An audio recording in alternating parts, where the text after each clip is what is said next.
want to do deals, but they don't know how to do them in a trustworthy manner with strangers, they will literally approach you and give you a cut of the deal or offer you a unique deal just because of the integrity and reputation that you've built up. Warren Buffett, he gets offered deals and he gets to buy companies and he gets to buy warrants and bail out banks and do things that other people can't do because of his reputation. But of course, that's fragile. It has accountability on the line. It has a strong brand on the line. And as we will talk about later, that comes with accountability attached. But I would say your character, your reputation, these are things that you can build that then will let you take out advantages of opportunities that other people may characterize as lucky, but you know that it wasn't.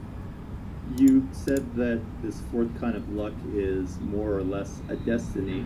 There's a quote from that original book that was in Mark's blog post from Benjamin Disraeli, who I think was the former Prime Minister of the UK. The quote to describe this kind of luck was, "We make our fortunes and we call them fate." There were a couple other interesting things about this kind of luck that were mentioned in the blog post. I think it'll be good for the listeners to hear about, is that this fourth kind of luck can almost come out of eccentric ways that you do your things, and that eccentricity is not necessarily a bad thing in this case. In fact, it's a good thing. Yeah, absolutely, because the world is a very efficient place. So everyone has dug through all the obvious places to dig.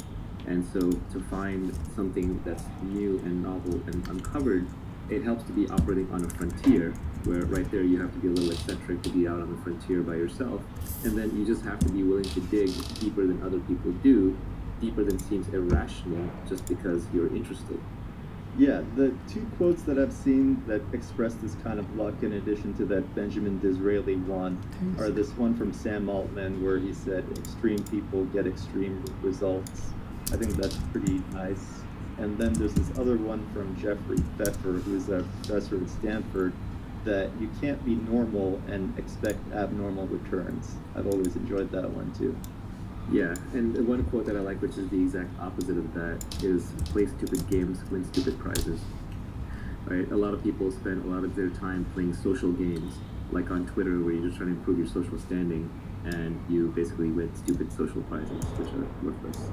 I guess the last thing that I have from this blog post is just the idea that by pursuing these kinds of luck, especially the last one, basically everything but dumb luck, by pursuing them, you essentially run out of unluck.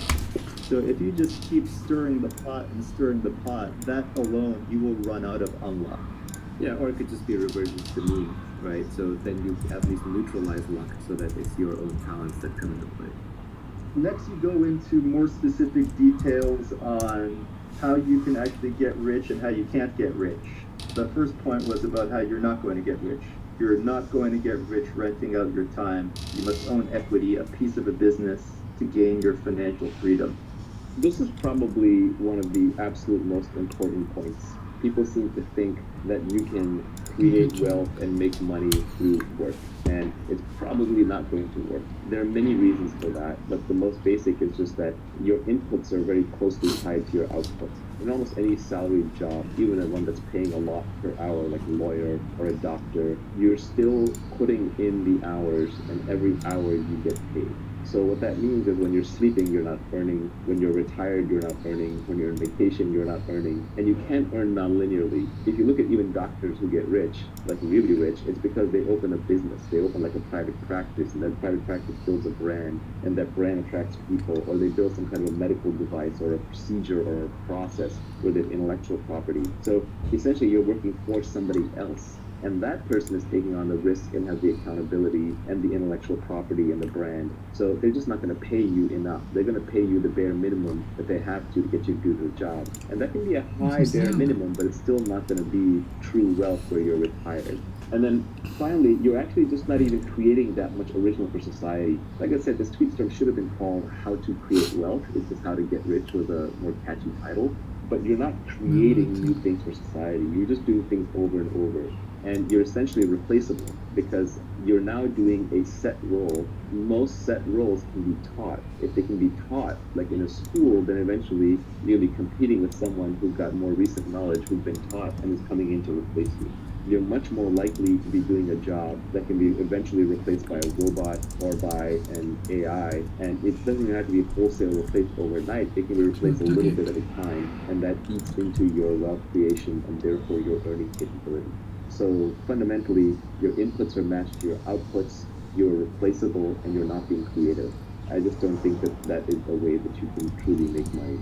So everybody who really makes money at some point owns a piece of a product or a business or some kind of IP. That can be through stock options. So you can be working at a tech company, that's a fine way to start. But usually the real wealth is created by starting your own companies or by, even investors, they're in an investment firm and they're buying equity. So these are much more the routes to wealth. It doesn't have to be ours.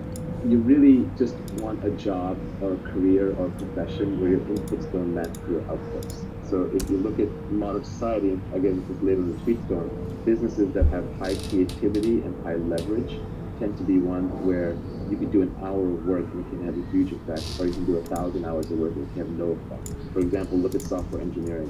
One great engineer can, for example, create Bitcoin and create billions of dollars worth of value.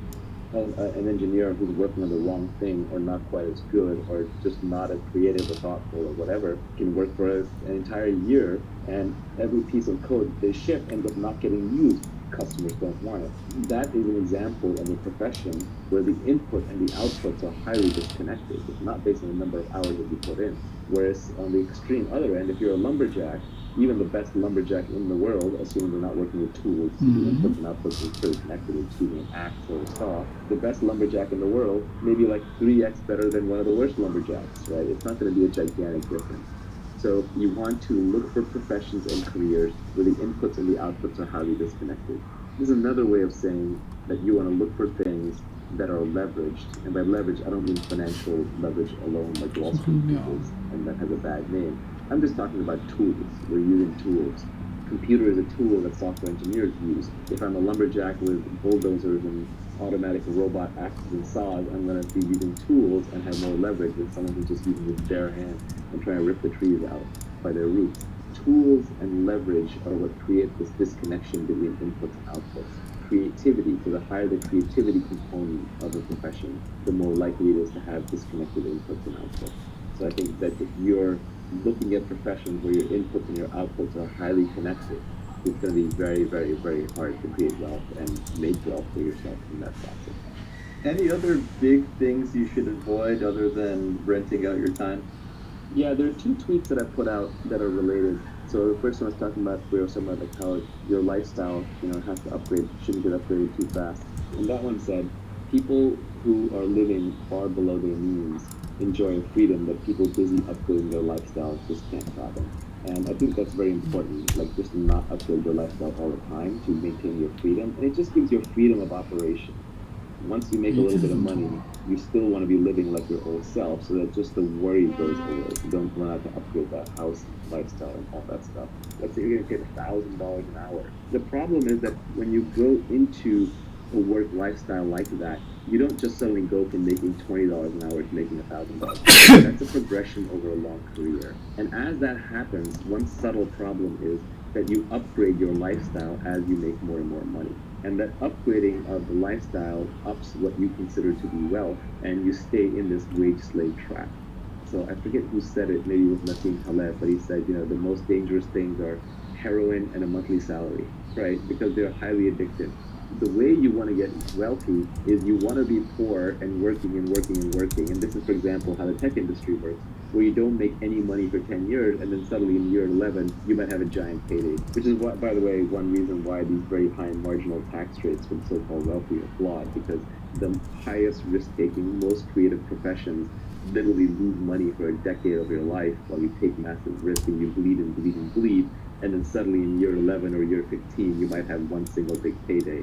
But then, of course, Uncle Sam show up and say, hey, you know what? You just made a lot of money this year, therefore you're rich, therefore you're evil, and you got to hand it all over to us. So it just destroys those kinds of creative risk-taking professions. But ideally, you want to make your money in discrete lumps separated over long periods of time so that your own lifestyle does not have a chance to adapt quickly. And then you can say, okay, now I'm done. Now I'm retired. Now I'm free. I'm still going to work because you got to do something with your life, but I'm going to work on only the things that I want when I want, and it's going to be much more creative expression and much less about money. You're not going to get rich renting out your time, but you say that you will get rich by giving society what it wants, but does not yet know how to get at scale. That's right. So essentially, as we talked about before, the money is IOU from society saying you did something good in the past. Now here's something that we owe you for the future. And so society will pay you for creating things that it wants. But society doesn't yet know how to create those things. Because if it did, it wouldn't need you. They would already be stamped out big time. Almost everything in your house, in your workplace, and on the street used to be technology at one point in time. There was a time when oil was technology that made J.D. Rockefeller rich. There was a time when cars were technology that made Henry Ford rich. So technology is just a set of things, as Alan Kay said, that don't quite work yet. Once something works, it's no longer technology.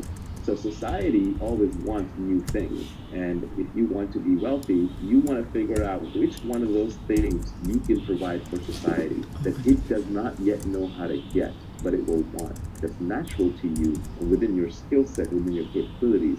And then you have to figure out how to scale it. Because if you just build one of it, that's not enough. You got to build thousands or hundreds of thousands or millions or billions of them. So everybody can have one. Steve Jobs and his team, of course, figured out that society would want smartphones, a computer in their pocket that had all the phone capabilities times 100 and be easy to use. So they figured out how to build that, and then they figured out how to scale it, and then they figured out how to get one into every first world citizen's pocket, and eventually every third world citizen too. And so because of that, they're handsomely rewarded, and Apple is the most valuable company in the world. The way I tried to put it was that the entrepreneur's job is to try to bring the high end to the mass market. It starts as high end. First, it starts with an act of creativity. First, you create it just because you want it. You want it, and you know how to build it, and you need it. And so you build it for yourself.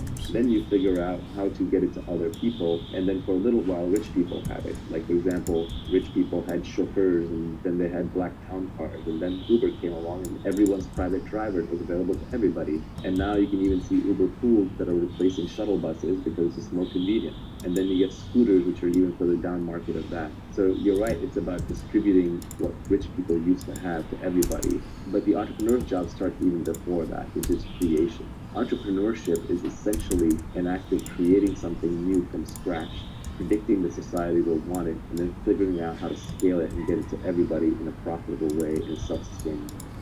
Let's look at this next tweet, which I thought was cryptic and also super interesting about the kind of job or career that you might have. You said the internet has massively broadened the possible space of careers. Most people haven't figured this out yet. The fundamental property of the internet, more than any other single thing, is it connects every human to each other human on the planet. You can now reach everyone, whether it's by emailing them personally, whether it's by broadcasting to them on Twitter, whether it's by posting something on Facebook that they find, whether it's by putting it on a website they come and access. It connects everyone to everyone. So the internet is an inter-networking tool. It connects everybody. That is its superpower.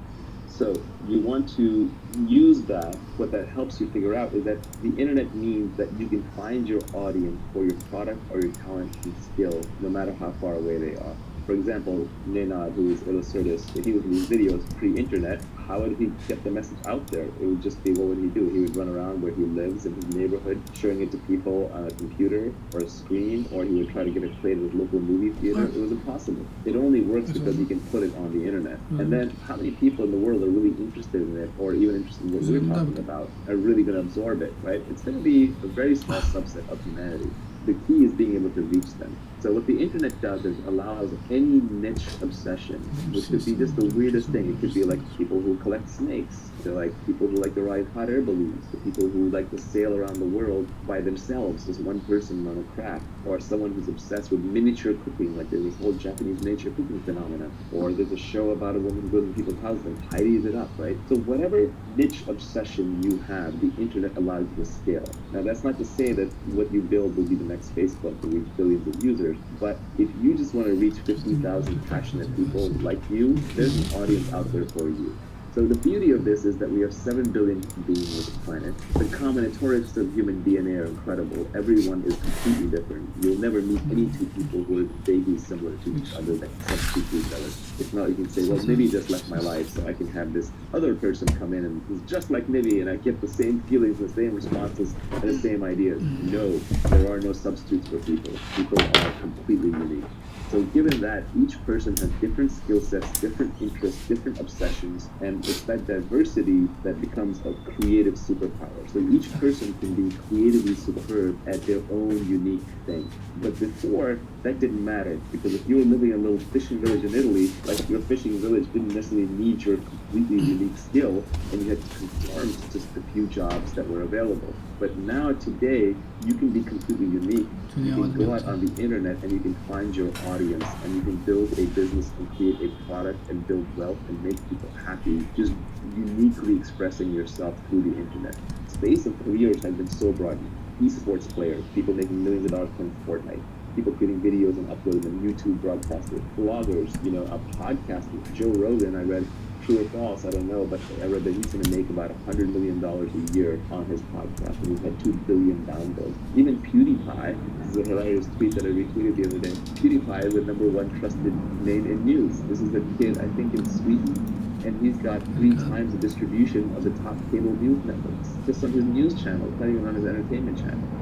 The internet enables any niche interest, as long as you're the best at it, to scale out. And the great news is, because every human is different, everyone is the best at something, being themselves. Another tweet I had that is worth reading in, but didn't go into this tweet storm, was a very simple one. I like things when I can compress them down, because they're easy to remember and easy to hold on to. But that one was, escape competition through authenticity. So when you're competing with people, it's because you're copying them. It's because you're trying to do the same thing. But every human is different. Don't copy. I know we're mimetic creatures, and Rene Girard has a whole mimesis theory, but it's much easier than that. Don't imitate. Don't copy. Just do your own thing. No one can compete with you on being you. It's that simple. And so the more authentic you are with who you are and what you love to do, the less competition you're going to have. So you can escape competition through authenticity when you realize that no one can compete with you on being you. And normally that would have been useless advice pre-internet. Post-internet, you can turn that into a career. Talk a little bit about what industries you should think about working in, what kind of job you should have, and who you might want to work with. So you said one should pick an industry where you can play long-term games with long-term people. Why? Yeah, this is an insight into what makes Silicon Valley work and what makes high-trust society work. Essentially, all the benefits in life come from compound interest, whether it's in relationships or making money or in learning. So compound interest is a marvelous force where it's like, you start out with 1x what you have, and then if you increase 20% a year for 30 years, it's not that you got 30 years times 20% added on, it was compounding. So it just grew until you suddenly got a massive amount of whatever it is, whether it's goodwill or love or relationships or money. So I think compound interest is very important for us. We have to play a long-term game. And long-term games are good not just for compound interest, they're also good for trust. If you look at prisoner's dilemma type games, the solution to prisoner's dilemma is tit for tat, which is I'm just going to do to you what you did last time to me, with some forgiveness in case there was a mistake made. But that only works in an iterated prisoner's dilemma. In other words, we play the game multiple times. So if you're in a situation, like for example, you're in Silicon Valley, where people are doing business with each other and they know each other, they trust each other, then they do right by each other because they know this person will be around for the next game. Now, of course, that doesn't always work because you can make so much money in one move in Silicon Valley. Sometimes people betray each other because they're just like, I'm going to get rich enough off this that I don't care. So there can be exceptions to all these circumstances. But essentially, if you want to be successful, you have to work with other people, and you have to figure out who can you trust, and who can you trust over a long period of time, that you can just keep playing the game with them, so that compound interest and high trust will make it easier to play the game and will let you collect the major rewards, which are usually at the end of the cycle. So for example, Warren Buffett has done really well as an investor in the U.S. stock market, but the biggest reason he could do that is because the U.S. stock market has been stable and around and didn't get, for example, seized by the government during a bad administration, or the U.S. didn't plunge in some war. The underlying platform didn't get destroyed. So in his case, he was playing a long-term game, and the trust came from the US stock market stability. In Silicon Valley, the trust comes from the network of people in the small geographic area that you figure out over time who you can work with and who you can't. If you keep switching locations, you keep switching groups. Let's say you started out in the woodworking industry and you built up a network there and you're working hard, you're trying to build a product in the woodworking industry. And then suddenly another industry comes along that's adjacent but different, but you don't really know anybody in it and you want to dive in and make money there. If you keep hopping from industry to, no, actually I need to open a line of electric car stations for electric car refueling. That might make sense. It might be the best opportunity, but every time you reset, every time you wander out of where you built your network, you're going to be starting from scratch. You're not going to know who to trust. They're not going to trust you. There are also industries in which people are transient by definition. They're always coming in and going out. Politics is an example of that, right? In politics, new people are being elected. You see in politics that when you have a lot of old-timers, like the Senate, people who've been around for a long time and they've been career politicians, yeah, there's a lot of downside to career politics, like corruption, but an upside is they actually get deals done with each other because they know the other person's going to be in the same position 10 years from now, and they're going to keep dealing with them, so they might as well learn how to cooperate. Whereas every time you get like a new incoming freshman class in the House of Representatives, which turns over every 2 years, the big wave election, nothing gets done because there's a lot of fighting. Because I just got here, I don't know you, I don't know if you're going to be around, why should I work with you, rather than just trying to do whatever I think is right. So it's important to pick an industry where you can play long-term games and with long-term people. So those people have to signal that they're going to be around for a long time, that they're ethical, and their ethics are visible through their actions. In a long-term game, it seems that everybody is making each other rich, and in a short-term game, it seems like everybody's making themselves rich. I think that is a brilliant formulation. Yeah, in a long-term game, it's positive sum. We're all baking the pie together. We're trying to make it as big as possible. In a short-term game, we're cutting up the pie. Now, this is not to excuse the socialists, right? The socialists are the people who are not involved in baking the pie, who show up at the end and say, I want a slice or I want the whole pie. They show up at the done. But I think a good leader doesn't take credit. A good leader tries to inspire people so the team gets the job done. And then things get divided up according to fairness and who contributed how much or as close to as possible and took risk as opposed to just whoever has the longest mind, the sharpest mind. So these next two tweets are play iterated games. All returns in life, whether in wealth, relationships, or knowledge, come from compound interest. Yeah, when you've been doing business with somebody, you've been friends with somebody for 10 years, 20 years, 30 years, it just gets better and better because you trust them so easy. If the friction goes down, you can do bigger and bigger things together. For example, the simplest one is getting married to someone, having kids and raising children. Like that's compound interest, right? Investing in those relationships. Those relationships end up being invaluable compared to more casual relationships. It's true in health and fitness. The fitter you are, the easier it is to stay fit. Whereas the more you deteriorate your body, the harder it is to come back and claw your way back to the baseline. It requires heroic acts. Regarding compound interest, I think I saw you retweet something a while back. Maybe it was from Ed Lattimore. It went something along the lines of get some traction, get purchase, and don't lose it. So the idea was to gain some initial traction and never fall back. Just keep ratcheting up and up. I don't remember it exactly, but I think that was right. Yeah, it was like get traction and don't let go. It was a good one. Yeah. In terms of pick people to work with that have high intelligence, high energy, and high integrity, I find that's the three-part checklist that you cannot compromise on. You need someone who's smart or they're heading in the wrong direction and you're not going to end up in the right place. You need someone high energy because the world is full of smart, lazy people. We all know people in our lives who are really smart, but can't get out of bed or lift a finger. And we also know people who are very high energy but not that smart, so they work hard but they're running in the wrong direction. And smart, it's not a pejorative. It's not meant to be like someone's smart, someone else is stupid, but it's more that everyone's smart at different things.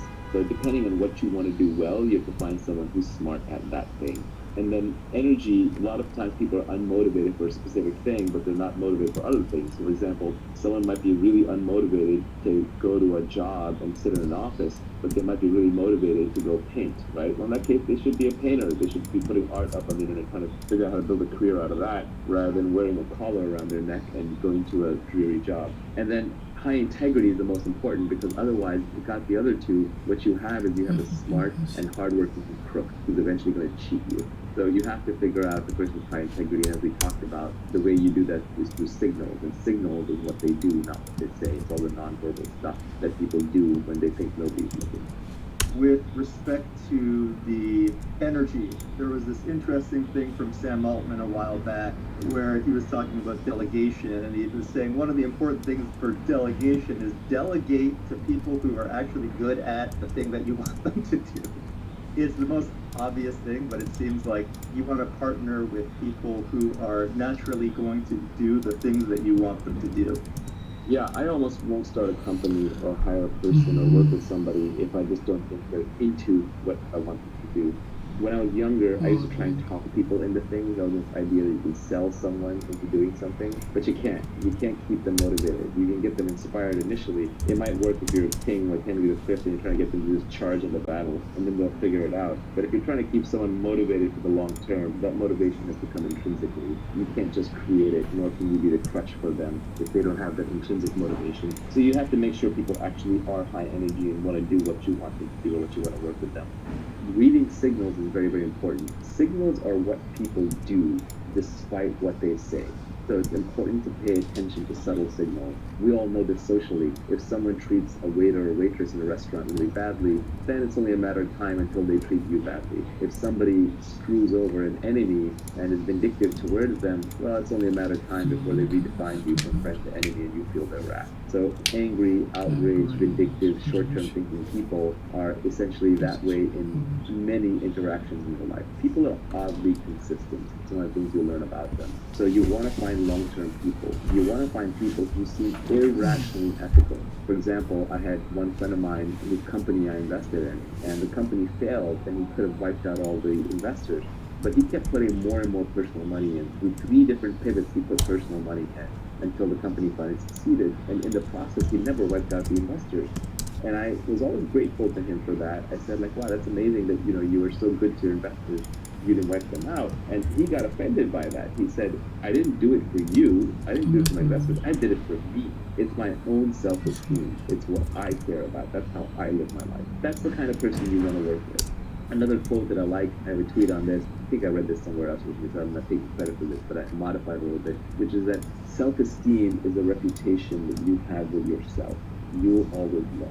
So good people, moral people, ethical people, easy to work with people, reliable people tend to have very high self-esteem because they have very good reputation with themselves and they understand that. It's not ego. Self-esteem and ego are different things. Because ego can be undeserved, but self-esteem, at least you feel like you lived up to your own internal moral code of ethics. And so it's very hard to work with people who end up being low integrity. And it's hard to figure out who's high integrity and low integrity. Generally, the more someone is saying that they're moral and ethical and high integrity, the less likely they're to be that way. It's very much like status signaling. If you overtly bid for status, if you overtly talk about being high status, that is a low status move. If you openly talk about how honest and reliable and trustworthy you are, you're probably not that honest and trustworthy. That is a characteristic of con men. So yeah, pick an industry in which you can play long-term games with long-term people. Let's do this last tweet. You said, don't partner with cynics and pessimists whose beliefs are self-fulfilling. Yeah, essentially, to create things, you have to be a rational optimist. Rational in the sense that you have to see the world for what it really is, and yet you have to be optimistic about your own capabilities and your ability to get things done. We all know people who are consistently pessimistic, who will shoot down everything. Everyone in their life has like the helpful, critical guy, right? He thinks he's being helpful, but he's actually being critical, and he's a downer on everything. That person will not only never do anything great in their lives, they'll prevent other people around them from doing something great. They think their job is to shoot holes in things. And it's okay to shoot holes in things as long as you come up with a solution. There's also the classic like military line, either lead, follow, or get out of the way. And these people want a fourth option, where they don't want to lead, they don't want to follow, but they don't want to get out of the way. They want to tell you why the thing's not going to work. And all the really successful people I know have a very strong action bias. They just do things. The easiest way to figure out if something's viable or not is by doing it. At least do the first step and the second step and the third and then decide. So if you want to be successful in life, creating wealth or having good relationships or being fit or even being happy, you need to have an action bias towards getting what you want. And you have to be optimistic about it. Not irrationally. There's nothing worse than someone who's just like foolhardy and chasing what's not work. That's why I say rational optimism. But you have to be rational, know all the pitfalls, know the downsides, but still keep your chin up. I mean, you've got one life on this planet.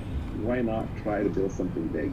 This is the beauty of Elon Musk and why I think he inspires so many people. It's just when he takes on really, really big, audacious tasks, and he provides an example for people to think big. And it takes a lot of work to build even small things. I don't think the corner grocery store owner is working any less hard than Elon Musk or pouring any less sweat and toil into it. Maybe even more.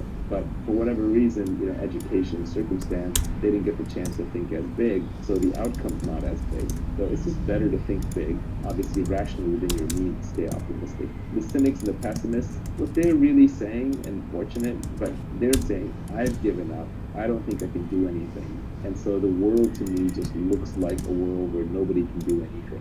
And so why should you go do something? Because if you fail, then I'm right, which is great. But if you succeed, then you just make me look bad.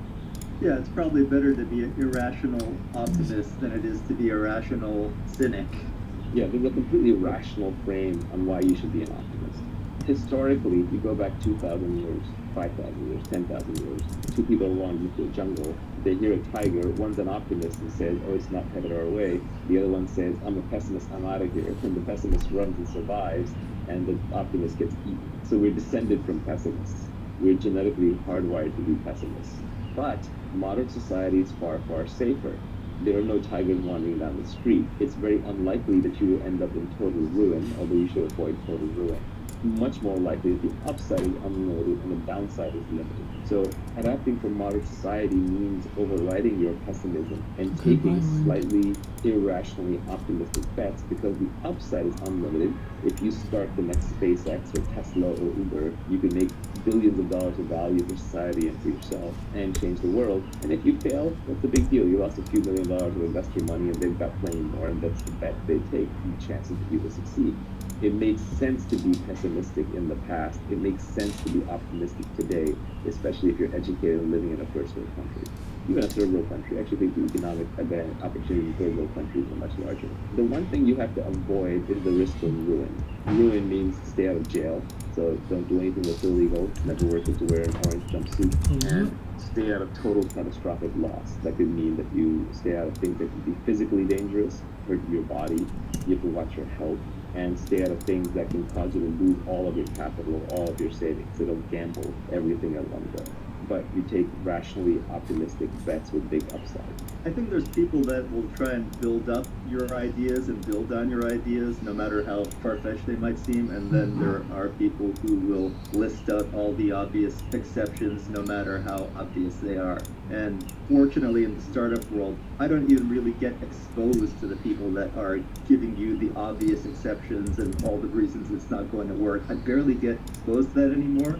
That's what Twitter is for. Scott Adams got so annoyed by this, he came with the phrase, an acronym, which is, but of course there are obvious exceptions, BOCTAOE. And he used to pin that acronym at the end of his articles for a while. But Twitter is just overrun with nitpickers. And where exactly as you're pointing out, Silicon Valley has learned that the upside is so great that you never look down on the slobby kid who's wearing a hoodie and has coffee up his shoes and just look like a slob, because you don't know if he's going to be the next Mark Zuckerberg or the next Reid Hoffman. So you got to treat everybody with respect. You got to look up to every possibility and opportunity, because the upside is so unlimited and the downside is so limited in the modern world, especially with financial assets in industry. You want to talk a little bit about the skills that you need, in particular specific knowledge, accountability, leverage, and judgment. So the first tweet in this area is arm yourself with specific knowledge, accountability, and leverage. And I'll throw in judgment as well. I don't think you covered that in that particular tweet. If you want to make money, you have to get paid at scale. And why you, that's accountability. At scale, that's leverage. And just you getting paid as opposed to somebody else getting paid, that's specific knowledge.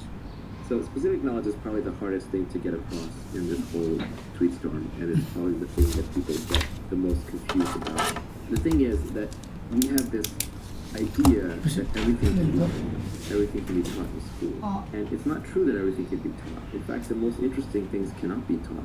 But everything can be learned.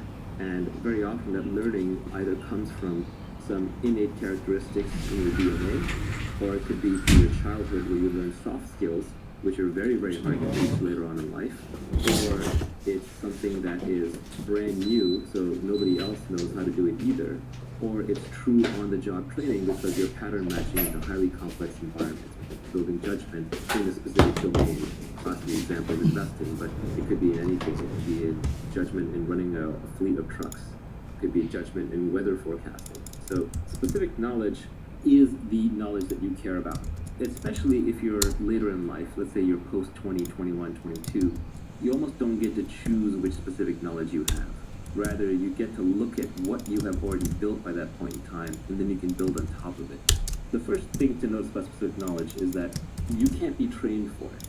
If you can be trained for it, if you can go to a class and learn specific knowledge, then somebody else can be trained for it too. And then we can mass produce and mass train people. Heck, we can even program computers to do it, and eventually we can program robots to walk around doing it. So if that's the case, then you're extremely replaceable, and all we have to pay you is the minimum wage that we have to pay you to get you to do it, when there are lots of other takers who can be trained to do it. So really, your returns just devolve into your cost of training plus the return on investment on that training. So you really want to pick up specific knowledge. You need your schooling, you need your training to be able to capitalize on the best specific knowledge, but the part of it that you can get paid for is the specific knowledge. For example, someone who goes and gets a degree in psychology and then becomes a salesperson. Well, if they were already a formidable salesperson and had great salesmanship to begin with, then the psychology degree is leverage. It arms them and they do much better at sales. But if they were always an introvert, never very good at sales, and they're trying to use psychology to learn sales, they're just not going to get that great at it. Specific knowledge is found much more by pursuing your innate talents, your genuine curiosity, and your passion. It's not by going to school for whatever is the hottest job. It's not for going into whatever field investors say is the hottest. Very often, specific knowledge is at the edge of knowledge. It's also stuff that's just being figured out or is really hard to figure out. So if you're not 100% into it, somebody else who is 100% into it will outperform you. And they won't just outperform you by a little bit, they'll outperform you by a lot. Because now we're operating the domain of ideas, compound interest really applies and leverage really applies. So if you're operating with 1,000 times leverage and somebody is right 80% of the time and somebody else is right 90% of the time, the person who's right 90% of the time will literally get paid hundreds of times more by the market because of the leverage and because of the compounding factors in being correct.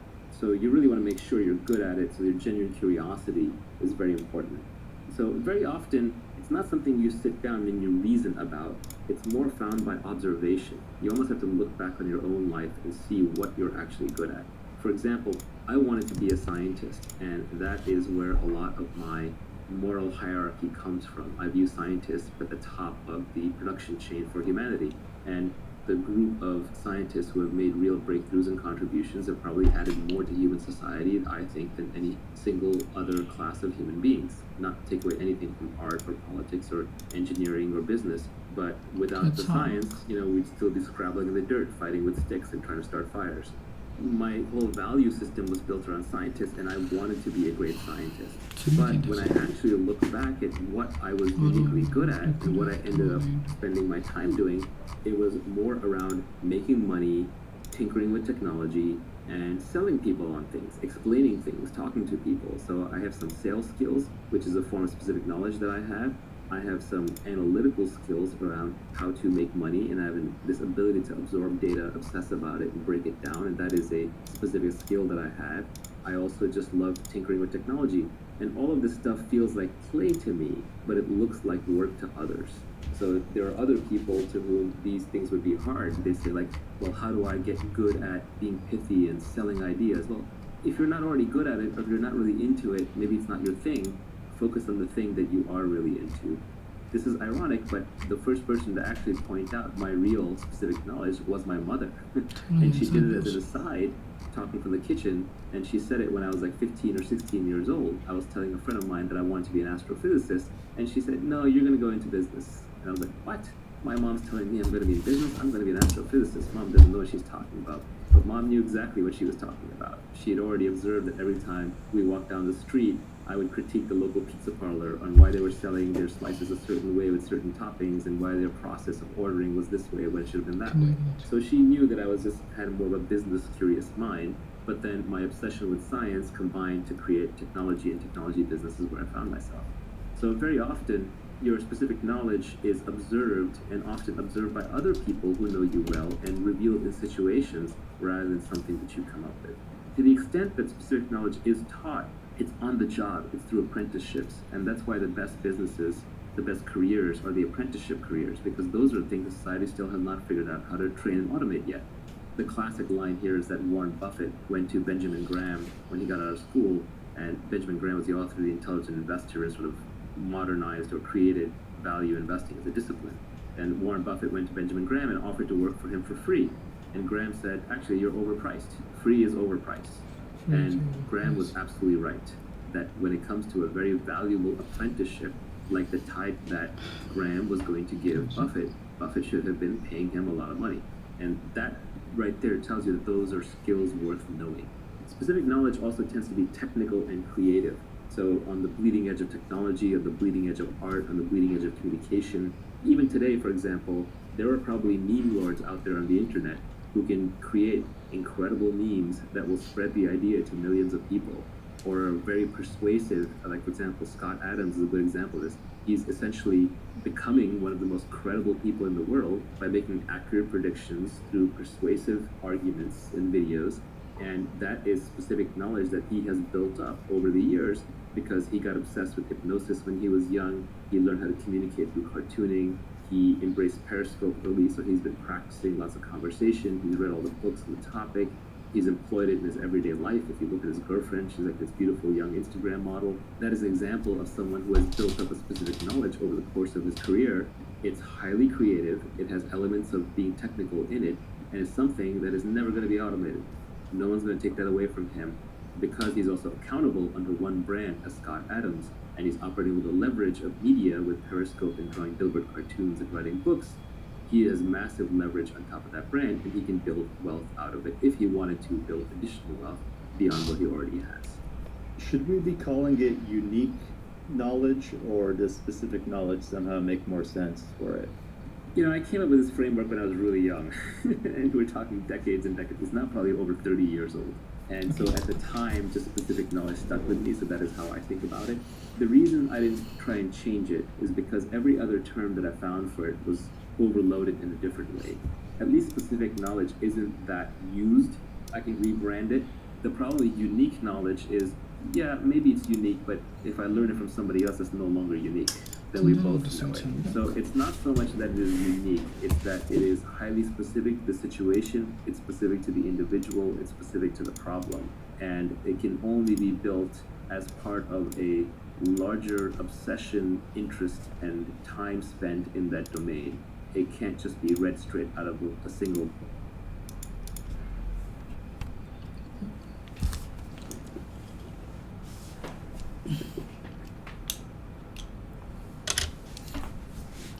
to miss out on the fantastic book. And okay, system house is very cheap. Okay, to miss out on the fantastic bargains or something. Sale. 现在开始。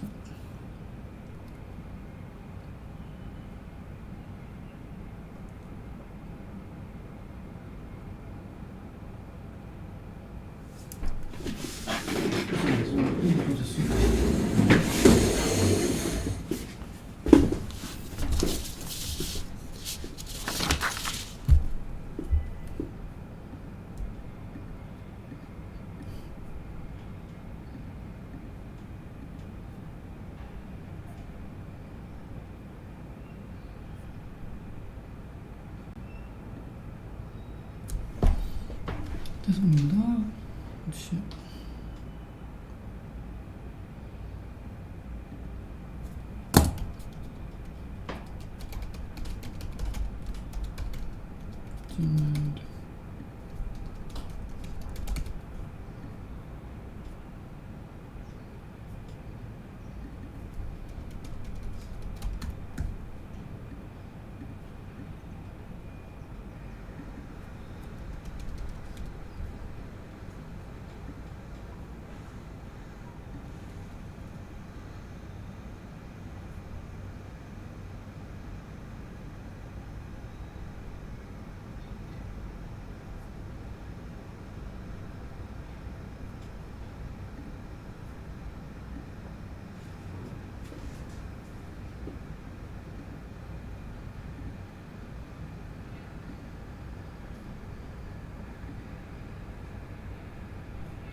为什么这个展示有这个展示没有？ Nor can be taught in a single course, nor can be programmed into a single algorithm. Speaking of Scott Adams, he's got a blog post on how to build your career by getting in, say, the top 25 percentile at 3 or more things.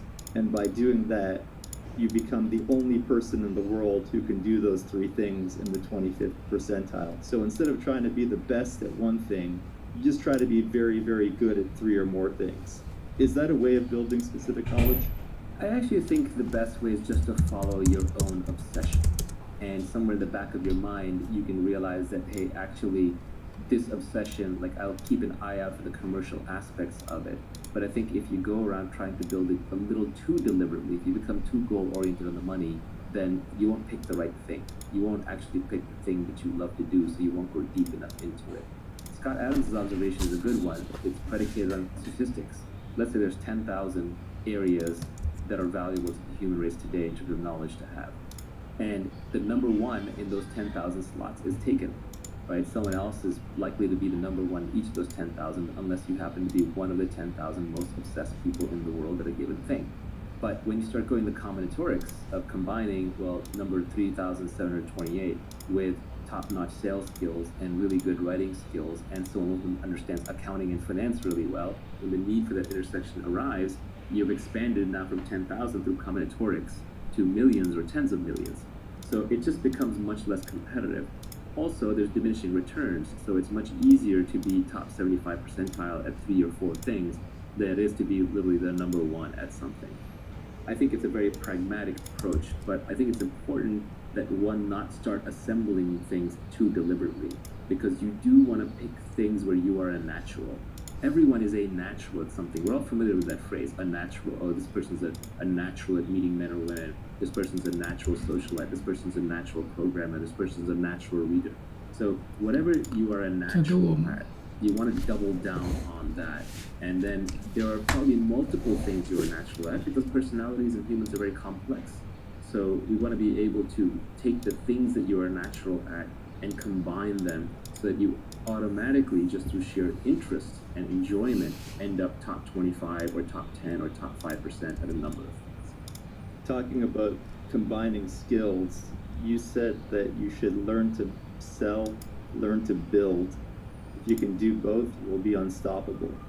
You know, this is a very broad category. Now, there's 2 broad categories. One is building the product, which is hard, and it's multivariate. That can include design, that can include development, that can include manufacturing, logistics, procurement. It could even be designing and operating a service. It has many, many definitions, but in every industry, there is a definition of the builder. In our tech industry, that's the CTO, it's the programmer, it's the software engineer, hardware engineer. But, you know, even in like a laundry business, it could be the person who's building the laundry service, who is making the trains run on time, who's making sure all the clothes end up in the right place at the right time, and so on. Then the other side of it is the sales side. Again, selling has a very broad definition. Selling doesn't necessarily just mean selling individual customers, but it could mean marketing, it could mean communicating, it could mean recruiting, it could mean raising money, it could mean inspiring people, it could mean doing PR. So it's a broad umbrella category. So generally, the Silicon Valley startup model tends to work best. It's not the only way, but it is probably the most common way. When you have 2 founders, one of whom is world-class at sales and one of whom is world-class at building. An example is for Steve Jobs and Steve Wozniak with Apple. Gates and Allen probably had similar responsibility early on with Microsoft.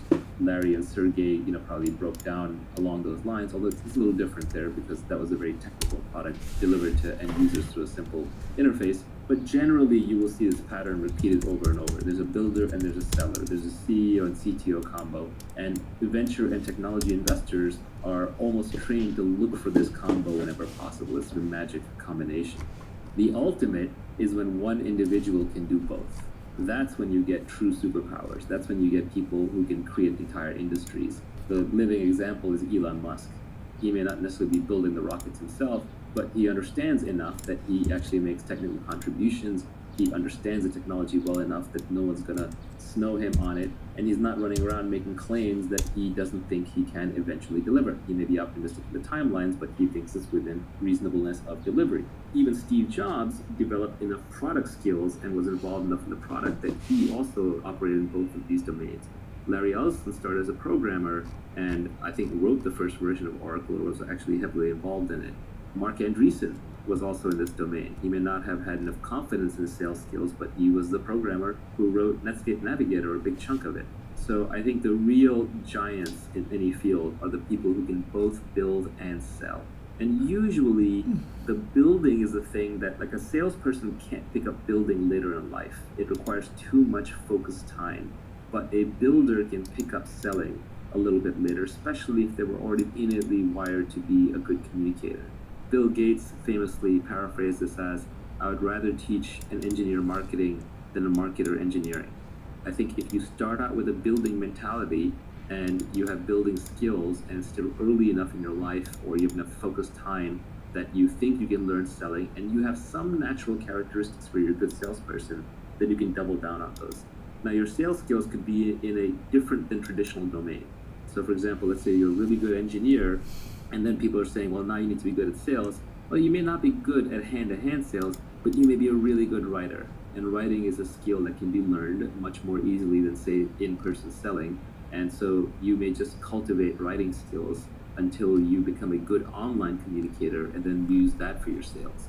On the other hand, it could just be that you're a good builder and you're bad at writing and you don't like communicating to mass audiences, but you're good one-on-one. So then you might use your sales skills for recruiting or for fundraising, which are more one-on-one kinds of endeavors.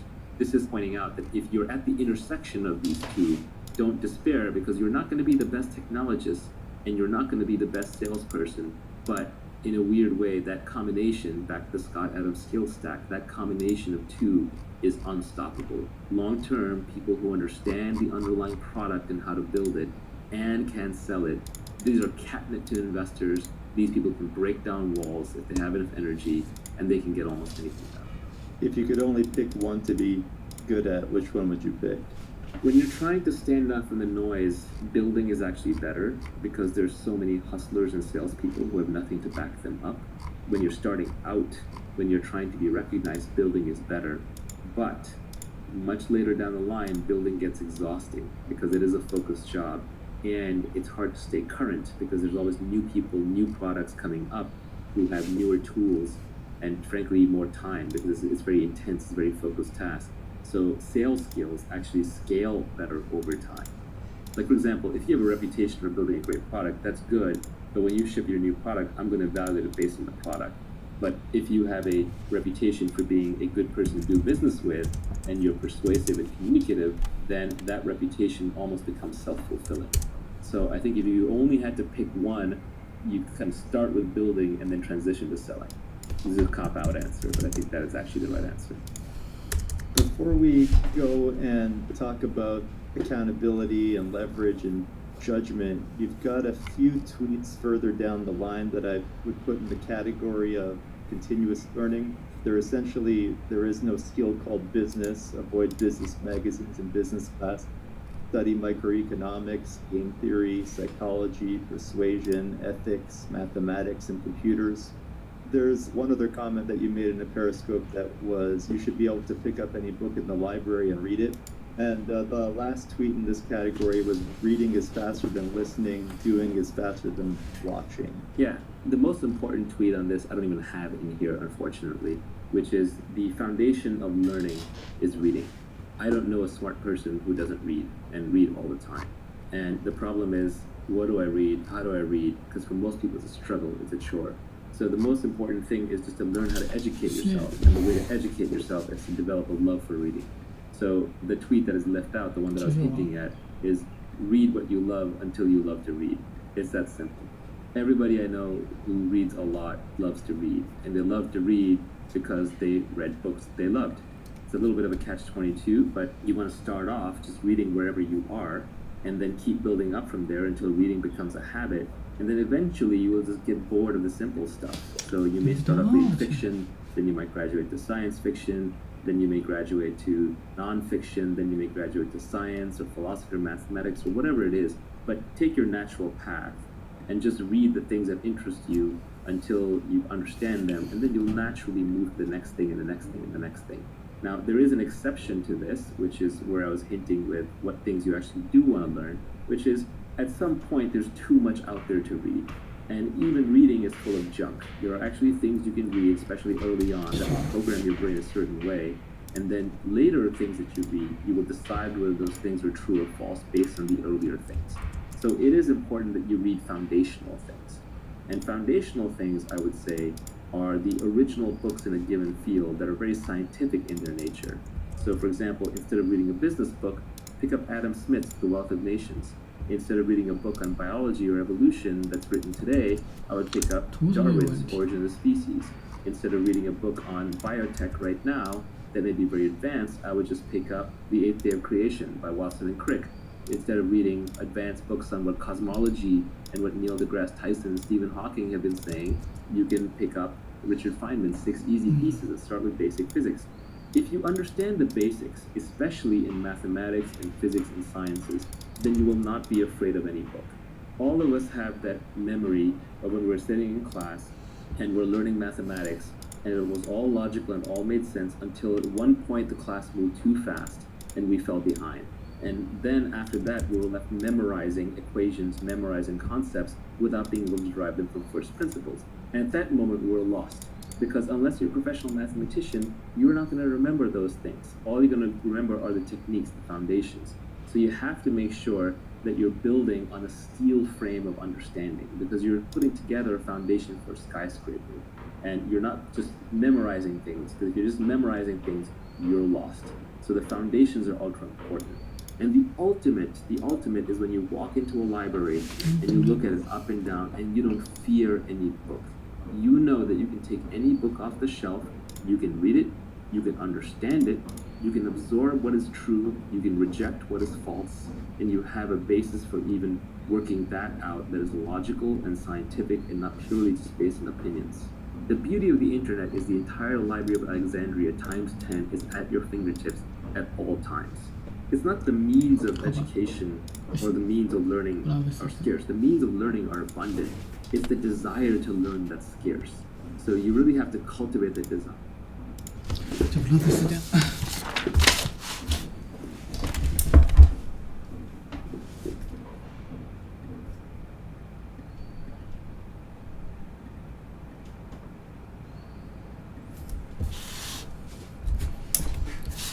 She looked at him with surprised expression on her face. Made a mistake.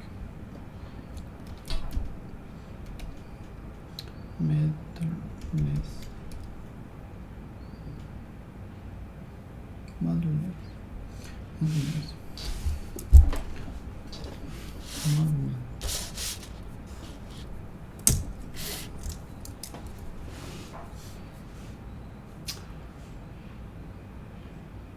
Think or methods music to found a new form of expression.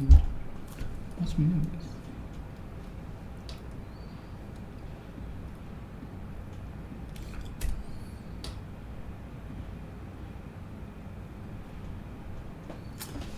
To be honest, I'm not thinking of this. Okay, underneath this.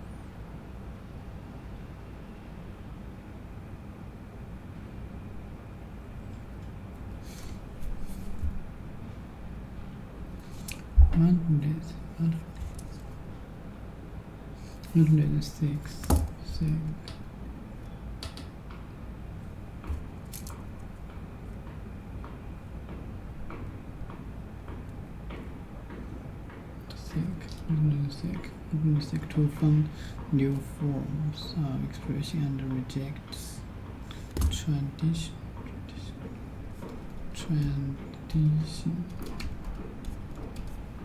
Traditional accept. Traditional.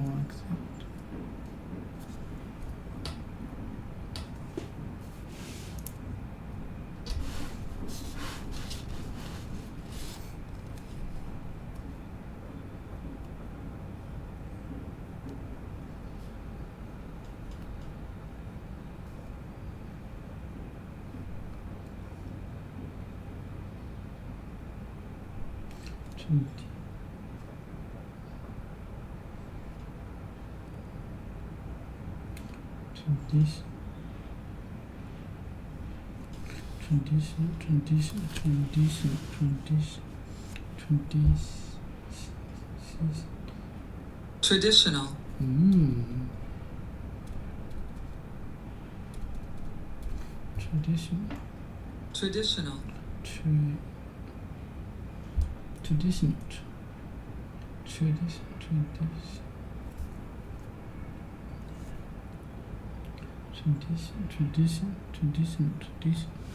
Traditional accept ideas in this role talk about it. 这是个人名吧。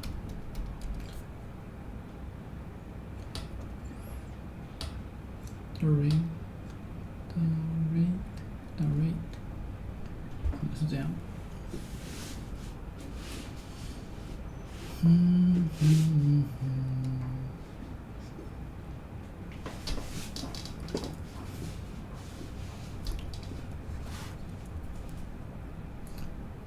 The rate.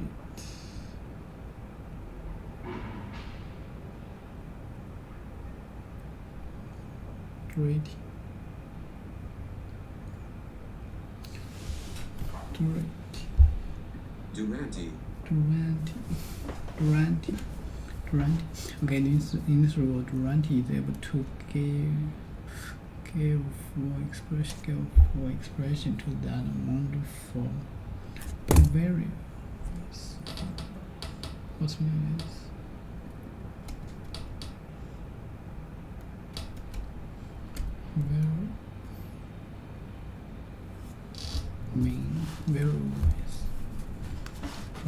Especially a young man full of sexual strength and energy in a way that is considered attractive.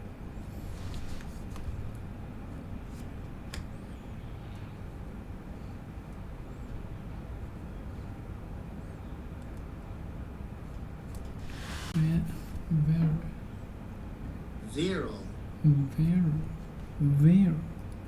Okay, wonderful verb. Wonderful verb. Very.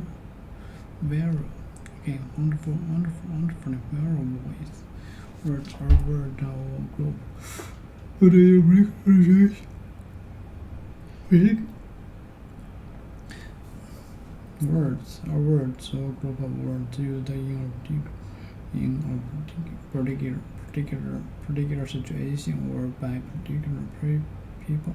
He uses a lot of expression. Users are not have use. Users are not have use. And users are not have usual expression.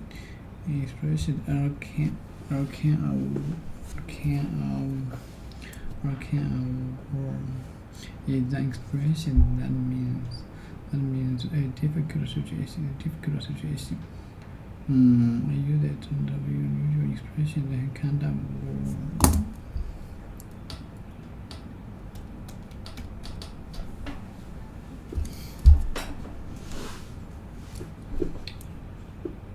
Creation. which were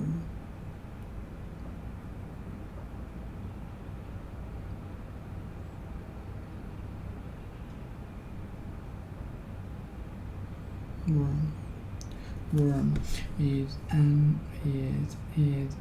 expression that means a difficult situation.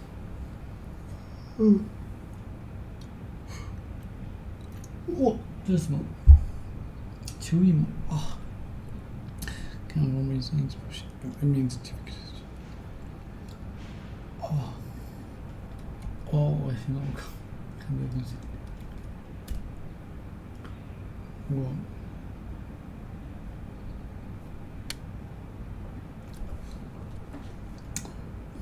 ，The expression boy band was coined in the 19 minutes.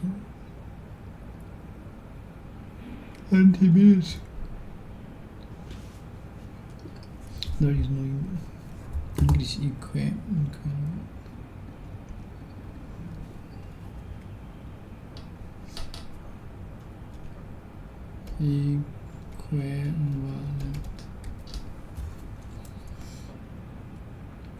Have this equivalent. Equivalent.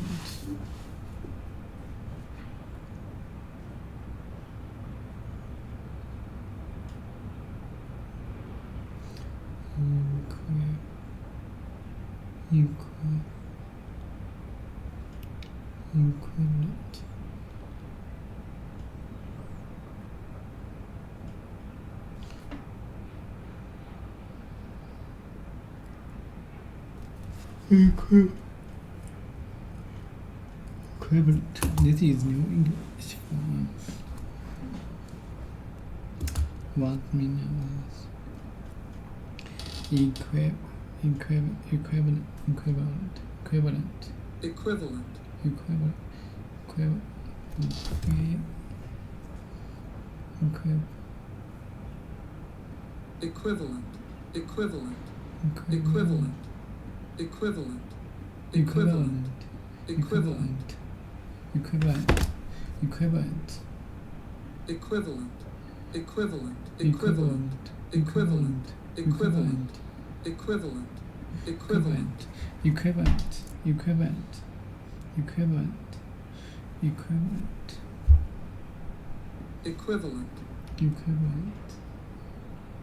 equivalent.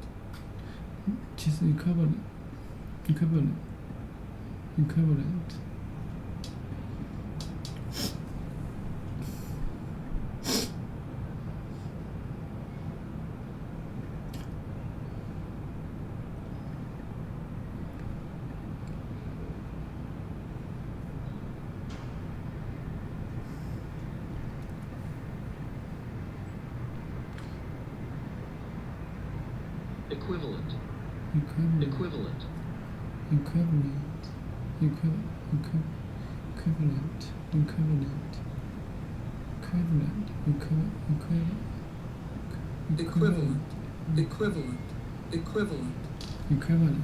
Equivalent for our repeat.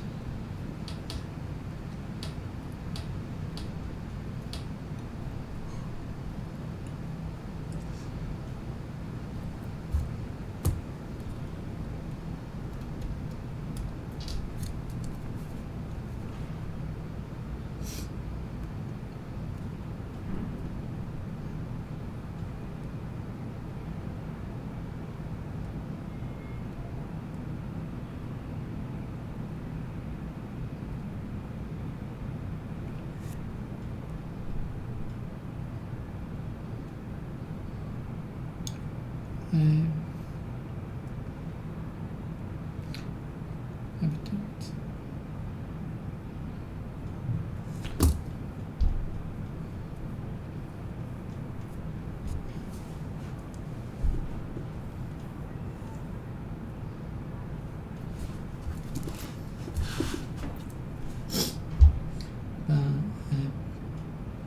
Bon appetit.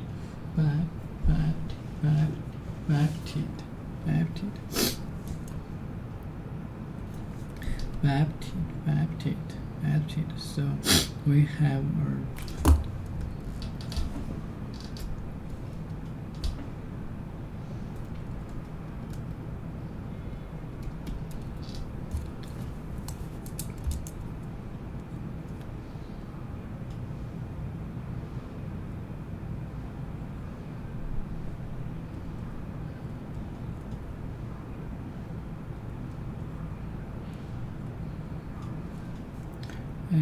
adopted.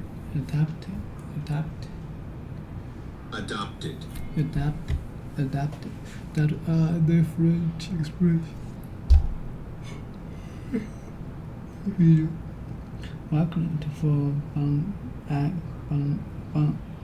apted. So we have adopted different expression. Okay, in mathematics.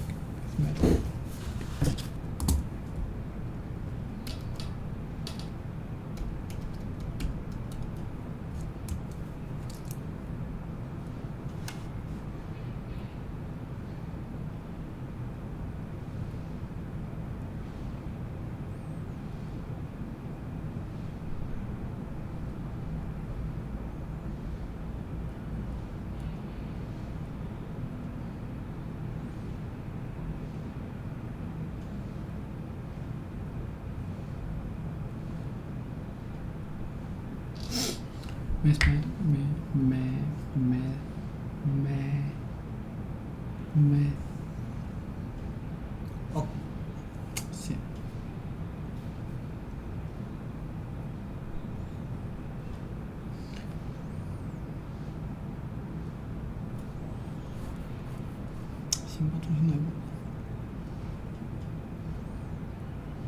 Mathematics.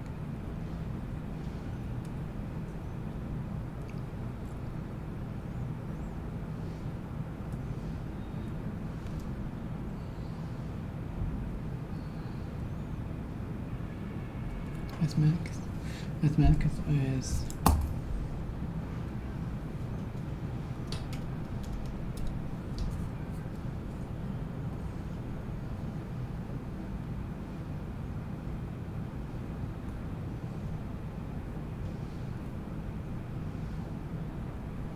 symbol or group of symbols that represent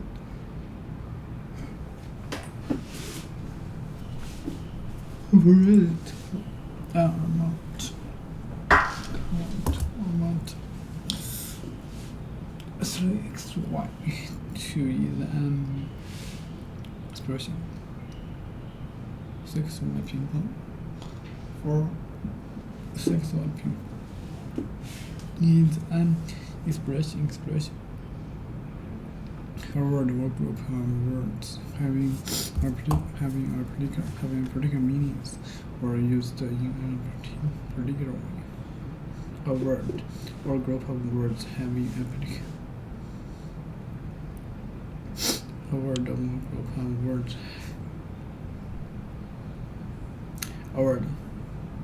or group of words having a particular meanings or used in a particular way.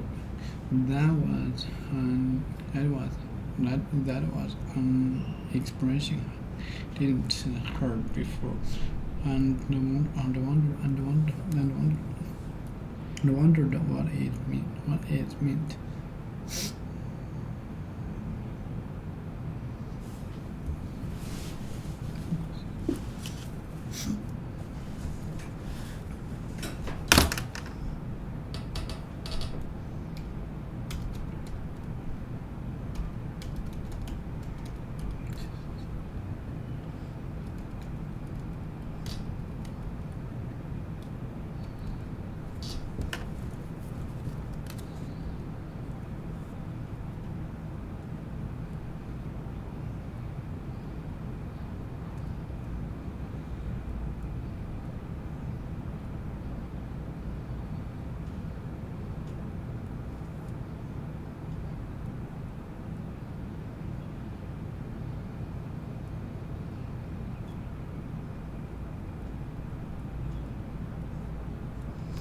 mathematical,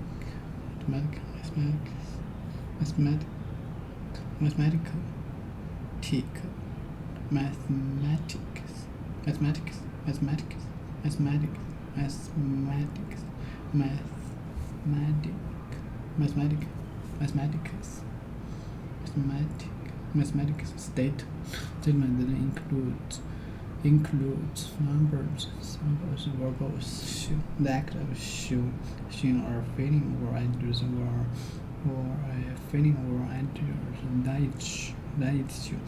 He had such a sad expression on her face that I wondered what was wrong from freedom.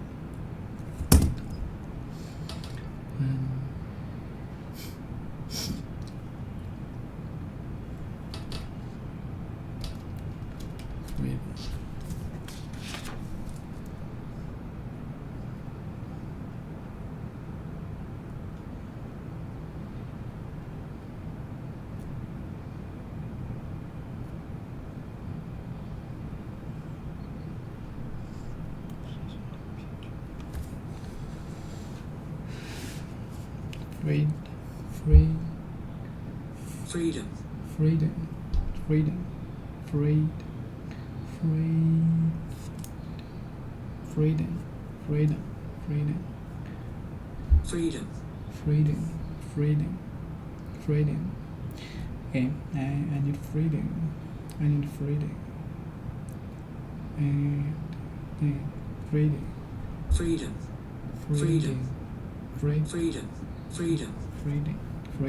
I'm especially in our cherished.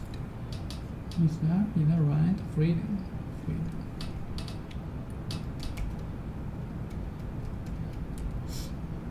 Cherished.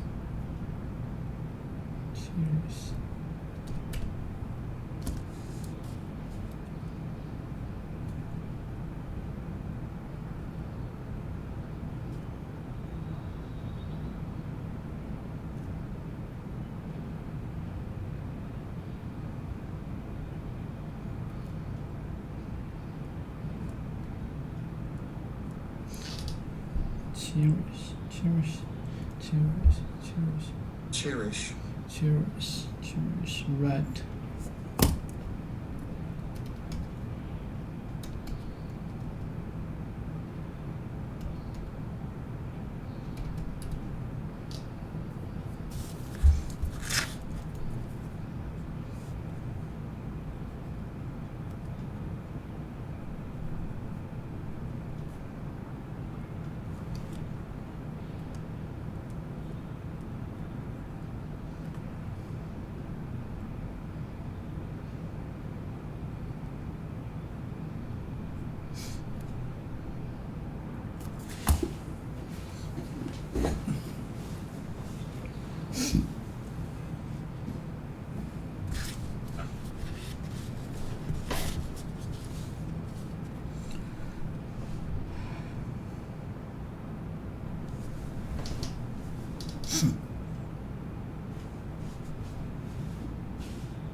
His second husband is totally different from Mark.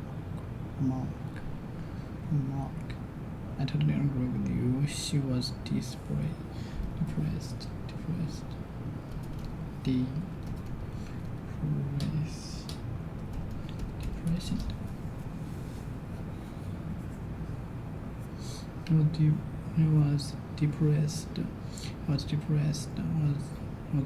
He was depressed and felt.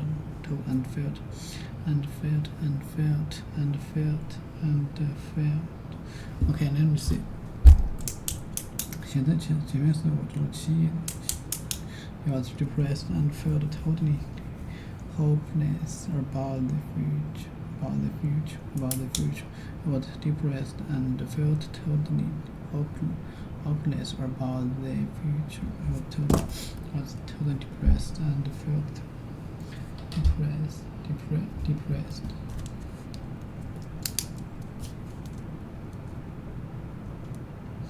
那就氧化了，很多地方可以氧化出来。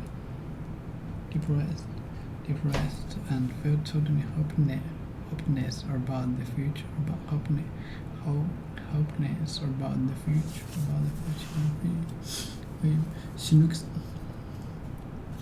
She looked at him with a surprised expression on her face.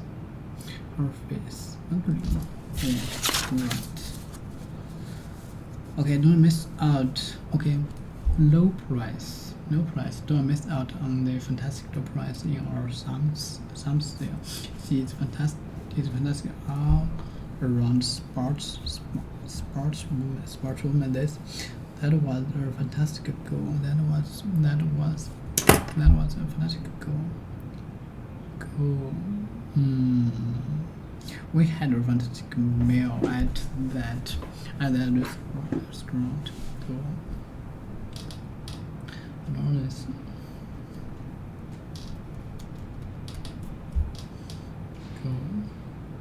Oh, like this.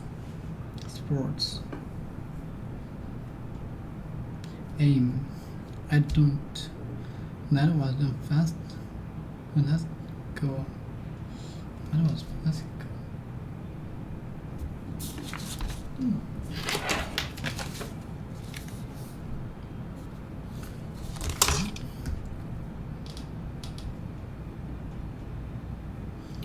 That was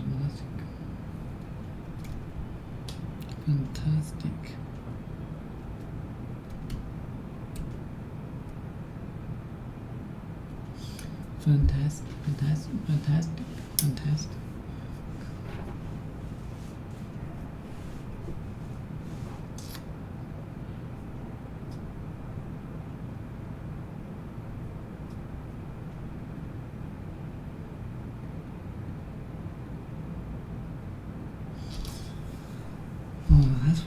That was a fantastic goal. 这个跟我如果是，其实语言是根据场景来用的，在具有场景你就知道是什么，但是在没有场景的情况下，其实是 That was a fantastic goal. That was a fantastic goal. We had a fantastic meet. 对呀，我就。Are going for like aim or purpose. What you do purpose.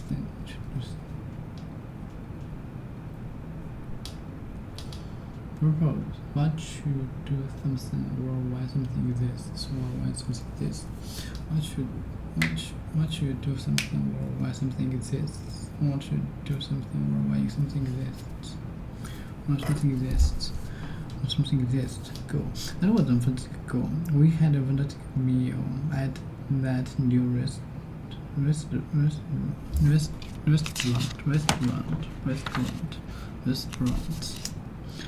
Strange and imaginable or not reasonable. Strange or imaginable. Imagine.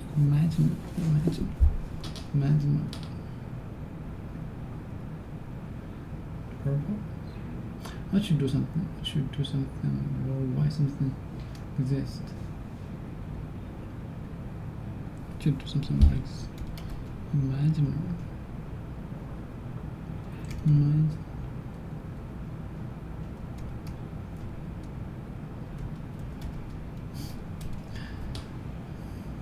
Something that is imaginary is correct. Nice. That exists, and exists only the mind. Exists only in the mind, not real.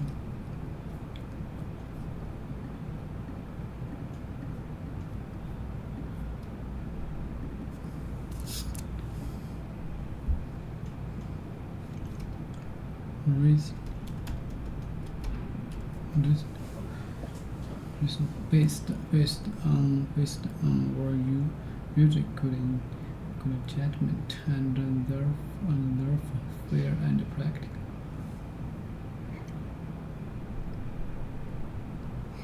Reasonable, fair, and based. Imagine or not based on the user good judgment and therefore fair practical and therefore fair and practical. Except we had a reasonable trip. We have a strange team and a reasonable change of winning the game. Acceptable. Based on use good judgment and fair and practical, fair and fair and practical. Fair and practical. Experience relating to experience or action rather than ideas image. 实践吗 Okay, practical. Fair and therefore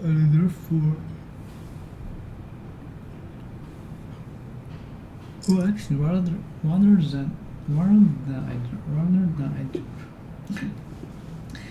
or action rather than ideas or imagination. Relating to experience, real situation, real situation, practical. It's like this. Reasonable. Heads of fantastic animals with 2 heads and large winds, large winds. Are fantastic amount. 其实我普通话的说的不多。A fantastic amount is the word that she must be earning a fantastic amount of money.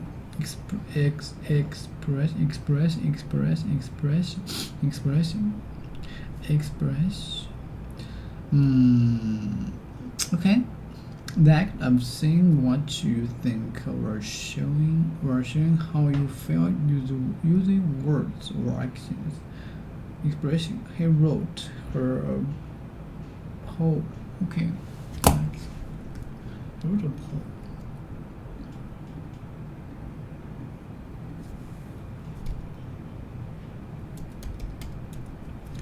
poem. Poem. A piece of writing in which the words are arranged in separate lines, often ending in rhyme and are choose for their sound and for the image and address the structures. They they suggest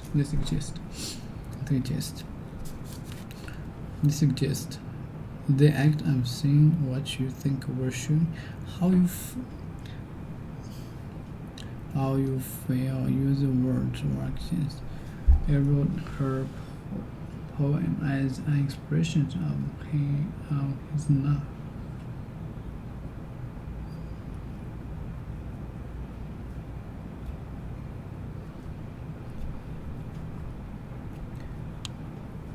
We've received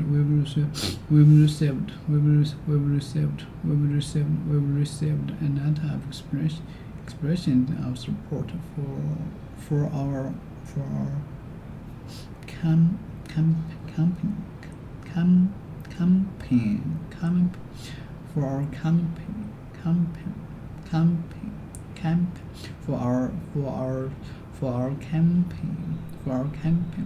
Okay, we've received a lot of expressions of support for our campaign.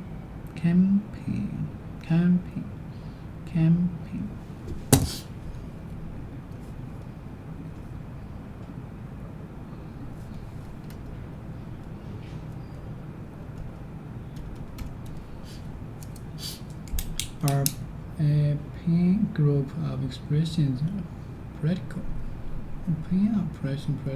Expression practical business from military activities that are intended to achieve a particular aim. Okay, our planet of the special political business.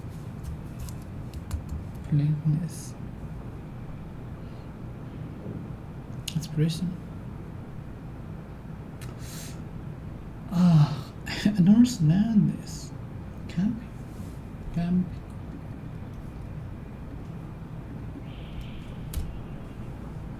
是油画吗？不对。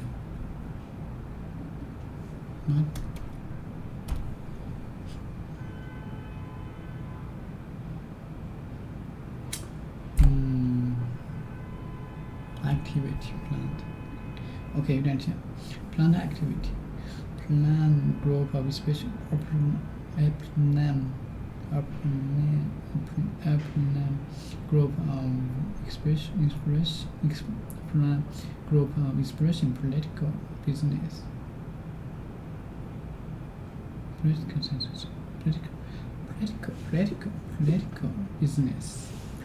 business or military activity that are intended to achieve a particular aim. Our group of connect actions or movements that forms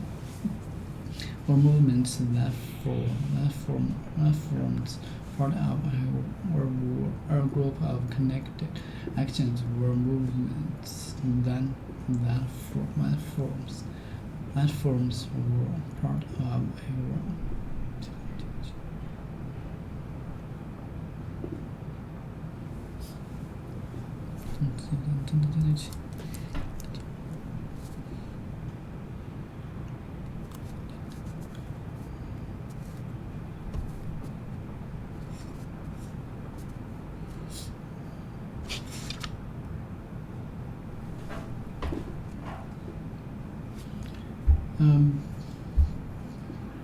or robbing compassion.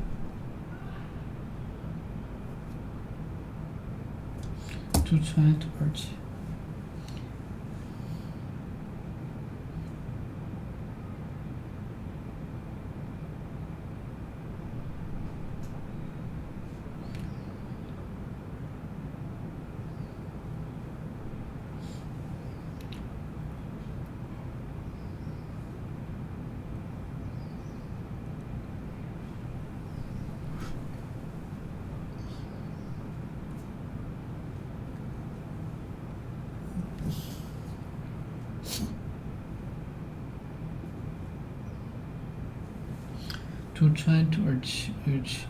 To try to achieve something, such as the election of someone to a political office by taking part in a number of planning activities. Okay, to try to achieve something, such as the election of someone to a political office. Okay, we received another part for our campaign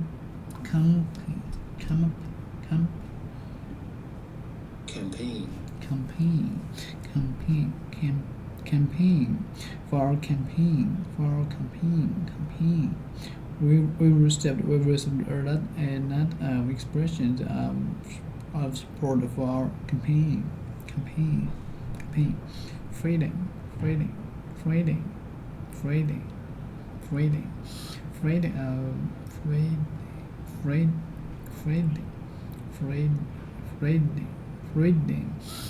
of expression. Freedom of expression is a basic human right. It is a basic human right. It is a basic human right. It's better to give expression. It's better to give expression to your anger rather than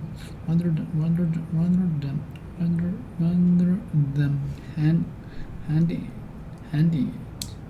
fun expression.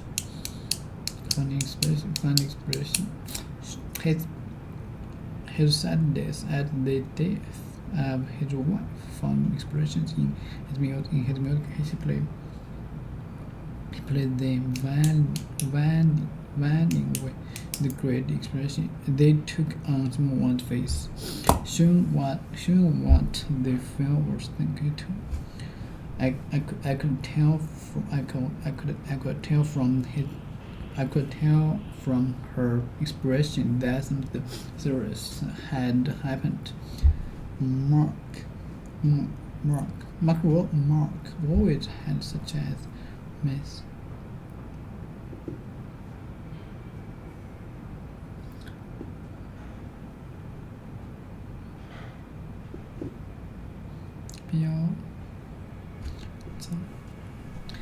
Has such as a measure. Okay, what can I have such a measure expression?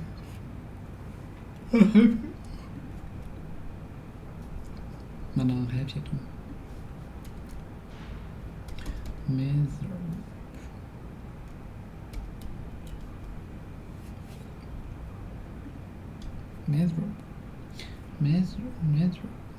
Miserable. Okay. Miserable. Unhappy. Were unhappy.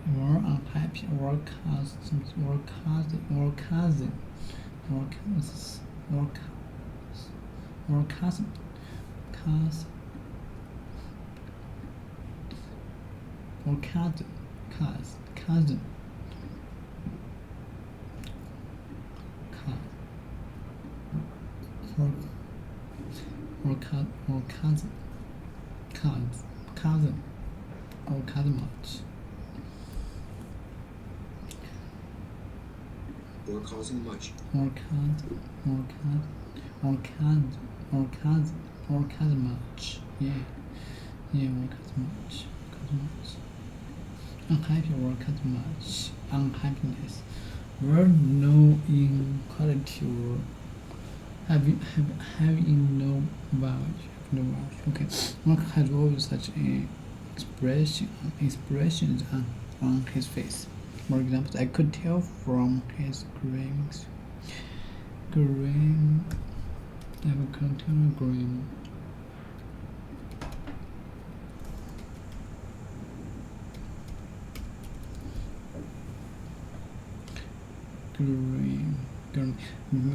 Extremely bad. And I couldn't tell from his green expression that the news not good. Extremely bad. Worry. worrying, worrying, worried, worrying, worrying, worrying, worrying, worrying, worrying, worrying, Worrying. worrying. Okay, worrying. I could tell from his grim expression that the news not good. He listened to the music with an expression of pure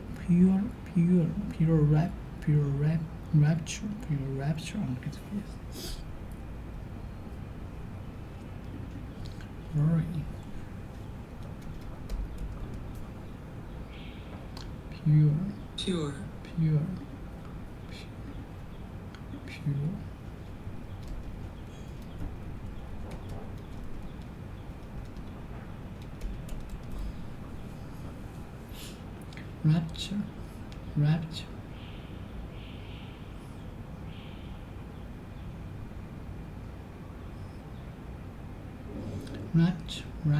Rapture.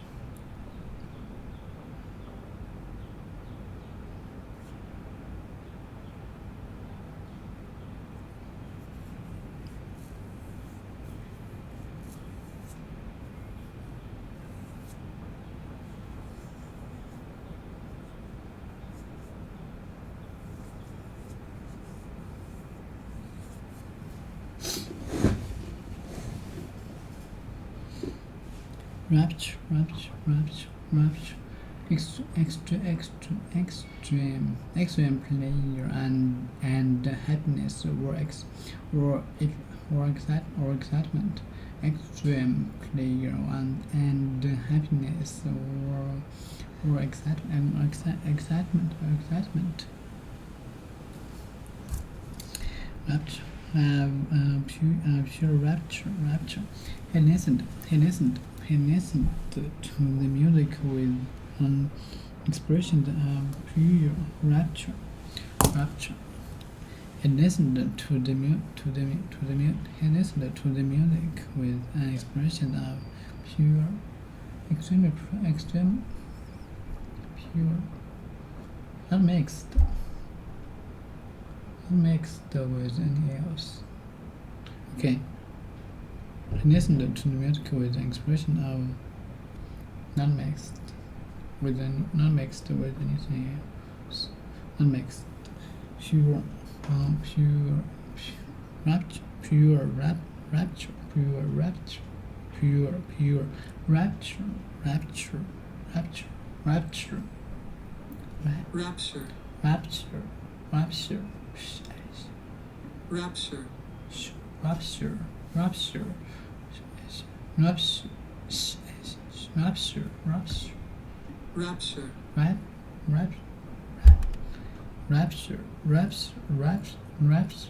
Extreme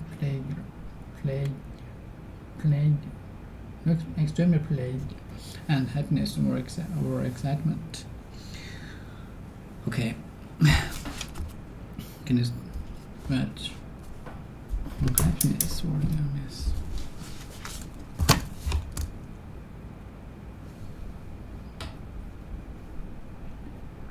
And it's not even cultivated, you cannot lose it.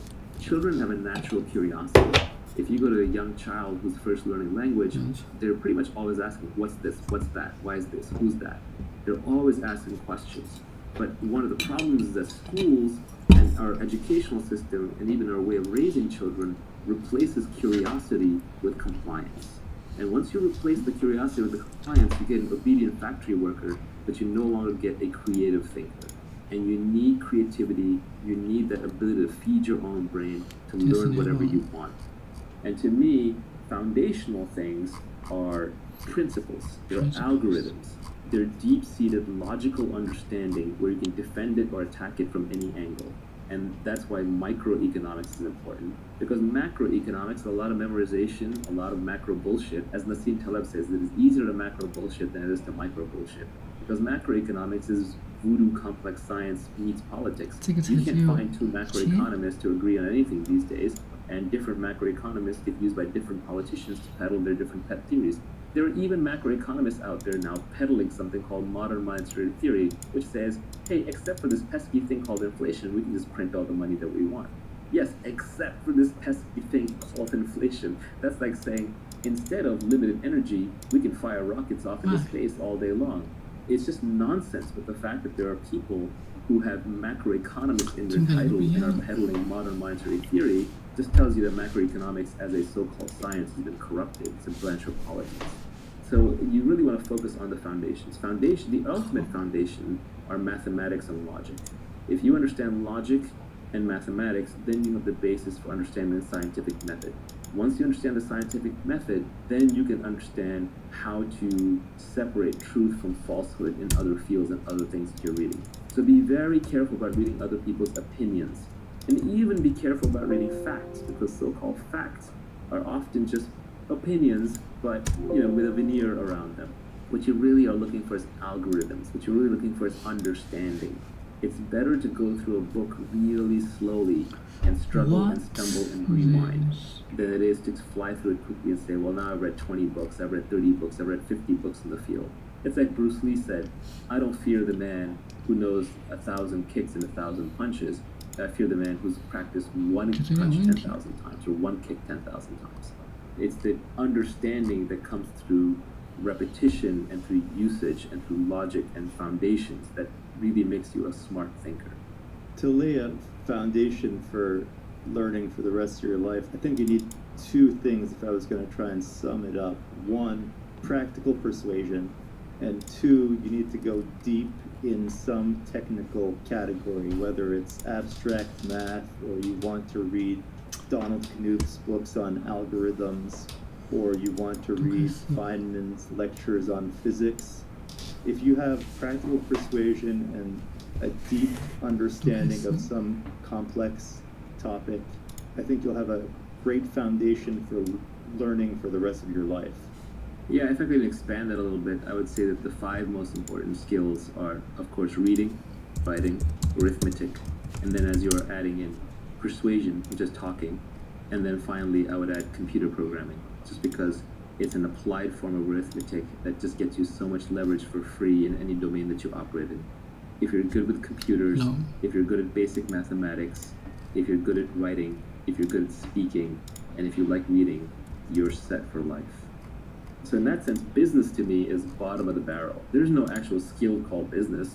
It's too generic of a thing. It's like a skill called relating, like relating to humans. That's not a skill. It's too broad. So a lot of what goes on in business schools, and there's some very intelligent stuff taught in business schools. I don't mean to distract from it completely, but some of the stuff that's taught in business school is essentially just anecdotes. They call it case studies, but it's just anecdotes.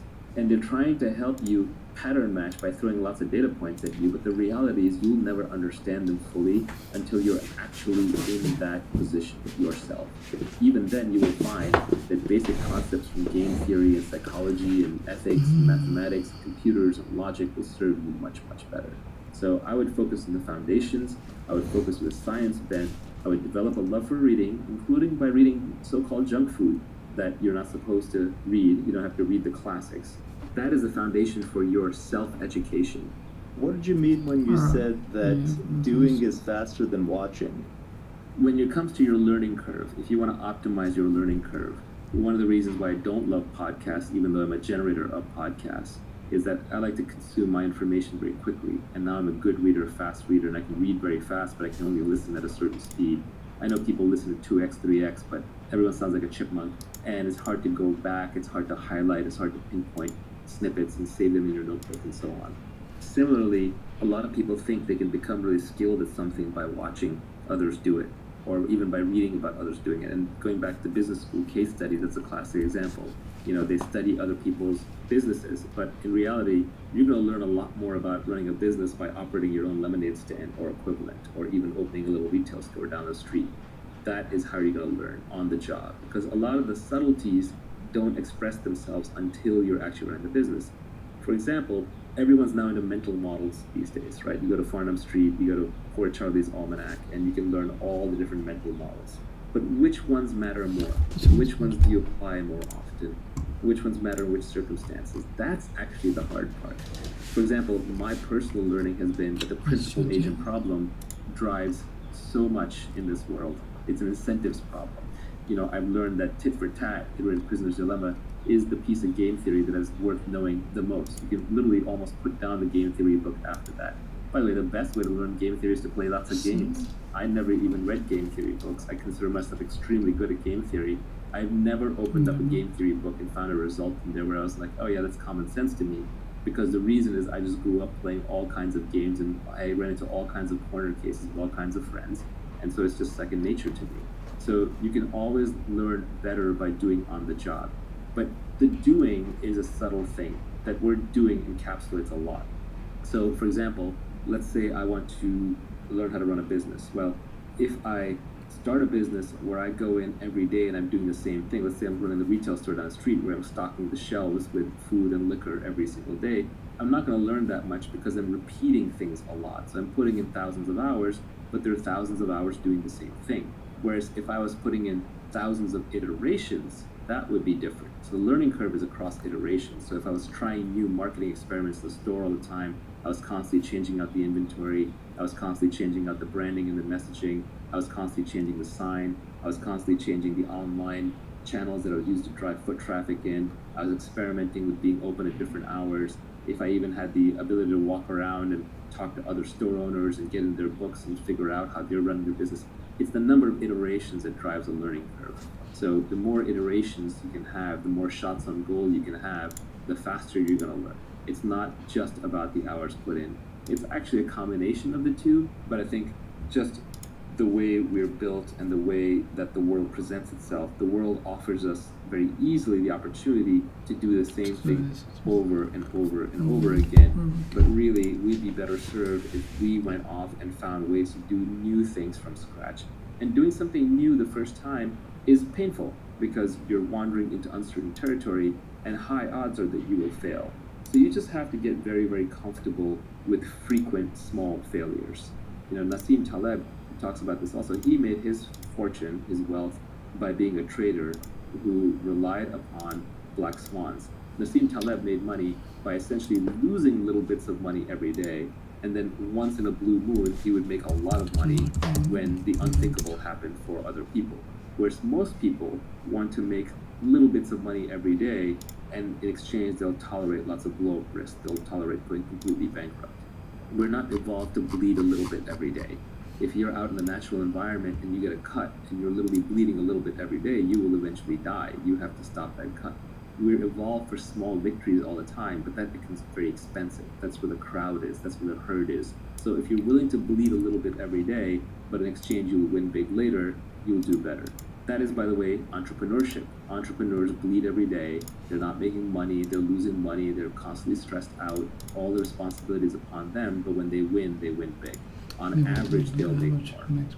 So why don't we jump into accountability, which I thought was pretty interesting, and I think you have your own unique take on it. So the first tweet on accountability was, embrace accountability and take business risks under your own name. Society will reward you with responsibility, equity, and leverage.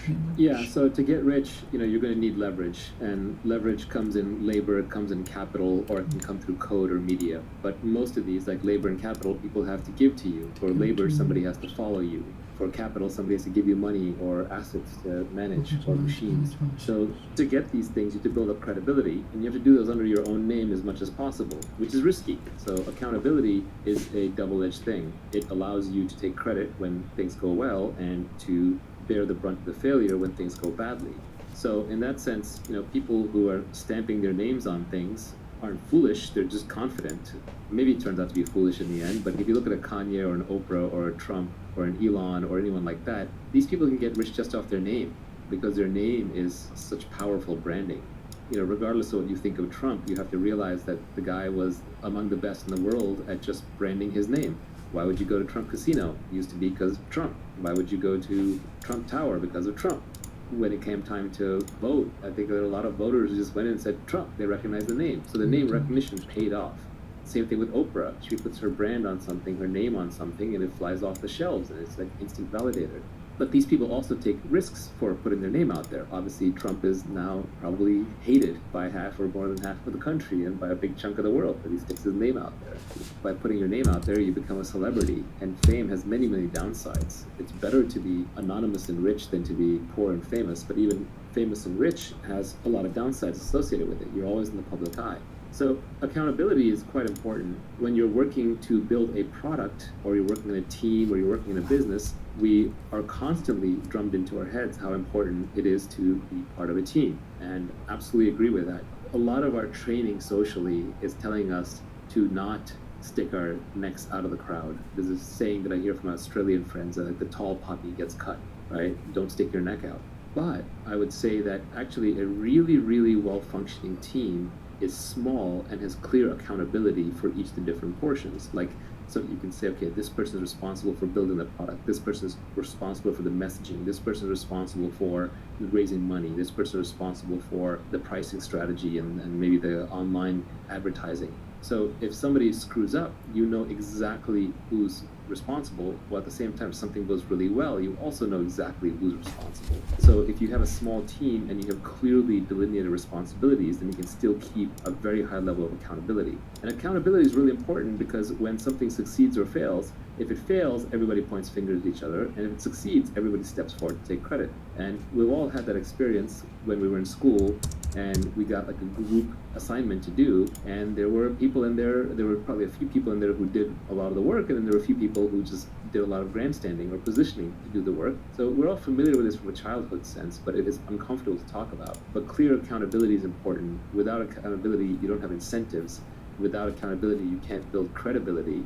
But you take risk. So you take risk of failure, you take risk of humiliation, you take risk of failure under your own name, which, you know, luckily in modern society, there's no more debtor's prison and people don't go to jail or get executed for losing other people's money. But we're still socially hardwired to not fail in public under our own names. And the people who have the ability to fail in public under their own names actually gain a lot of power. For example, I'll give a personal anecdote.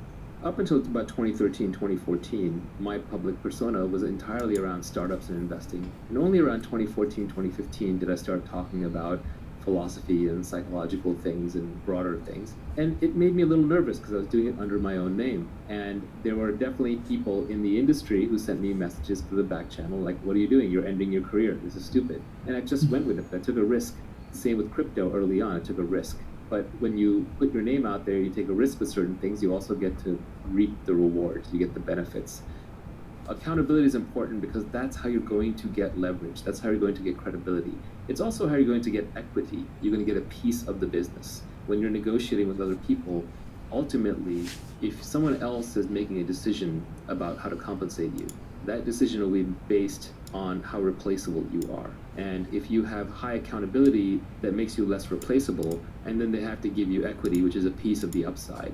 But equity itself is a good example because equity is also a risk-based instrument. Equity means you get paid everything after all the people who need guaranteed money are paid back. So if you look at the hierarchy of capital in a company, the employees get paid first. They get to pay the salary first. Like in the legal proceedings, you know, the salaries are sacrosanct. If you are a board member and the company spends too much money and has back salaries to pay, the government will go after you personally to pay back the salaries. So the employees get the most security, but in exchange for that security, they don't have as much upside. Then next in line would be the debt holders, who are maybe the bankers who lent money to the company for operations, and they need to make their fixed coupon every month or every year, but they don't get much more upside beyond that. Now they might be making 5, 10, 15, 20, 25% a year, but that's where their upside is limited to. And then finally are the equity holders, and these people are actually going to get most of the upside. So once the debt holders are paid off and the salaries are paid off, whatever remains goes to them. But if there isn't enough money to pay off the salaries and the debt holders, or if there's just enough to pay off the salary and the debt holders, which is what happens with most businesses most of the times, the equity holders get nothing. So the equity holders take on greater risk, but then they take on, in exchange, they get nearly unlimited upside. And you can do the same with all of your work. So essentially taking accountability for your actions is the same as taking an equity position in all of your work. You're essentially taking greater downside risk and greater upside risk. But realize that in modern society, the downside risk is not that large. Even personal bankruptcy can wipe the debts clean in good ecosystems. I'm most familiar with Silicon Valley, but generally people will forgive failures as long as you were honest and made a high integrity effort. So there's not really that much to fear in terms of failure. And so people should be taking on a lot more accountability than they actually are. Is accountability actually fragile, or do you really just mean that we're hardwired not to fail in public, so it just feels like it's a fragile thing? I think it could actually be fragile. Like example of accountability is you're an airplane pilot. As a captain, you're taking on accountability for the entire plane. Let's say that something goes wrong with the aircraft, you can't later blame it on anyone else. You can't blame it on the steward or the stewardess. You can't blame it on the co-pilot. You're the captain. You're responsible for the ship. And if you screw up, you crash the ship, and there are immediate consequences. In the old days, the captain was expected to go down with the ship. If the ship was sinking, literally the last person who got to get off was the captain. So yeah, I think accountability does come with real risks, but we're talking about in a business context. So the risk here would be that you would probably be the last one to get your capital back out. You'd be the last one to get paid for your time. So, the time that you put in, the capital that you put in into the company, these are what are at risk. Even if a business fails and your name's on it, that's not as bad as if it turns out to be an integrity issue. Like your Bernie Madoff, for example, Madoff Investments. That name is never going to be good again in the investment community. You could be Bernie Madoff's great-great-great-grandson. You are not going to go into the investment business because you ruin the family name. So I think these days, the accountability risk with the name happens more around integrity rather than it does around purely economic failure. The big takeaway for me on accountability is that you will be rewarded directly in proportion with your accountability. I also think this is why people like Taleb rail against CEOs who get rewards without accountability. Yeah, Taleb's Skin in the Game is required reading if you want to get anywhere in modern life and understand how modern systems work. Then Skin in the Game would be near top of my list to read. But yes, accountability, Skin in the Game, these concepts go very closely hand in hand. I think of accountability as reputational skin in the game. It's putting your personal reputation on the line as skin in the game. Accountability is a simple concept. The only part of accountability that may be a little counterintuitive is that we're currently socially brainwashed to not take on accountability, not in a visible way. But I think there are ways to take on accountability where every member of a team can take on accountability for their portion. And that is how you get a well-functioning team while still putting credits and losses in the correct columns. So why don't we talk a little bit about leverage? The first tweet in the storm was a famous quote from Archimedes, which was, "Give me a lever long enough and a place to stand, and I will move the earth." The next tweet was, "Fortunes require leverage. Business leverage comes from capital, people, and products with no marginal cost of replication." Leverage is critical. The reason I stuck an Archimedes quote in there is normally I don't like putting other people's quotes in my Twitter. Like, that doesn't add any value. You can go look up those people's quotes. But this quote I had to put in there because it's just so fundamental. I read it when I was very, very young, and it had a huge impression on me. And we all know what leverage is when we use a seesaw or a lever. We understand how that works physically. But I think what our brains aren't really well evolved to comprehend is how much leverage is possible in modern society and what the newest forms of leverage are. And so the oldest form of leverage is labor, which is people working for you. So instead of me lifting rocks, I can have 10 people lift rocks. And just by my guidance on where the rocks should go, a lot more rocks get moved than I could do myself. Everybody understands this because we're evolved to understand the labor form of leverage. And so what happens is society overvalues labor as a form of leverage. This is why your parents are impressed when you get a promotion and you have lots of people working underneath you. This is why when a lot of naive people, when you tell them about your company, they'll say how many people work there. They'll use that as a way to establish credibility. They're trying to measure how much leverage and impact you actually have. Or when someone starts a movement, they'll say how many people they have or how big the army is. We just automatically assume that more people is better. But I would argue that this is the worst form of leverage that you could possibly use. Managing other people is incredibly messy. It requires tremendous leadership skills. You're one short hop from a mutiny or getting eaten or torn apart by the mob. It's incredibly competed over. Entire civilizations have been destroyed over this fight. For example, communism, Marxism, is all about the battle between capital and labor, das Kapital and das Labor, right? So it's a trap. So you really want to stay out of labor-based leverage. You want the minimum amount of people working with you that are going to allow you to use the other forms of leverage, which I would argue are much more interesting. The second type of leverage is capital. And this one's a little less hardwired into us because large amounts of money moving around and being saved and being invested in money markets, these are inventions of human beings the last few hundred to few thousand years. They're not involved with us from hundreds of thousands of years. So we understand them a little bit less well. They probably require more intelligence to use correctly, and the ways in which we use them keep changing. Management skills from 100 years ago might still apply today, but investing in the stock market skills from 100 years ago probably don't apply to the same level today. So capital is a trickier form of leverage to use. It's more modern. It's the one that people have used to get fabulously wealthy in the last century. It's probably been the dominant form of leverage in the last century. And you can see this by who are the richest people. It's bankers, politicians in corrupt countries who print money, essentially people who move large amounts of money around. And if you look at the top of very large companies, outside of technology companies, in many, many large old companies, the CEO job is really a financial job. They're really financial asset managers. Now, sometimes an asset manager can put a pleasant face on it so you get a Warren Buffett type, but deep down, I think we all dislike capital as a form of leverage because it feels unfair, because it's this invisible thing that can be accumulated and passed across generations and suddenly seems to result in people having gargantuan amounts of money with nobody else kind of around them or necessarily sharing in it. That said, capital is a powerful form of leverage. It can be converted to labor. It can be converted to other things. It's very surgical, very analytical. If you are a brilliant investor and you have $1 billion and you can make a 30% return with it, whereas anybody else can only make a 20% return, you're going to get all the money and you're going to get paid very handsomely for it. It scales very, very well. If you get good at managing capital, you can manage more and more capital much more easily. You can manage more and more people. So it is a good form of leverage, but the hard part with capital is how do you obtain it? And that's why I talk about specific knowledge and accountability first. If you have specific knowledge in a domain, and if you're accountable and you have a good name in that domain, then people are going to give you capital as a form of leverage that you can use to then go get more capital. So, but capital also is fairly well understood, and I think a lot of the knocks against capitalism come because of the accumulation of capital. The most interesting and the most important form of leverage is this idea of products that have no marginal cost of replication. This is the new form of leverage. This was only invented in the last few hundred years.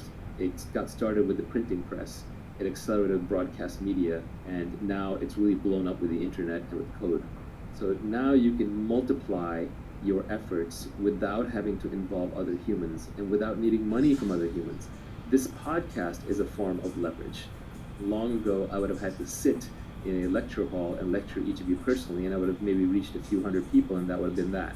30 years ago, I would have to be lucky to get on TV, which is somebody else's leverage. They would have distorted the message, they would have taken the economics out of it or charged me for it. They would have muddled the message, and I would have been lucky to get that form of leverage.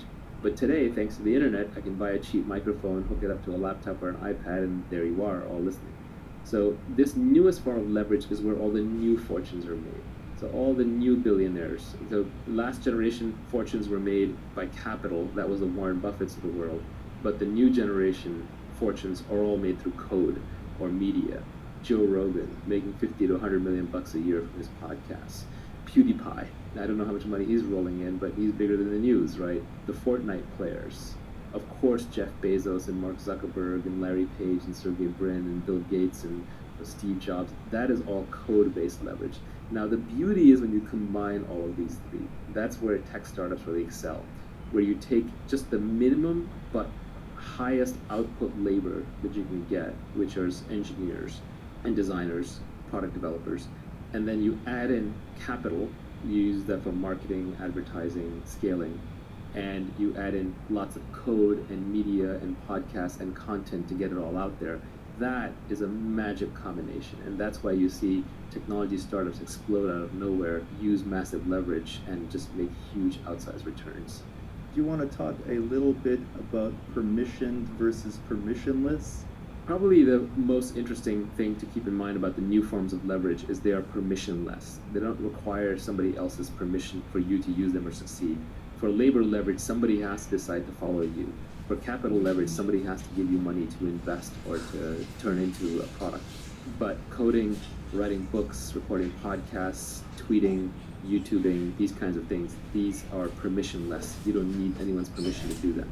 And that's why they're very egalitarian. They're great equalizers of leverage. And as much as people may rail on Facebook and YouTube, they're not going to stop using it, because this permissionless leverage where everyone can be a broadcaster is just too good. The same way, you can rail upon Apple for having a slightly closed ecosystem in the iPhone, but everyone's writing apps for it. And so as long as you can write apps for it, you can get rich or reach users doing that, why not?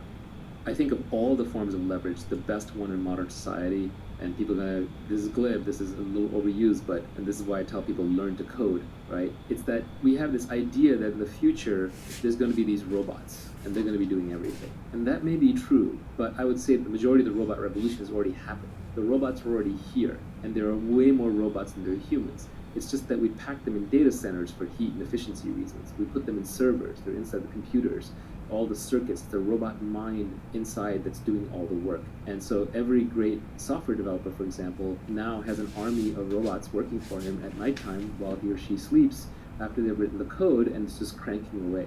So the robots army is already here. The robot revolution has already happened. We're about halfway through it. We're just adding in much more of the hardware component these days. As we get more familiar, we get more comfortable with the idea of autonomous vehicles and autonomous airplanes and autonomous ships and maybe autonomous trucks and their delivery bots and Boston Dynamics robots and all that. But robots who are doing web searching for you, for example, are already here. The ones who are like cleaning up your video and audio and transmitting it around the world are already here. The ones who are answering many customer service queries, things that you would have had to call a human for, are already here. So an army of robots is already here. It's very cheaply available, and the bottleneck is just figuring out intelligent and interesting things to do to them. And essentially, you can order this army of robots around. Just the commands have to be issued in a computer language, in the language that they understand. So these robots aren't very smart. They have to be told very precisely what to do and how to do it. So coding is such a great superpower because now you can speak the language of the robot armies and you can tell them what to do. And I think at this point, actually, people are not only commanding the army of robots within servers through code, they're actually manipulating the movement of trucks, of other people. Just ordering a package on Amazon, you're manipulating the movement of many people and many robots to get a package delivered to you. People are doing the same things to build businesses now. So there's the army of robots within servers, and then there's also an army of actual robots and people that are being manipulated through software. Labor and capital are much less egalitarian, not just in their inputs, but in their outputs. Let's say that I need something that humans have to provide, like if I want a massage, or if I need someone to cook my food. The more of a human element there is in providing that service, the less egalitarian it is. Jeff Bezos probably has much better vacations than most of us, right? Because he has lots of humans running around doing whatever he needs to do. But if you look at the output of code and media, Jeff Bezos doesn't get to watch better movies and TV than we do. Jeff Bezos doesn't get to even have a better computing experience. Google doesn't give him some premium special Google account where his searches are better. It's the nature of code and media output that the same product is accessible to everybody. And it turns into a positive sum game, where if Jeff Bezos is consuming the same product as 1,000 other people, that product's to be better than the version that Jeff would consume on his own.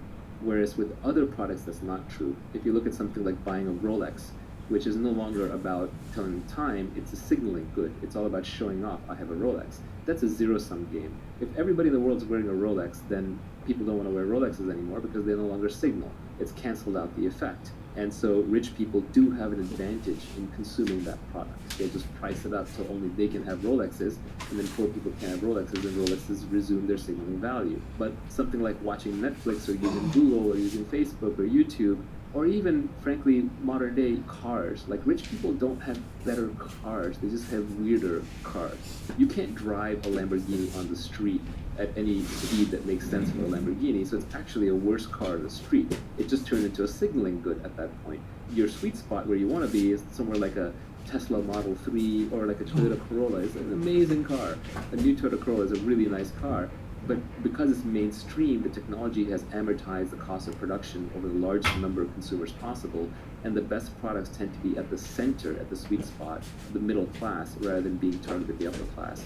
So I think one of the things that we don't necessarily appreciate in modern society is as the forms of leverage have gone from being human-based, labor-based, and being capital-based to being more product and code and media-based, that most of the goods and services that we consume are becoming much more egalitarian in their consumption. Even food is becoming that way. Like, food is becoming cheap and abundant, at least in the first world, too much so to our detriment. Jeff Bezos isn't necessarily eating better food, he's just eating different food, or he's eating like food that's prepared and served theatrically. So it's almost like more of, again, that human element performance. But the labor element out of food production has gone down massively, the capital element has gone down massively. And so even food production itself has become more technology oriented. And so the gap between the haves and the have-nots is getting smaller. So if you care about ethics in wealth creation, it is better to create your wealth using code and media as leverage, because then those products are equally available to everybody, as opposed to trying to create your wealth through labor or capital, because what I'm referring to here is scale economies. Technology products and media products have such amazing scale economies that you always want to use the product that is used by the most people. The one that's used by the most people ends up having the largest budget. There's no marginal cost of adding another user, and so with the largest budget, you get the highest quality. So the best TV shows are actually not going to be some obscure ones just made for a few rich people. They're going to be the big budget ones like the Game of Thrones or the Breaking Bad or Bird Box, where they have massive, massive budgets. They can just use those budgets to get to a certain quality level. And then the rich people, to be different, they have to fly to Sundance and watch a documentary, because you and I aren't going to fly to Sundance because, you know, that's something that bored rich people do to show off. And we're not going to watch a documentary because most of them just aren't actually even that good, right? Again, if you're wealthy today, for large classes of things, you spend your money on signaling goods to show other people that you're wealthy, and you try and convert them to status, as opposed to actually consuming the goods for their own sake. People and capital as a form of leverage have a negative externality, and code and product have a positive externality attached to them, if I was going to sum up your point. I think that capital and labor are also starting to become a little more permissionless, or at least the permissioning is diffuse because of the internet. So instead of labor, we have community now, which is a diffused form of labor. For example, Mark Zuckerberg has 1 billion people doing work for him by using Facebook. And instead of going to raise capital from someone who's rich, now we have crowdfunding. So you can raise millions and millions of dollars for a charity, for a health problem, or for a business. You can do it all online. So capital and labor are also becoming permissionless, and you don't need to necessarily do it the old-fashioned way, where you have to go around and ask people for permission to use their money or their time. One more question about leverage. Do you think a choice of business model or a choice of product can also bring a kind of leverage to it? For example, pursuing a business that has network effects, pursuing a business that has brand effects, or other choices of business model that people can manipulate that just give you free leverage? Yeah, there's some really good microeconomic concepts that are important to understand. One of those is scale economies, which is the more you produce of something, the cheaper it gets to make it. That's something that a lot of businesses have, basic economics 101, and you should try and get into a business where making widget number 12 is cheaper than making widget number 5, and making widget number 10,000 is a lot cheaper than the previous ones. And this builds up an automatic sort of barrier to entry against competition. And 就是我觉得好像没改好热好热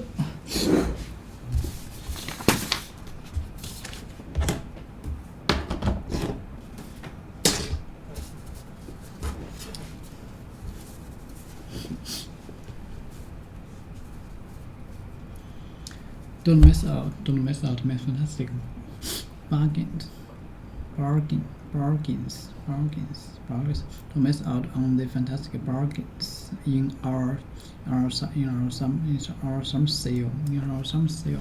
This is a fantastic all-round sports room. She's a fantastic all-round sports woman. That was a fantastic goal. That was a fantastic goal. We had a fantastic meal at that new restaurant. Students, okay. Don't miss out on the fantastic. Don't miss out on the fantastic bargains in our summer sale. She's a fantastic.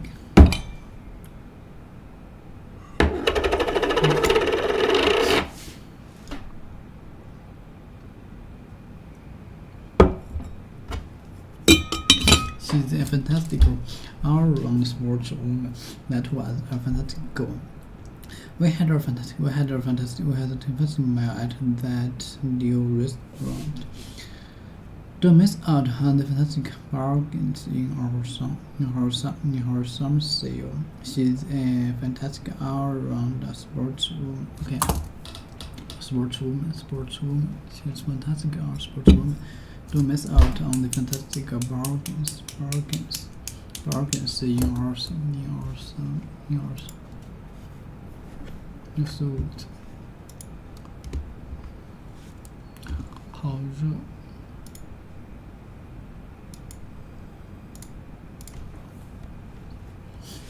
Don't miss out on the fantastic bargains in our summer sale. She's a fantastic all-round sportswoman. That was a fantastic goal. We had a fantastic meal at that new restaurant. Strange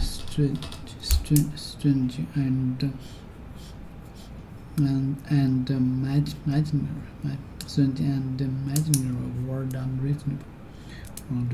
He draws fantastic animals with two heads and large wings. A fantastic amount is very large. She must be earning a fantastic amount of money. Expressing the act of saying what you think or showing how you use words or action. Okay, then what you mean? The act of saying what you think or showing how you feel. Use the words or actions. Expression of he wrote her a poem as an expression of his love. We've received a lot of expressions of support for our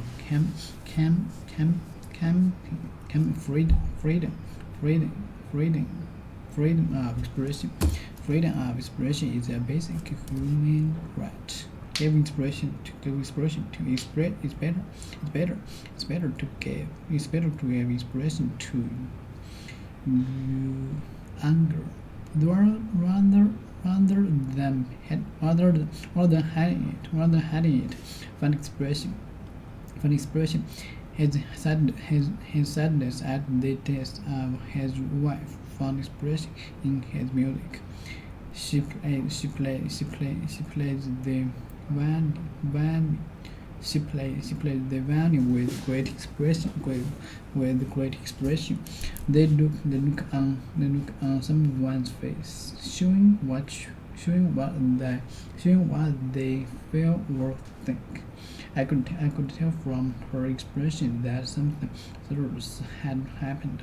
Mark always has such a measurable expression on his face. For example, I could tell from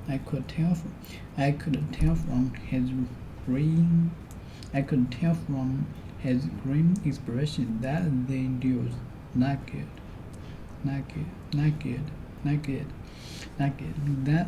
the induce not good. He listened to the music with an expression of pure rapture,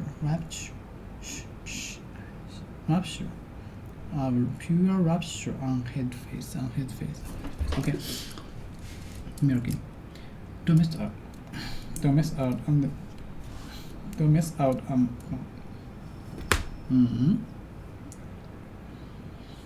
Don't miss out. Okay, don't miss out on the fantastic bargains in our summer sale. Don't miss out on the fantastical bargains on our summer in one. Don't miss out on the fantastic bargains in our some sale. Don't miss out on the fantastic. Okay. Don't miss out on the fantastic. Don't miss out on the fantastic. Don't miss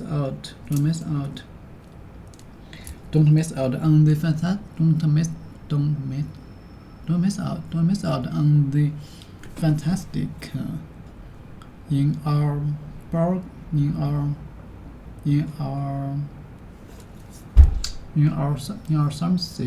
summer sale. She's a fantastic all-round sportswoman.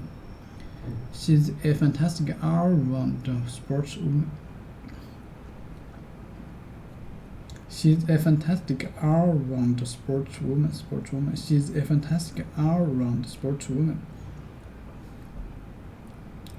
She's a fantastic all-round sportswoman. She's a fantastic all-round sportswoman. She's a fantastic all-round sportswoman. She's a fantastic all-round sportswoman. She's a fantastic all-round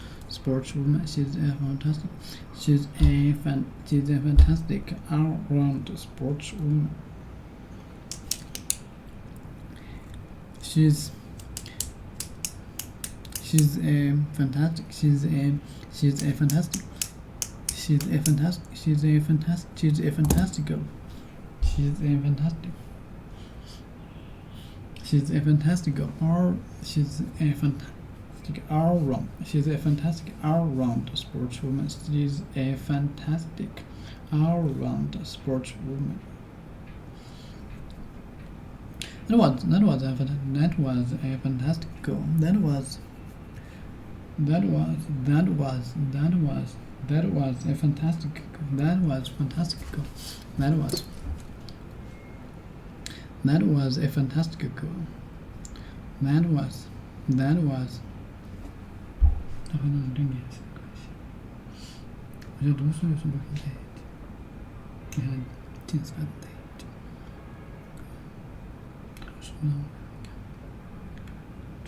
本来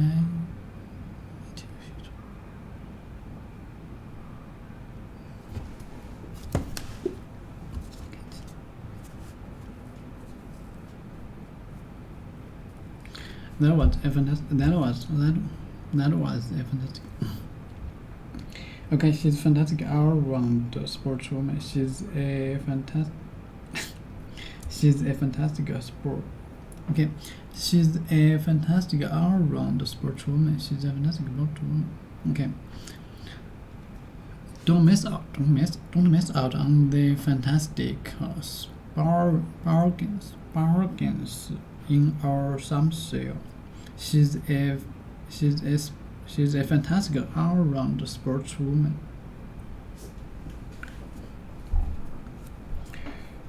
That was a fantastic goal. That was a fantastic goal. That was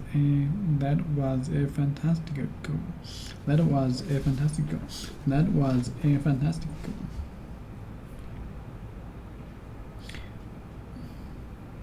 Yeah.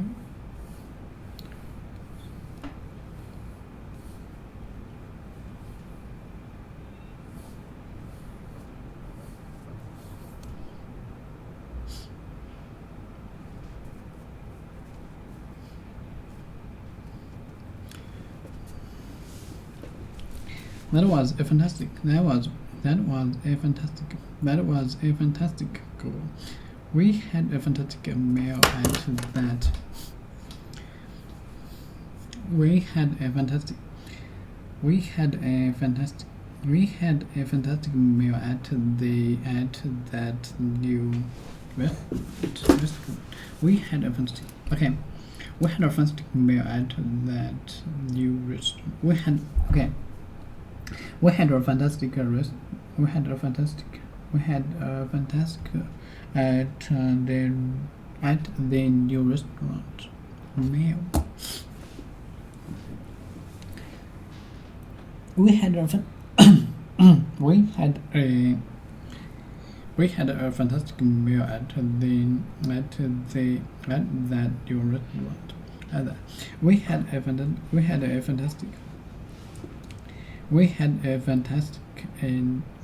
fantastic at that new restaurant.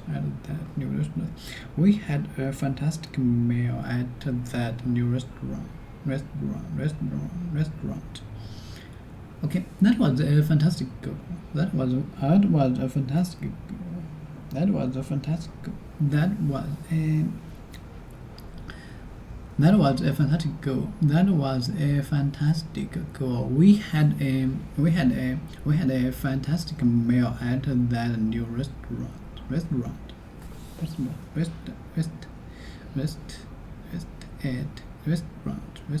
And then added that. Okay, we had a fantastic at that new restaurant. Is that so? Is that not real? Fantastic, not real.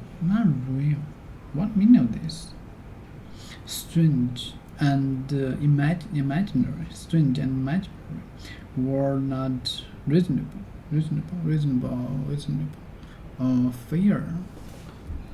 Fair.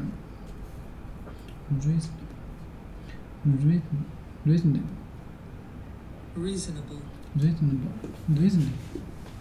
Based on okay.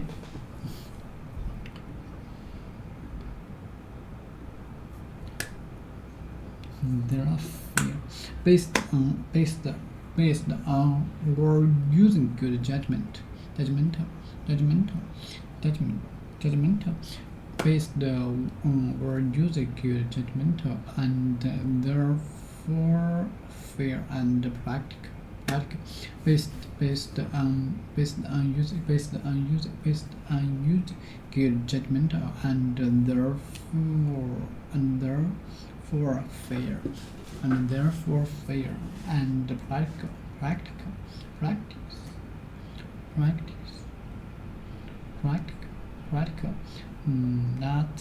Not imagine. Okay, practical. Rather than ideas or imagination rather than nature or imagination.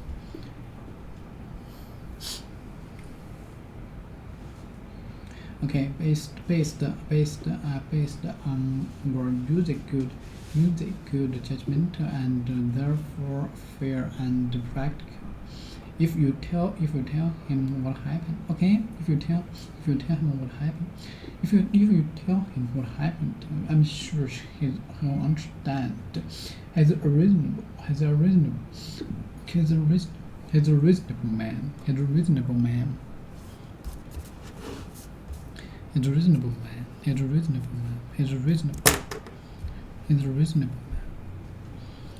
Strange and imaginary. Strange and imaginary were not reasonable. Strange and imaginary and were not reasonable. Strange and imaginary and were not reasonable. Strange and imaginary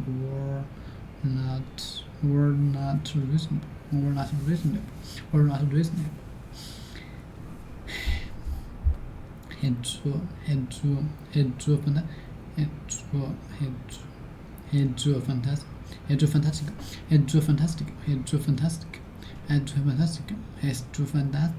Okay, fantastic animals with two heads. Oh, two heads and nudge wings.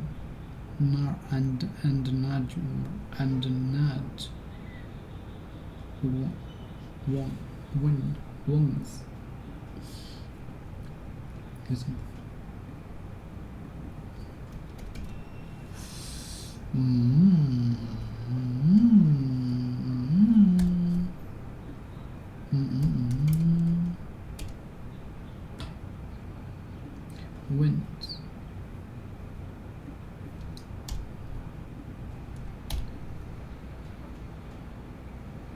Wing. Wind, wind, wind, wind, wind, wind. Okay, head to fantastic animals with two heads and nod, winds, winds, winds.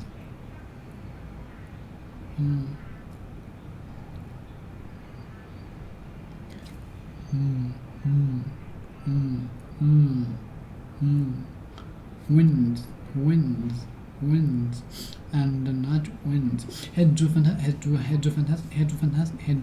animals with two heads and large winds, winds, with head to fantastic. Head to fantastic animals with two heads and large winds, winds. Head to fantastic animals with two heads. Okay, with head to fantastic animals with two heads and large wings. Okay, strange. Okay, strange and imaginary were not reasonable. Head to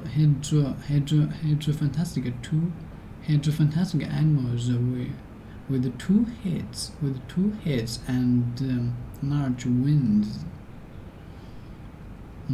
Yeah, I'm right. Okay. Strange and imaginary.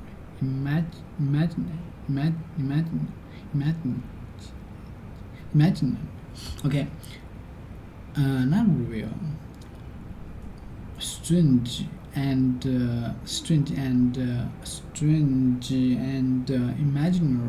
imaginary. Strange and imaginary. Were not reasonable.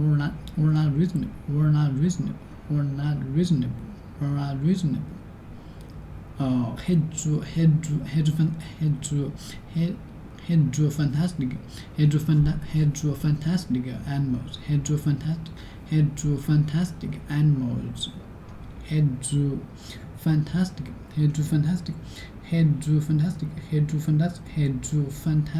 animals. Head to fantastic. Okay, head to fantastic animals with two heads. With head to fantastic animals with two heads and with two heads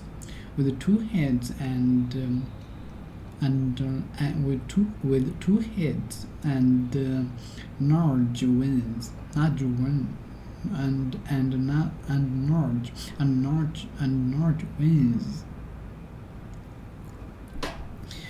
Yeah, I'm right.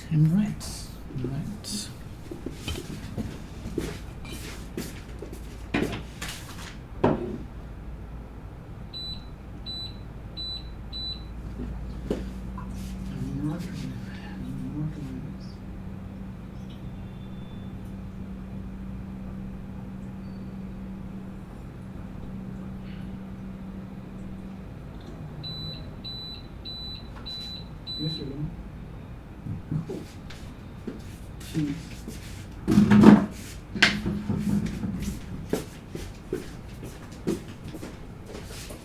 Imagine.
and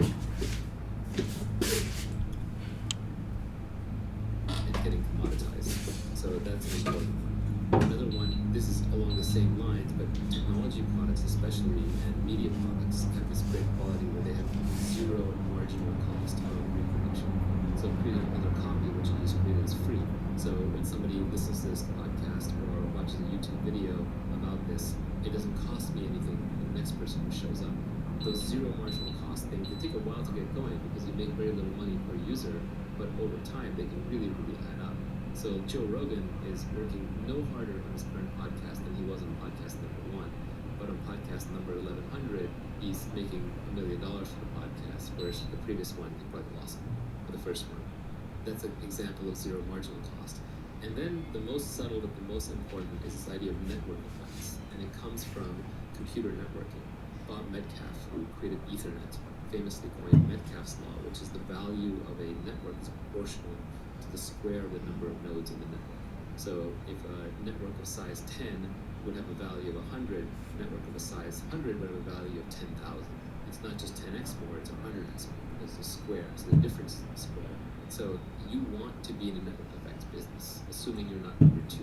If you're number 1 in a network effect business, you win everything.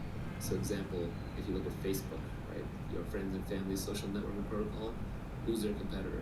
Nobody, because they won everything through network effects. Which is why when people say, well, I can just switch away from Facebook, they don't realize that network effects create natural monopolies. They're very, very powerful things. And one of the dirty secrets of Silicon Valley is that a lot of the winning businesses are natural monopolies. Even ride sharing tends towards one winner-take-all system. Uber will always have better economics than Lyft, as long as it's moving more drivers or riders around. Something like Google, there's only one viable search engine. I do like DuckDuckGo, privacy. Always going to be behind because of network effects. Twitter, right? Where else would you go for microblogging? Even YouTube has weak network effects, but they're still powerful enough. There's really no number 2 site that you go to consume your video on a regular basis. It even turns out in e-tail, Amazon, Prime, and convenience, stored credit cards and information creates a powerful network effect. So what is a network effect? Let's just define it precisely. A network effect is when each additional user adds value to the existing user base. So your users themselves are creating some value for the existing users. The classic example that I think everybody can understand is language. Let's say that there's 100 people who live in the community and speak 10 different languages, and each person just speaks one of those 10. Well, you're having to translate all the time. It's incredibly painful. But if all 100 of you spoke the same language, it would add tremendous value. And so the way that community will play out is 10 people start off speaking 10 languages. So let's say that one extra person learns English. Well, now all of a sudden, 11 people know English. So the next person comes to learn a new language, probably going to choose English. And at some point, let's say English gets to 20 or 25 people, it's done. It's just going to own the entire language marketplace, and the rest of the languages will get competed out. Which is why long term, the entire world is probably going to end up speaking English and Chinese. China is closed off on the internet, but the internet itself is a great leveler, and people who want to communicate on the internet are forced to speak English because the largest community of people on the internet speaks English. I always feel bad for my colleagues who grew up speaking foreign languages in foreign countries because you don't have access to so many books. So many books just haven't been translated into other languages. So if you only spoke French, or you only spoke German, or you only spoke Hindi, for example, you would be at a severe disadvantage in a technical education. Invariably, if you go and get a technical education, you have to learn English just because you have to read these books that have this data that has not been translated. So languages are probably the oldest example of network effect. Money is another example. We should all probably be using the same money, except for the fact that geographic and regulatory boundaries have created these artificial islands of money. But even then, the world tends to use a single currency as the reserve currency at most times, currently the US dollar. So network effects are a very powerful concept. When you're picking a business model, it's a really good idea to pick a model where you can benefit from network effects, low marginal costs, and scale economies. And these tend to go together. Like anything that has zero marginal cost of production obviously has scale economies, and things that have zero marginal cost of reproduction very often tend to have network effects because it doesn't cost you anything more to stamp out your thing, so then you can just create little hooks for users to add value to each other. So you should always be thinking about how your users, your customers, can add value to each other, because that is the ultimate form of leverage. you're on the beach in the Bahamas or you're sleeping at night and your customers are adding value to each other. The tweet storm is very abstract.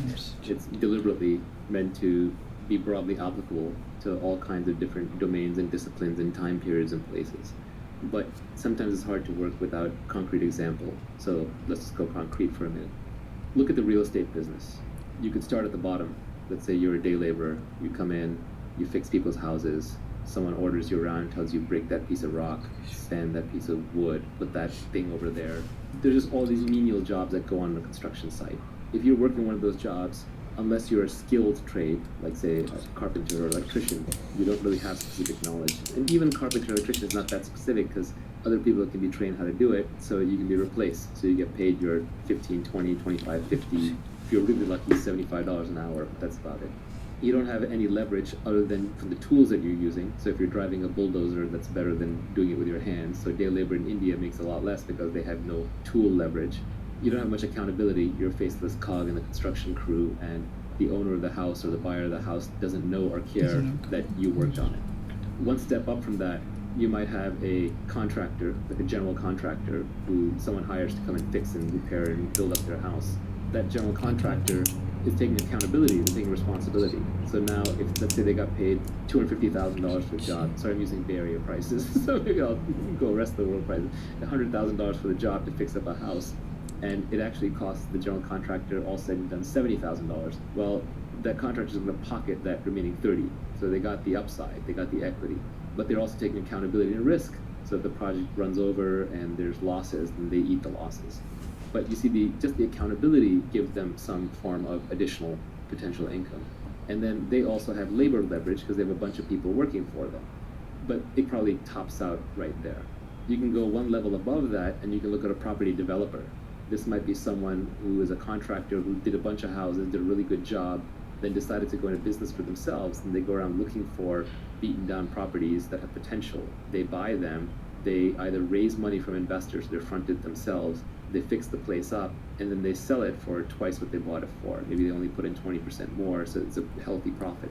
So now a developer like that takes on more accountability, has more risk, they have more specific knowledge, because now you have to know which neighborhoods are worth buying in, which lots are actually good and which lots are bad, what makes or breaks a specific property. You have to imagine the finished house that's going to be there even when the property itself might look really bad right now. So there's more specific knowledge, there's more accountability and risk, and now you also have capital leverage because you're also putting money into the project. But conceivably, you could buy, a piece of land or a broken down house for $200,000 and turn it into $1 million mansion and pocket all the difference. One level beyond that might be a famous architect or a developer, where just having your name on a property because you've done so many great properties increases its value. One level up from that, you might be a person who decides, well, I understand real estate and I now know enough of the dynamics of real estate that rather than just build and flip my own properties or improve my own properties, I'm going to be a massive developer. I'm going to build entire communities. Another person might say, I like that leverage, but I don't want to manage all these people. I want to do it more through capital, so I'm going to start a real estate investment trust. And that requires specific knowledge, not just about investing in real estate and building real estate, but also requires specific knowledge about the financial markets, the capital markets, and how real estate trusts operate. One level beyond that might be somebody who says, actually, I want to bring the maximum leverage to bear in this market and the maximum specific knowledge. And so that person would say, well, I understand real estate, and I understand everything from basic housing construction to building properties and selling them to how real estate markets move and thrive.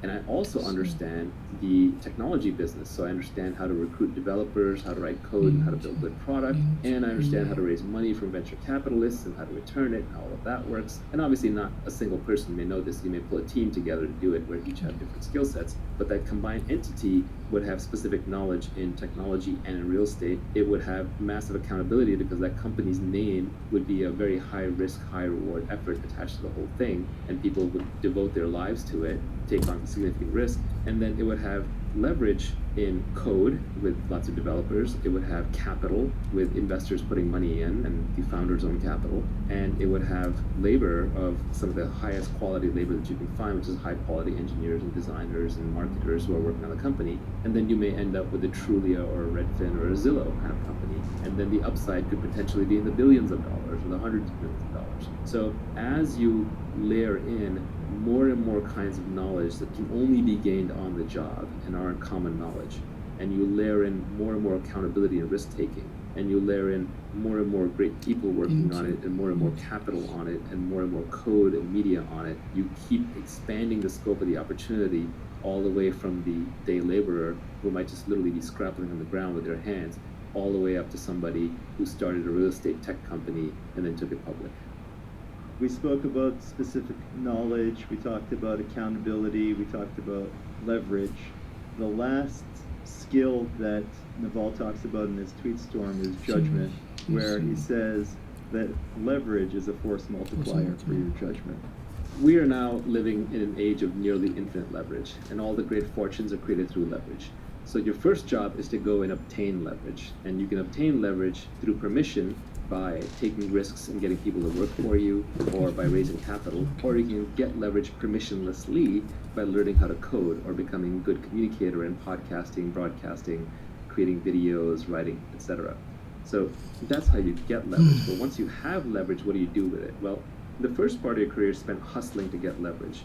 Once you have the leverage, then you want to slow down a bit, because your judgment really matters. It's like you've gone from steering your sailboat around to now you're steering an ocean liner or a tanker. You have a lot more at risk, but you have a lot more to gain as well. You're carrying a much higher payload. So in an age of infinite leverage, judgment becomes the most important skill.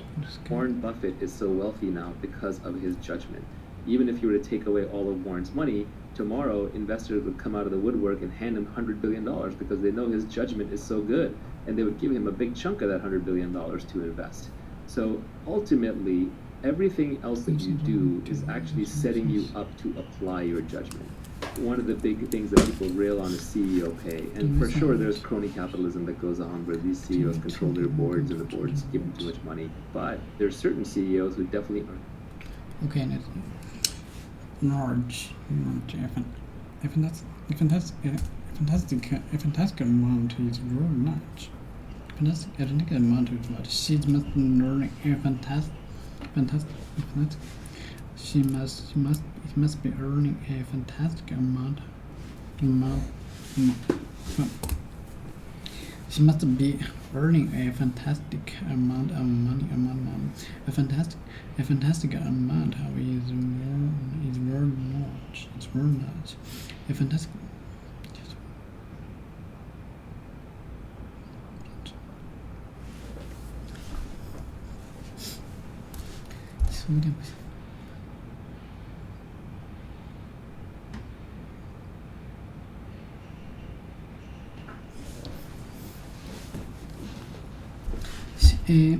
A fantastic amount is very.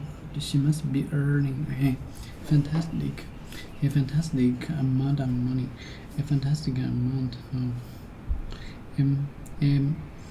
A fantastic amount is very large. He must be earning a fantastic amount is very large. A fantastic amount is very large. Fantastic is very large. She must be earning a fantastic amount of money. The fantastic amount is very large. She must be earning a fantastic amount of money. Okay, let me see. A fantastic amount is very large. It's very large. A fantastic amount is very large. She must be earning a fantastic amount of money. Okay, not this. Okay, she must be earning a fantastic amount of money. Okay, fantastic.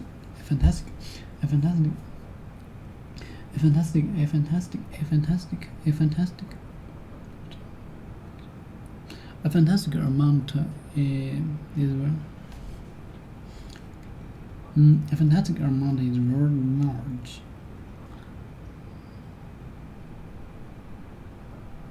A fantastic amount is very not. A fantastic amount is very large. A fantastic amount is very large. She must be earning a fantastic amount of money. She must be earning a fantastic amount of money. She must be earning a fantastic amount of money. A fantastic amount is very large. She must be earning a fantastic amount of money. Okay, a fantastic amount of money. A fantastic amount is very large. It's very large. Okay, a fantastic large. A fantastic amount is very large.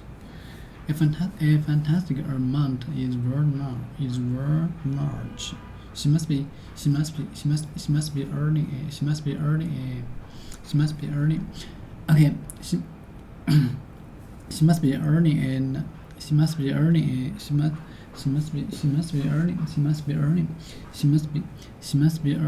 fantastic. She must be earning a fantastic. She must be earning a fantastic.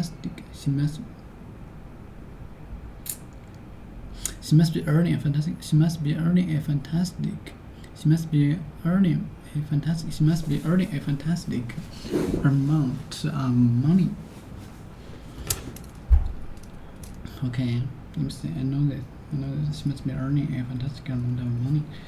Bargains, no price. Okay, go aim, war support, aim war support, war and situation to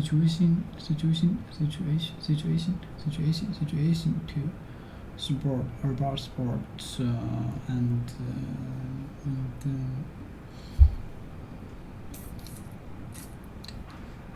okay, let me see. Area and play on clean field that usually has two posts.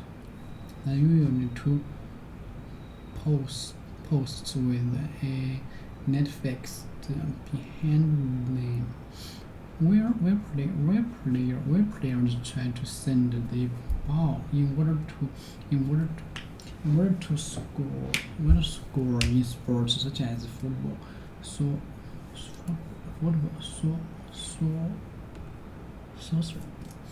hockey, and soccer and hockey.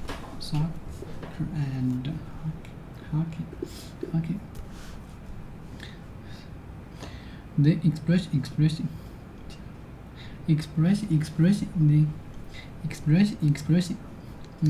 the act of saying what you think or showing how you feel. Expression. Go. Imagination, reasonable, fair, based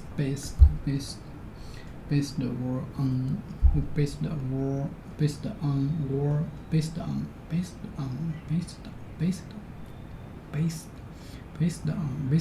or use a good judgment or use a good judgment or use a good judgment or use a good judgment and therefore fair and practical and fair and practical, strange and imagine or not reasonable. Head to fantastic animals with two heads and large wings.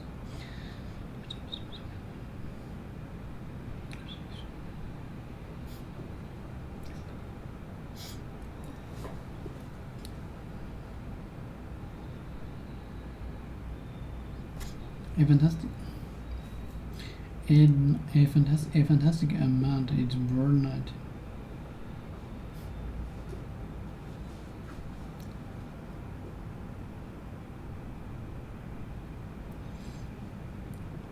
expression. They act of saying. Expression. The act of saying what you think. The act of saying what you. The act of saying what you think or showing how you feel using words or action. The action of saying what you think or showing how you feel using words or actions. The act of saying what you think or showing how you feel or use words or actions. The act of saying what you think. Okay. The act of saying what you think or showing how you feel using words or actions. Or showing how you feel using words or actions.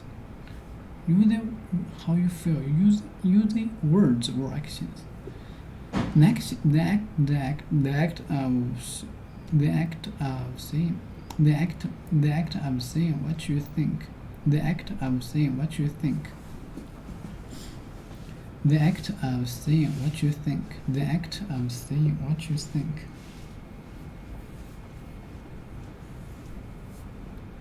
The act of saying what you think. The act of saying what you think. The act of saying what you think. Or showing how you feel using words or actions. The act of saying what you think. The act of what you think. The act of expression. Okay. Showing the act of saying what you think or showing how you feel using words or actions. The act of saying what you think or showing how you feel using words or actions. Using words or actions. How you feel or using words or actions. He wrote her a poem as an inspiration of his love. Okay. The act of saying what you think. The act of saying what you think or showing how you feel using words or actions. Using words or actions. The act of saying what you think or showing how you feel using words or actions. The act of saying what you think or showing how you feel using words or actions. The act of saying what you think. The act of saying what you think or showing how you feel using words or actions. The act of saying what you think or showing how you feel using words or actions. Or showing how you feel using how you feel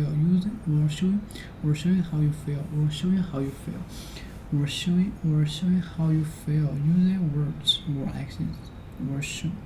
Or showing how you feel using words or actions. The act of saying what you think. The act of saying what you think. The act of what you think. The act of saying what you think or showing how you feel using words or actions. The act of saying what you think. The act of saying what you think. The act of saying what you think or okay. The act of saying what you think or showing how you feel The act of saying or showing. The act of saying what you think or showing how you feel using words. Okay. The act of saying what you the act of saying what you think or showing how you feel using words or actions.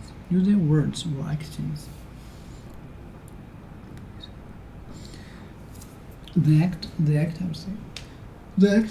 act of saying what you think or showing how you feel using words or actions. The act of saying what you think or showing how you feel or actions. he wrote her a poem. He wrote her a poem. He wrote her a poem as an expression of his love. He wrote her a poem as an expression of his love. Expression of. He wrote her a poem and he wrote the word directions. He wrote her a poem. A piece of writing in which the words are arranged in separated lines, often ending in another for their sound and for the imagined and added they suggest a book of love.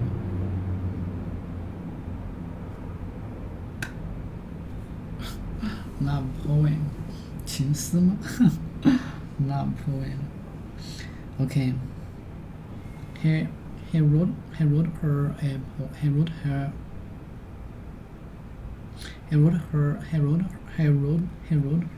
poem as an expression of his love. He wrote her a poem as an expression of his love.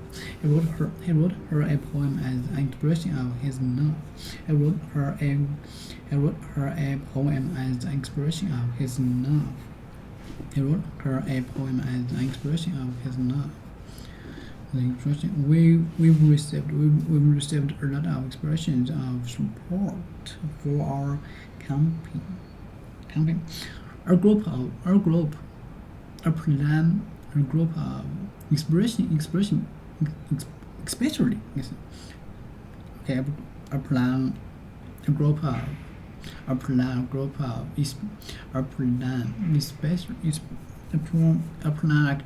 activity, especially a political business. Let me say, campaign.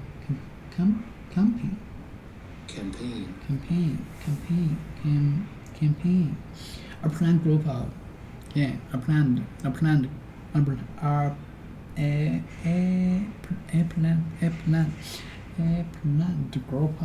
a planned group of especially political business. He wrote her a poem as an expression of his love. He wrote her a poem as an expression of his love. The action of saying what you think or showing how you feel.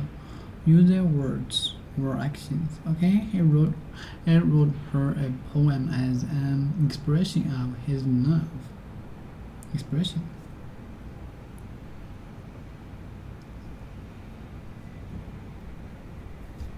He wrote her a poem. He wrote her a poem as an expression of his love.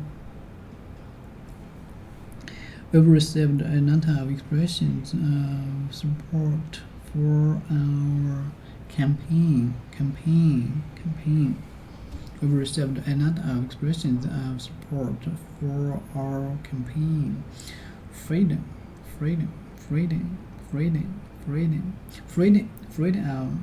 expression. Okay. We received a lot of expressions of support for our campaign.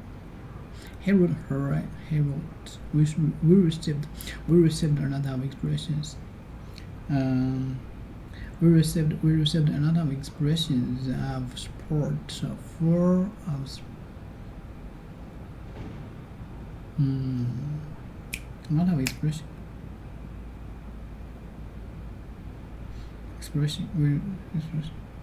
We received a lot of expressions of support. We've received a lot of expressions of support for our campaign. Inspiration.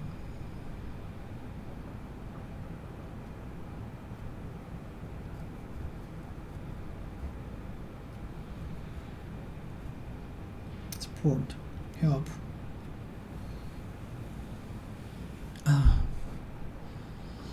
He wrote her poem. We received a lot of expressions support for our campaign. We received a lot of expressions of support. We received a lot of expressions of support for our campaign. Okay, we received a lot of expressions of support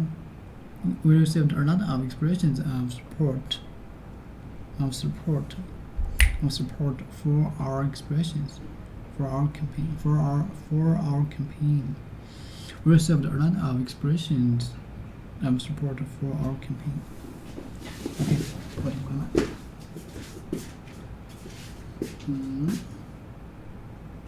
Save the expressions.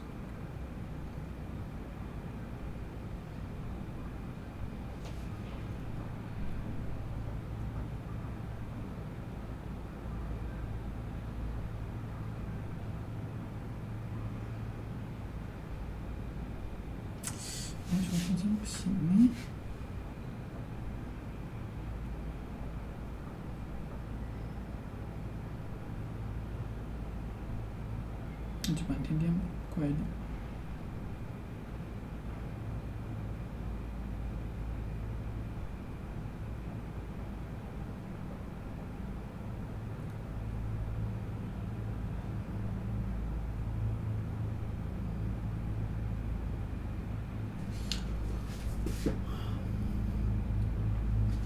Key because their judgment is better. If you're steering a big ship, if you're steering Google or Apple, and your judgment is 10 or 20% better than the next person's, society will literally pay you hundreds of millions of dollars more because you're steering $100 billion ship.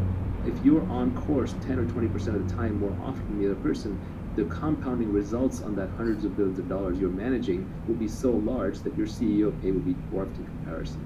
So demonstrated judgment, credibility around the judgment is so critical. Warren Buffett wins here because he has massive credibility. He's been highly accountable. He's been right over and over in the public domain. He's built a reputation for very high integrity, so you can trust him. So a person like that, people will throw infinite leverage behind him because of his judgment. Nobody asks him how hard he works. Nobody asks him when he wakes up or when he goes to sleep. It's like, Warren, just do your thing. So especially demonstrated judgment with high accountability, clear track record is critical. Let's define judgment. I would define it as knowing the long-term effects of your decision, or being able to predict the long-term effects of your decisions. It's funny, my definition of wisdom is knowing the long-term consequences of your actions. So they're not all that different. Wisdom is just judgment on a personal domain. Wisdom applied to external problems, I think, is judgment. So they're highly linked. But yes, it's knowing the long-term consequences of your actions and then making kind of the right decision to capitalize on that. Judgment is very hard to build up. This is where both intellect and experience come in play. There are many problems with the so-called intellectuals in the ivory tower, but one of the reasons why Nassim Taleb rails against them is because they have no skin in the game, they have no real-world experience, right? So they just apply purely intellect. And intellect without any experience is often worse than useless, because you get the confidence that the intellect gives you, and you get some of the credibility, but because you had no skin in the game and you had no real experience and no real accountability, you're just throwing darts. The real world is always far, far more complex than we can intellectualize. And especially in all the interesting, fast-moving edge domains and problems, you can't get there without experience. So if you are smart and you iterate fast, and so it's not even you put 10,000 hours into something, but you take 10,000 tries at something. If you are smart and you have a lot of quick iterations and you try to keep your emotions out of it, the people with the best judgment are actually among the least emotional. A lot of the best investors are considered almost robotic in that regard, but I would be surprised if even the best entrepreneurs often come across as unemotional.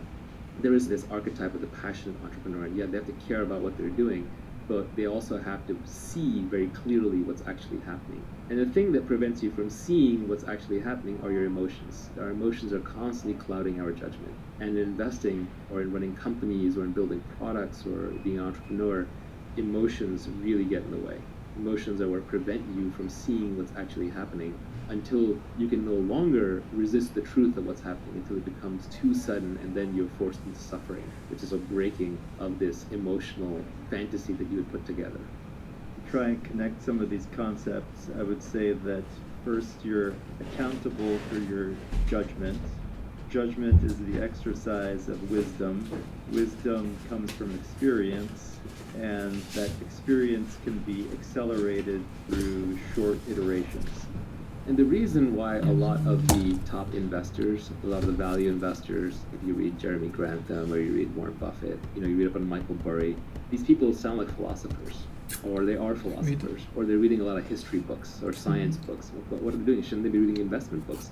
No, investment books are the worst place to learn about investment, because investment is a real-world activity that is highly multivariate. All the advantages are always being competed away. It's always on the cutting edge. So what you actually just need is very, very broad-based judgment and thinking. And the best way to do that is to study everything, including a lot of philosophy. And philosophy also makes you more stoic, makes you less emotional, and so you make better decisions, you have better judgment. One simple thing is I go out on Twitter, and it seems like half of Twitter is outrageous something at all times. You can go within someone's Twitter feed and get at least some semblance of what it must be like to be in their head all the time. And the more outraged somebody is, I guarantee you, the worse their judgment is. If someone's constantly tweeting political outrage and seems like an angry person getting into fights, you don't want to hand this person the keys to your car, let alone the keys to your company. So we covered the skills that you need to get rich. That was specific knowledge, accountability, leverage, judgment, and lifelong learning. Let's talk a little bit about the importance of working hard and valuing your time. So no one is going to value you more than you value yourself. So you just have to set a very high personal hourly rate, and you have to stick to it. So even since when I was young, I just decided that I was worth a lot more than the market thought I was worth, but I started treating myself that way. So always factor your time into every decision. How much time does it take? Oh, it's going to take me an hour to get across town to get this thing. Well, I value myself at $100 an hour. That's throwing $100 out of my pocket. Am I going to do that? You buy something from Amazon, they screwed it up, you have to return it. Is it worth your time to return it? Is it worth the mental hassle? Keep in mind that you have less work hours, you have less mentally high output hours. Do you want to use them to run errands and solve little problems, or do you want to save them for the big stuff? All the great scientists were terrible at managing their household life. None of them had a clean, organized room, or made all their social events on time or sent their thank you cards. You can spend your life however you want, but if you want to get rich, it has to be your number one overwhelming desire, which means that it has to come before anything else, which means you can't be penny pinching. This is what people don't understand. You can penny pinch your way to a basic sustenance. You can keep your expenses low, maybe retire early, and not spend too much, and that's perfectly valid. But we're here to talk about wealth creation, and if you're going to do that, then that has to be your number one overwhelming priority. So fast forward to your wealthy self and pick some intermediate hourly rate. For me, believe it or not, back when you could have hired me, which now obviously you can't, but back when you could have hired me, and this was true a decade ago or even 2 decades ago before I had any real money, my hourly rate, I used to say to myself over and over, is $5,000 an hour. Today, when I look back, really it was about $1,000 an hour. And of course, I still ended up doing stupid things like arguing with the electrician or returning the broken speaker, but I shouldn't have. And I did a lot less than any of my friends would. And I would make a theatrical show out of throwing something in the trash pile or giving it to Salvation Army rather than trying to return it, or handing something to people rather than trying to fix it. I would argue with my girlfriends, and even today to my wife, like, I don't do that. That's not a problem that I solve. I still argue that with my mother when she hands me like little to-dos. I just don't do that. I would rather hire you an assistant. And this was true even when I didn't have money. Another way of thinking about something is that if you can outsource something or not do something for less than your hourly rate, outsource it or don't do it. So if you can hire someone to do it for less than your hourly rate, hire them. That even includes things like cooking. Now, you may want to eat your healthy home-cooked meals, but if you can outsource it, do that instead. And I know some people will say, well, what about the joy of life, and what about getting it right just your way? Sure, you can do that, but you're not going to be wealthy because now you've made something else a priority. Paul Graham said it pretty well for Y Combinator startups. He said you should be working on your product and getting product market fit, and you should be exercising and eating healthy. Like, that's about it. That's kind of all you have time for while you're on this mission. So set a very high hourly aspirational rate for yourself and stick to it. And it should seem and feel absurdly high. If it doesn't, it's not high enough. And whatever you picked, my advice to you would be raise it. Like I said, for myself, even before I had money, for the longest time I used $5,000 an hour. And if you extrapolate that out into what it looks like as an annual salary, it's multiple millions of dollars per year. Ironically, I actually think I've beaten it. When I look back, because I'm not the hardest working person, I'm actually kind of a lazy person. So I work through bursts of energy where I'm really motivated with something. So if I actually look at how much I've earned per actual hour that I've put in, it's probably quite a bit higher than that. Let's talk about hard work. There's this battle that happens on Twitter a lot between should you work harder or should you not. Like David Hauser's on there saying it's like you're slave driving people, and Keith Rabois is always on there saying like no, all the great founders work their fingers to the bone. And they're talking past each other. First of all, they're talking about two different things. David is talking about employees in the lifestyle business, which is fine. Your number one thing in life, if you're doing that, is not getting wealthy. You have a job, you also have your family, you also have your life. But Keith is talking about the Olympics of startups. He's talking about the person going for the gold medal and trying to build a company. That person has to get everything right. They have to have great judgment, they have to pick the right thing to work on, they have to recruit the right team, and they have to work crazy hard because they're basically engaged in a competitive sprint. So if getting wealthy is your goal, you are going to have to work as hard as you can. But hard work is absolutely no substitute for who you work with and what you work on. What you work on is probably the most important thing. Finding product market founder fit, to expand on Mark Andreessen's definition, he came with product market fit, but I would add product market founder fit, which is how well you are personally suited to that business. The combination of that three, that should be your overwhelming goal. And you can save yourself a lot of time if you pick the right area to work in. Picking the right people to work with is the next most important piece. And then third comes how hard you work. But they're like three legs of a stool. If you shortchange any one of them, the whole stool is going to fall down. So it's not like you can pick one over the other that easily. So the order of operations when you're building a business is, or even building your career, is first figure out what should I be doing? What is something where there is a market that is emerging, there's a product that I can build that I'm excited to work on, and something where I have specific knowledge and I'm really into it. And then second, surround yourself with the best people possible. And no matter how high your bar is, raise your bar. Because you can never be working with other people who are great enough. If there's someone creator out there to work with, you should go work with them. I advise a lot of people who are looking at which startup to join in Silicon Valley, I say basically pick the one that's going to have the best alumni network for you in the future. Look at the PayPal mafia. They work with a bunch of geniuses, so they all got rich. So just try and pick based on the highest intelligence, energy, and integrity people that you can find. And then finally, once you've picked the right thing to work on and the right people to work with, then you work as hard as you can. This is where the mythology gets a little crazy. People will work 80, 120-hour weeks. A lot of that's just status signaling. It's showing off. Nobody really works 80 to 120 hours a week sustained at high output with mental clarity. Your brain breaks down. You just won't have good ideas. So really the way people tend to work most effectively, especially in knowledge work, is they sprint as hard as they can while they're working on something and they're inspired and they're passionate, and then they rest, they take long breaks. It's more like a lion hunting and much less like a marathon runner running. So you sprint, then you rest, you reassess, and then you try again. And what you end up doing is you end up building a marathon of sprints. Nivi just made the point to me on the side that inspiration is perishable, which is a very good point. When you have your inspiration, do it right then and there.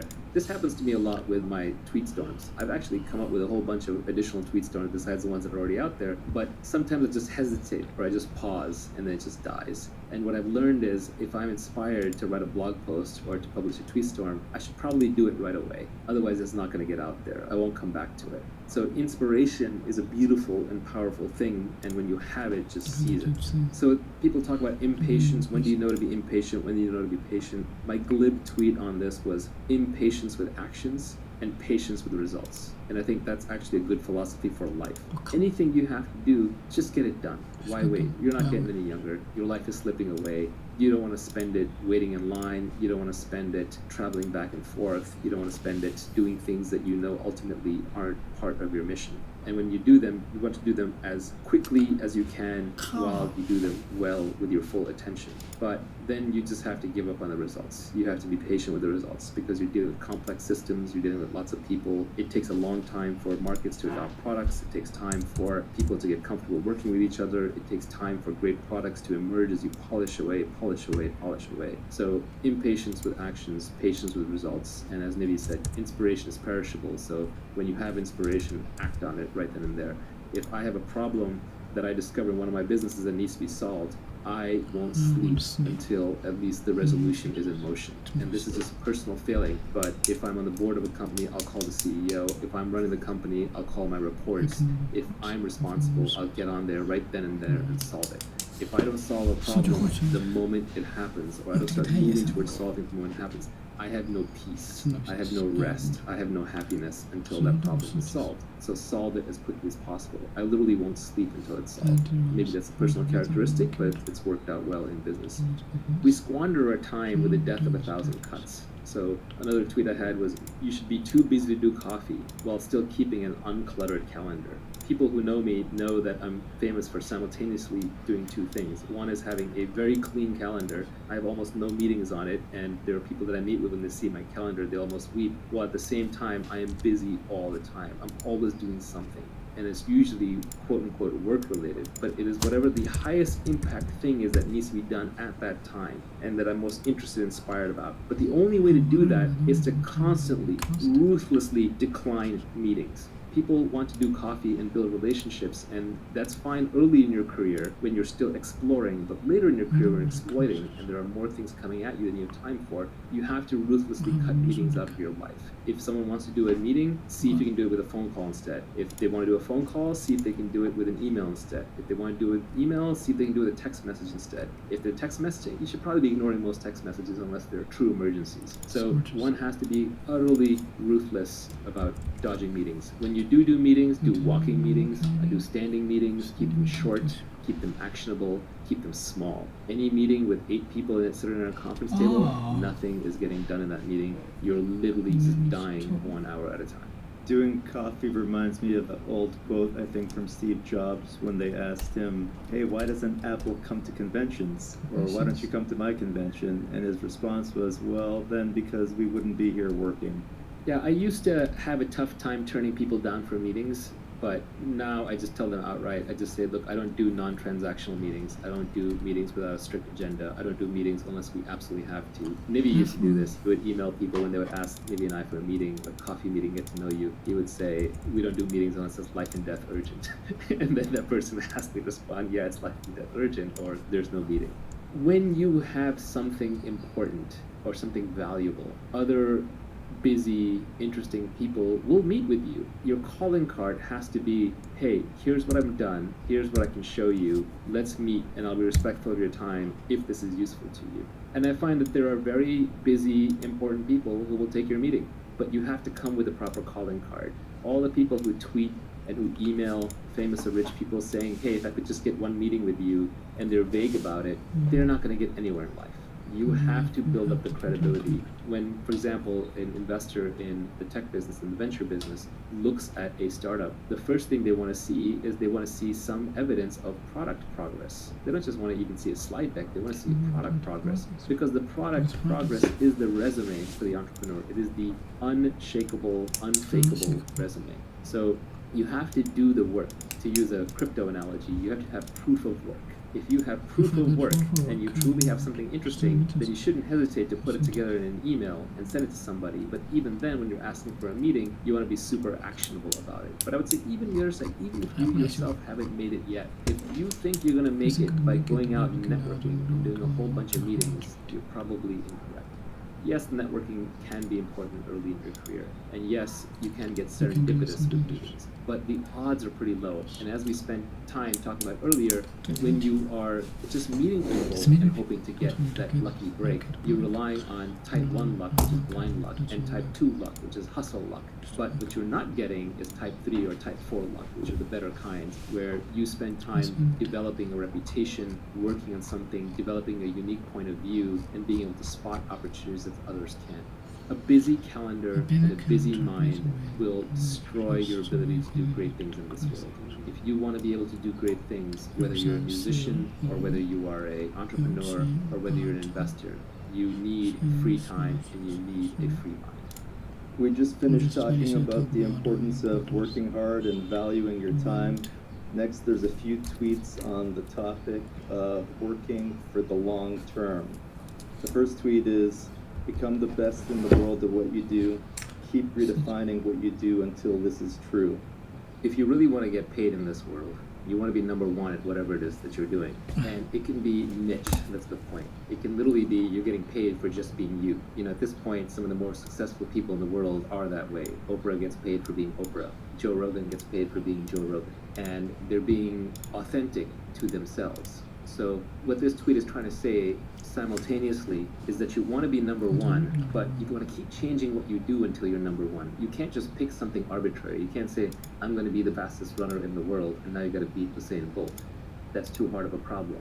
But what you can do is you can keep changing what your objective is until it arrives to your specific knowledge, your skill sets, your position, your capabilities, your location, your interests, and then converges to making you number one. So when you're searching for what to do, you actually have two different foci that you have to keep in mind at all points. And one of those is, I want to be the best at what I do. And the second is, what I do is flexible so that I am the best at it. Until you arrive at a comfortable place where you're like, yes, this is something I can be amazing at while still being authentic to who I am. And this is not going to be an overnight discovery. It's going to be a long journey, but at least you know how to think about it. The most important thing for companies to find product market fit, I would say the most important thing for an entrepreneur is to find founder product market fit, where you are naturally inclined to build the right product which has a market. And that's a three focus problem, which is you got to make all three of those work at once. If you want to be successful in life, you just have to get comfortable managing multivariate problems, multiple objective functions at once. And this is one of those cases where you have to map at least two or three at once. This reminds me of your tweet about escaping competition through authenticity. It sounds like part of this is a search for who you are. It's both a search and a recognition. Because sometimes when we search our egos, we want to be something that we aren't, and our friends and family are better at telling us actually who we are, or looking back at what we've done is a better indicator of who we are.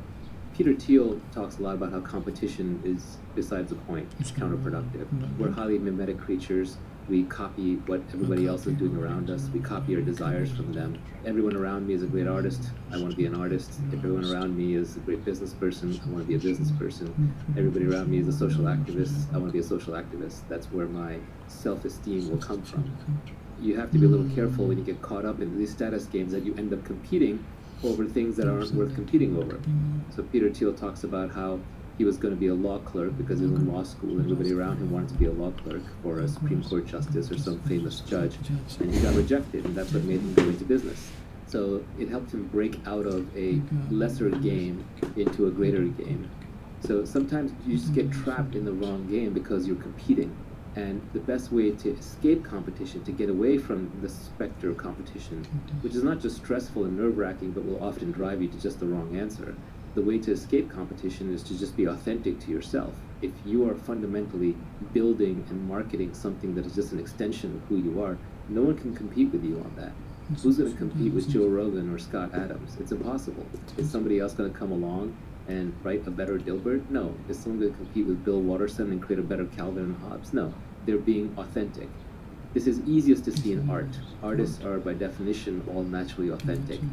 But even entrepreneurs are authentic. Who's going to be Elon Musk? Who's going to be Jack Dorsey? These people are authentic, and the businesses and products that they create are authentic to their desires and their means. If somebody else came along and started launching rockets, I don't think it would faze Elon one bit. He's still going to get to Mars because that's his mission. You know, insane as it seems, that's the one he set for himself, and he's going to accomplish it. So authenticity naturally gets you away from competition. It doesn't mean that you necessarily want to be authentic to the point where there's no product market fit. It may turn out you're the best juggler on the unicycle, but maybe there just isn't that much of a market for that even with YouTube videos. So you got to adjust that somehow until you find product market fit, but at least lean towards authenticity, towards getting away from competition, and competition automatically leads towards copycatting and often towards just playing completely the wrong game. Especially in entrepreneurship, the masses are never right. If you see a lot of people tweeting about what a great market to enter is, or you see journalists talking about a company is terrible, they don't know anything. If the masses knew how to build great things and create great wealth, we'd all already be done. We'd all already be rich by now. So in a sense, when you see a lot of competition, sometimes that indicates to you that the masses are already here, so it's already competed over too much and there's nothing here, or it's in the wrong trend to begin with. On the other hand, if it's completely empty, if the whole market is empty and no one's there, that can also be a warning indicator that you've gone too authentic and not enough on the product market fit part of founder product market fit. So there's a balance, you have to find it.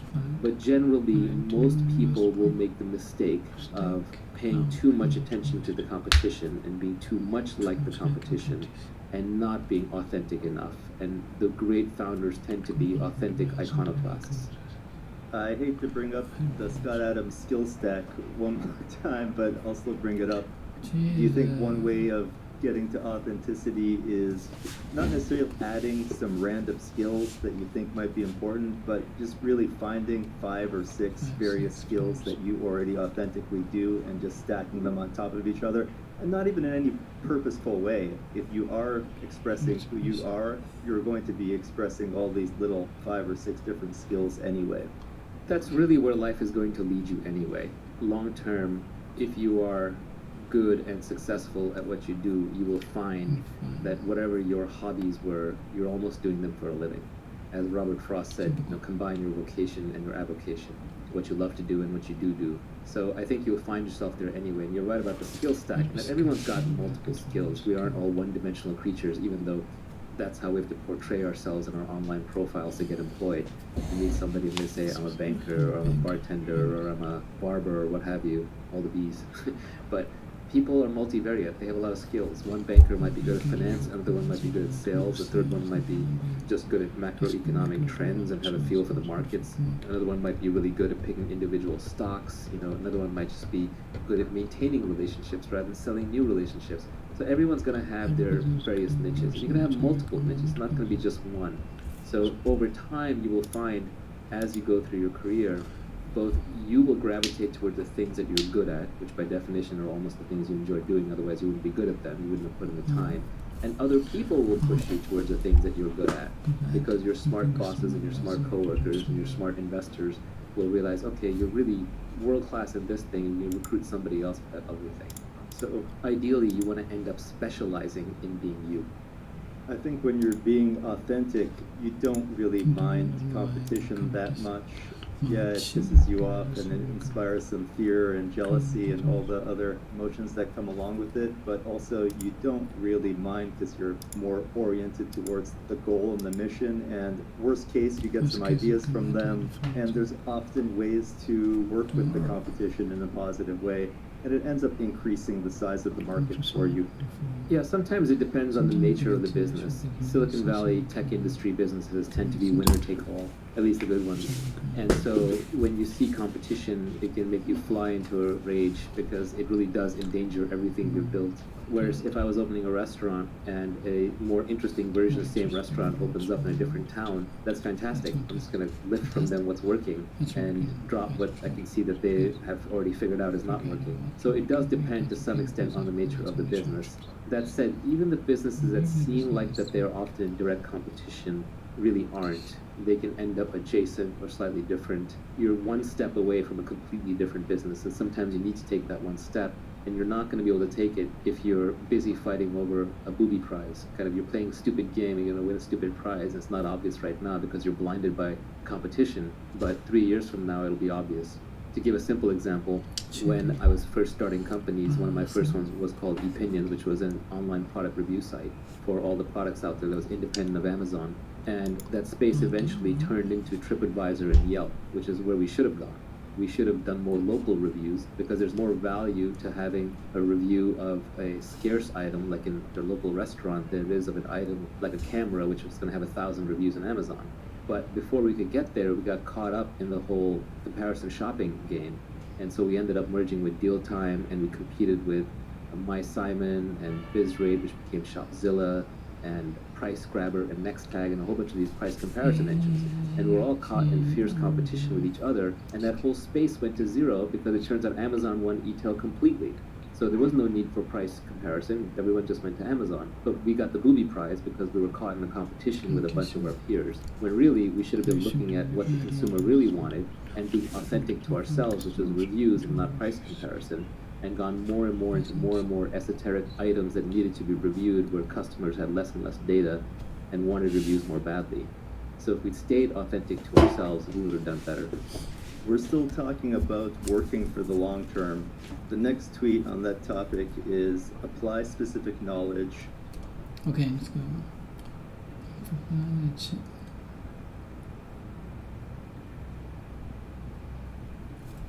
He wrote her a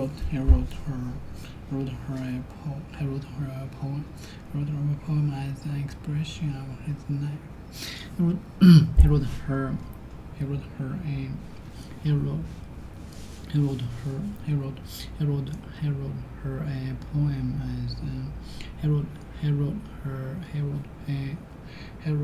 a poem as an expression of his life, his expression of his life. It's an expression.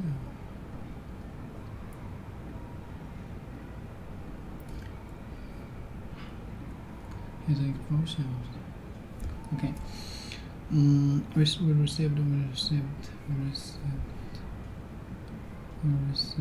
his expression.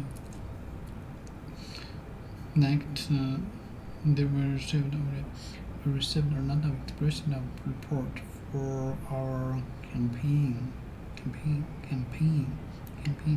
He wrote her a poem. May I express? He wrote her a poem. He wrote her a poem as an expression of his love. No.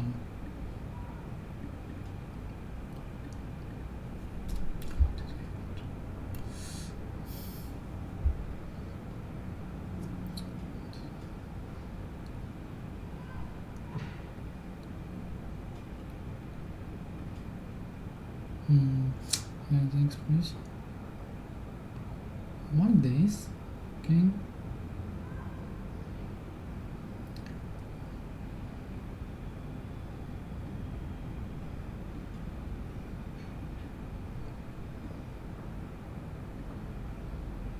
What are you doing?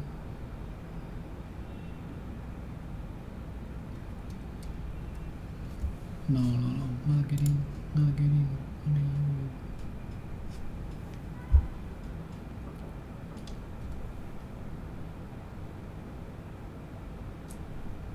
Yeah, I'm right. Getting it.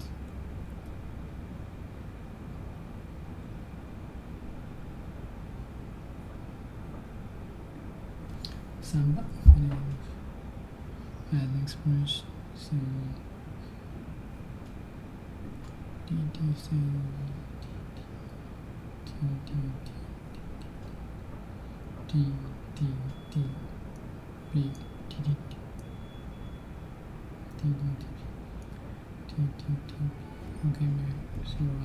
right.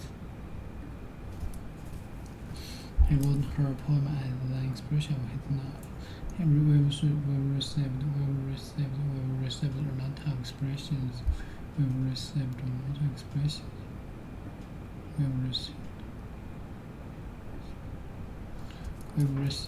received a lot of expressions of support for our campaign.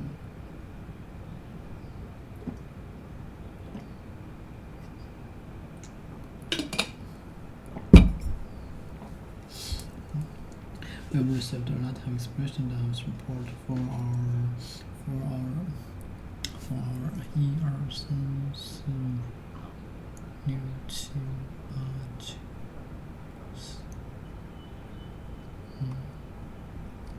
我全照4杠1、2、3、4、5、6、7、8、9。1、2、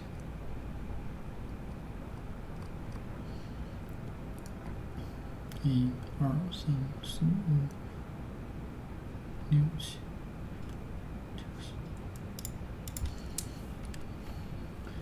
express. Okay. He wrote her a poem. He wrote her poem as an expression of his love. We've received a lot of. We've received a lot of.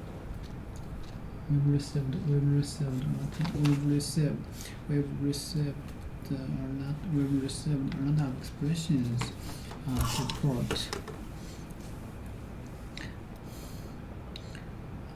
Expression of support for our campaign. We've received a lot of expressions of support for our campaign. He wrote a poem as an expression of his love. Okay. He wrote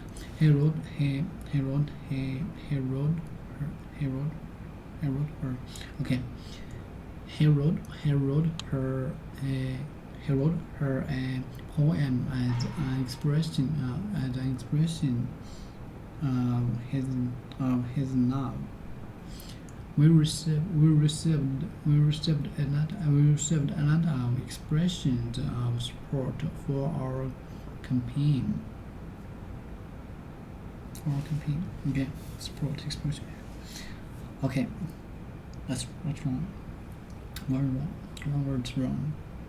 He wrote her a poem as an expression of his love. He wrote a lot He wrote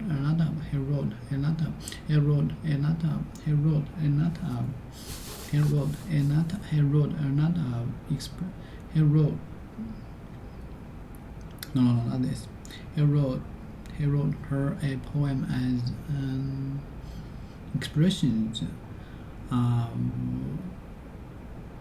his love. We received a lot of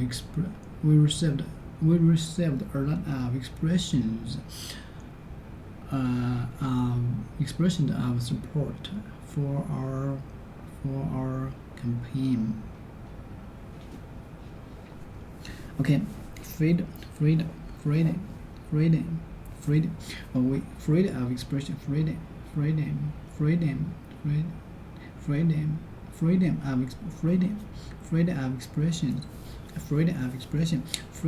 is a basic human right.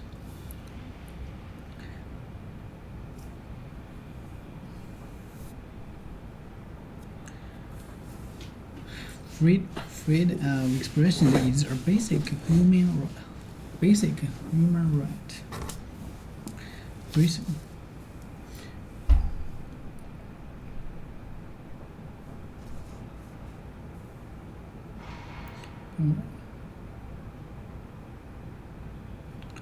Okay, the act of saying what you think. The act of what you think. Okay, freedom of expressions. 3 is a basic human right. Give expression to. It's better to give. Give expression to. Okay, freedom of expression. Freedom of expression is our basic human right. Give expression to. It's better to give expression to your anger rather than hiding it. It's better to give expression your anger rather than hiding it. That's right. Okay. Find expression. Okay. Freedom of expression is a basic human right. It's better to give expression to. It's better to give expression your anger rather than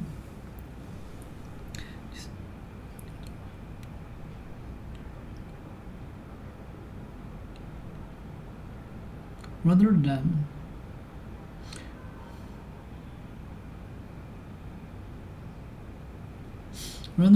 handing it.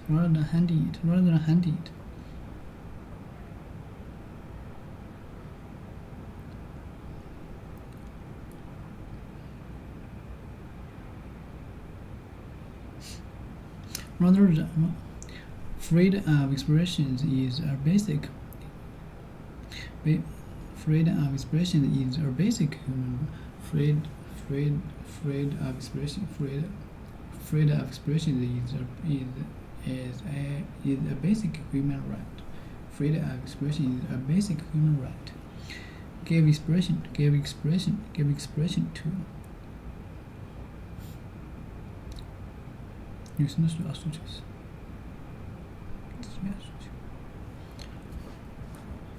，freedom of expression, freedom of expression,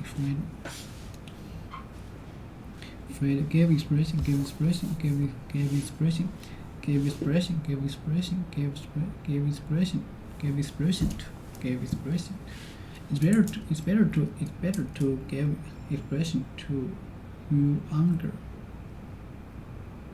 It's better to give expression to you anger. It's better to give expression to you anger rather than handing it. It's better to give expression to you anger rather than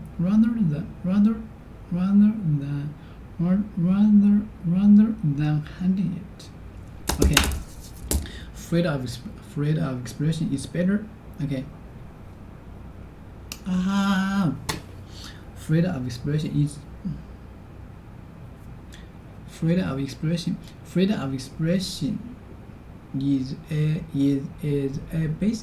a basic human right. Give expression to. It's better to give expression. It's better to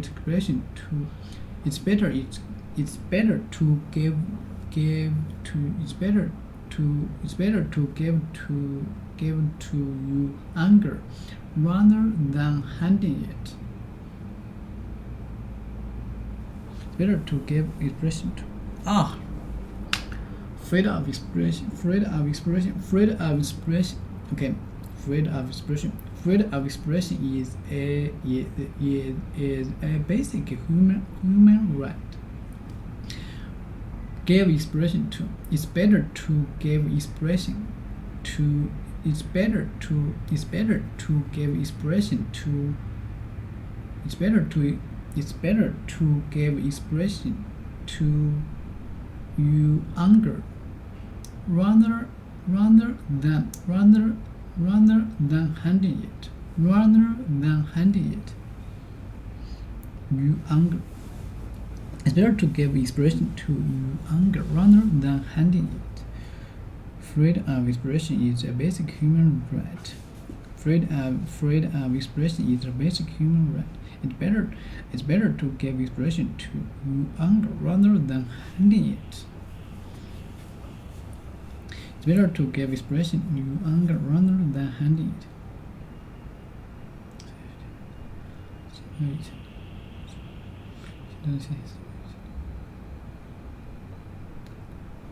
我现在的闲暇时间没有以前的大。It's better to give expression to anger rather than handing it. 说出来会比藏着好，把它藏着不如说出来。OK, freedom， 自由的表达，自由言论是人的基本权。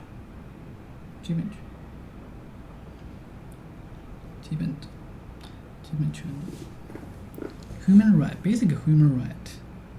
Freedom of but channel is not basic.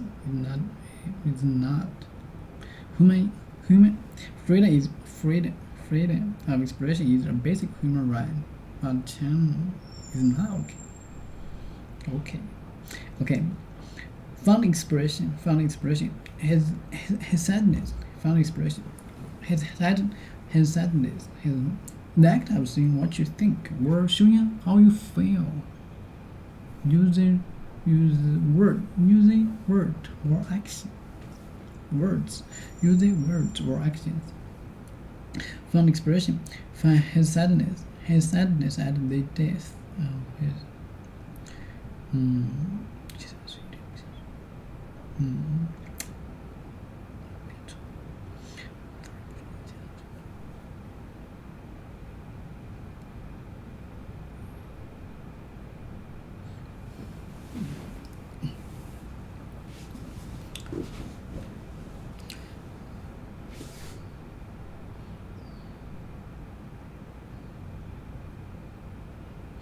his sadness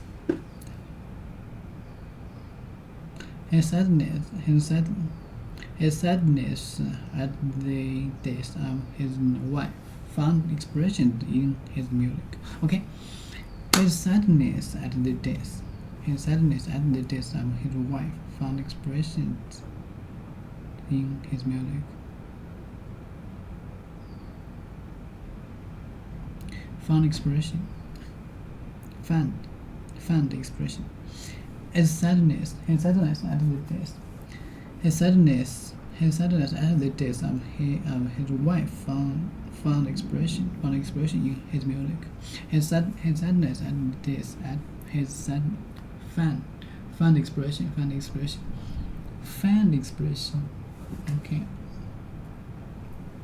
Found his sadness at the death of his wife. Found expression in his music.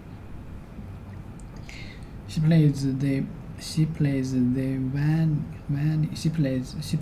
Vanny with great expression. He plays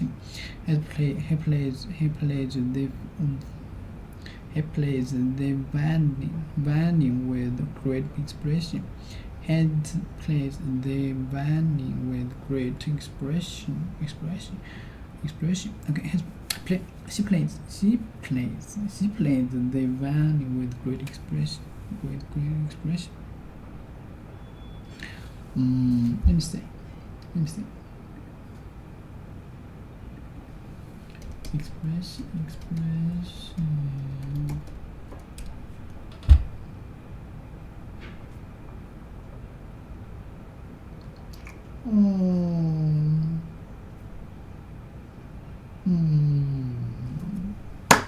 Fun expression.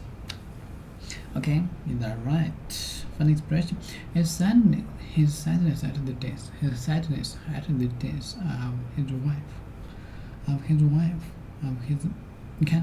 Of his wife. Love. Of support. Of money.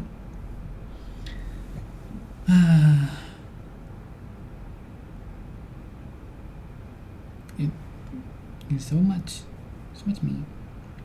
Better to 我现在不知道语法，我不知道是什么。It's better to give of expression, fund of expression, of support, of his wife, of his love, of his wife, of my family. My happiness at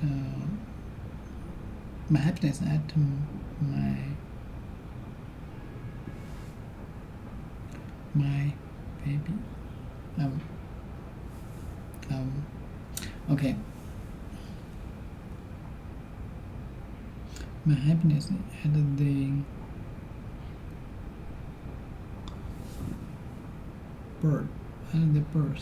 birth to his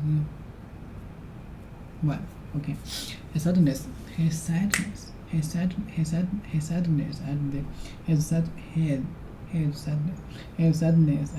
death of his wife. Found expression. His sadness at the death of his wife. Found expression in his music.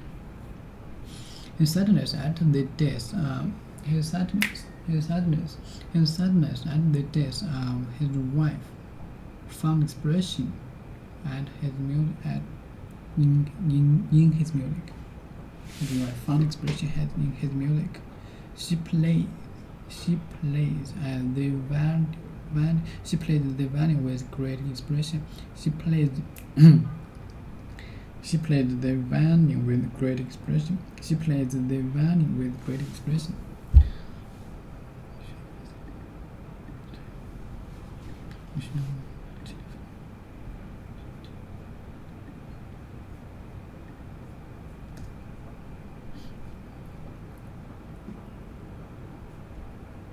She's finding this expression.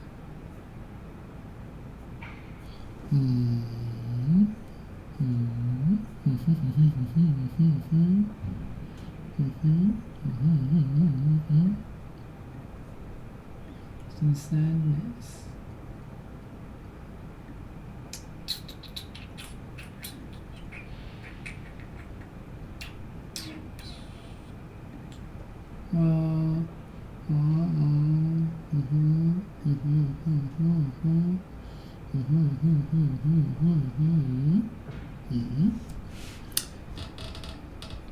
Sadness.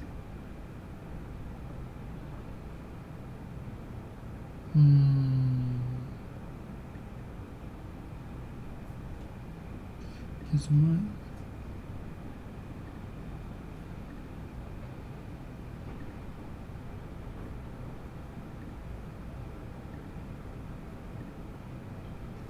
His sadness.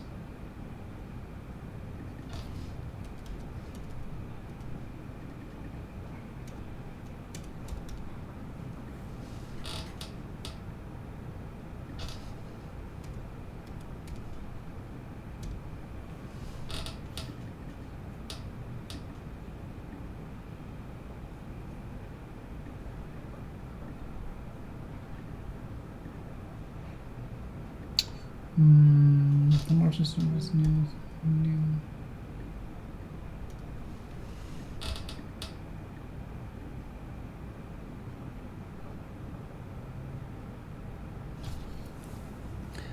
Okay, she played the violin with great expression. She played the violin. No, like it.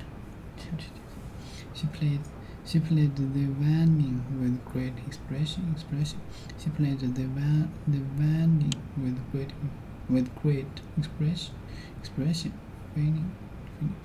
Okay, his sadness. His sadness at the death of his wife. But his wife's fun expressions in his music.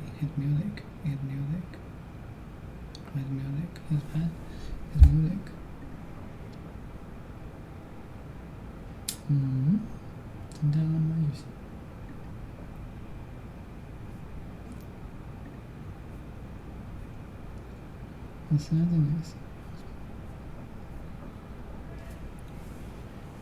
It's better to give expression. It's better to give expression rather than behind. Okay, she plays the violin. She plays the violin with great expression. She plays the violin with great expression. Okay, she played the violin with great expression. She played the violin with great expression. She played the violin. She played the violin. She played the violin. She played the guitar. She played the guitar.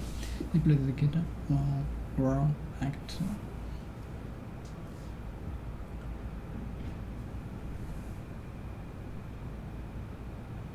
Wow， 怎么回事？中午吃不上饭了吗？What？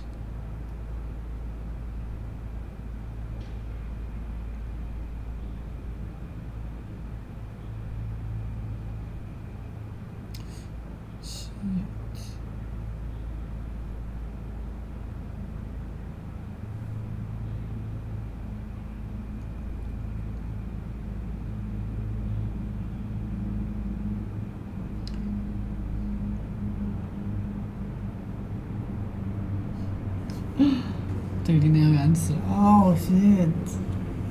He played the vanish. His sadness at the death. His sadness at the death of his wife found expression in his music.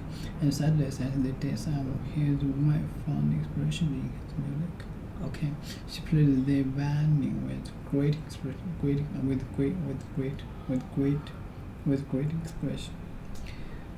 Okay, she plays the violin with great expression. Feeling. Okay, fun expression. His sadness at the death of his wife. Fun expression. She plays. Okay, fun expression. His sadness at the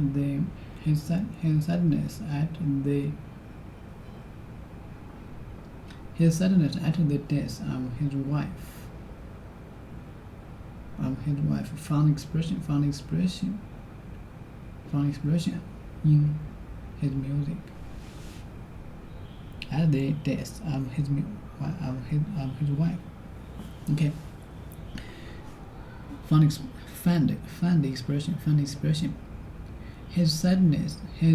Fun expression.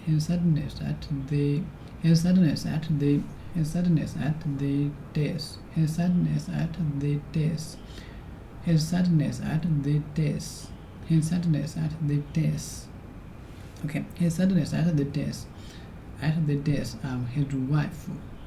Found expression in his music. She played the violin. She played the violin with great expression.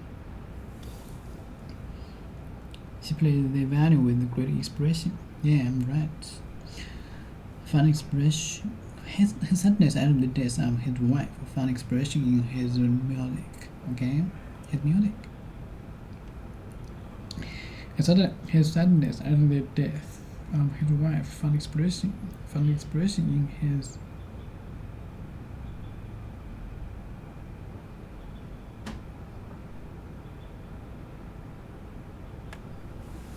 情感 fun expression.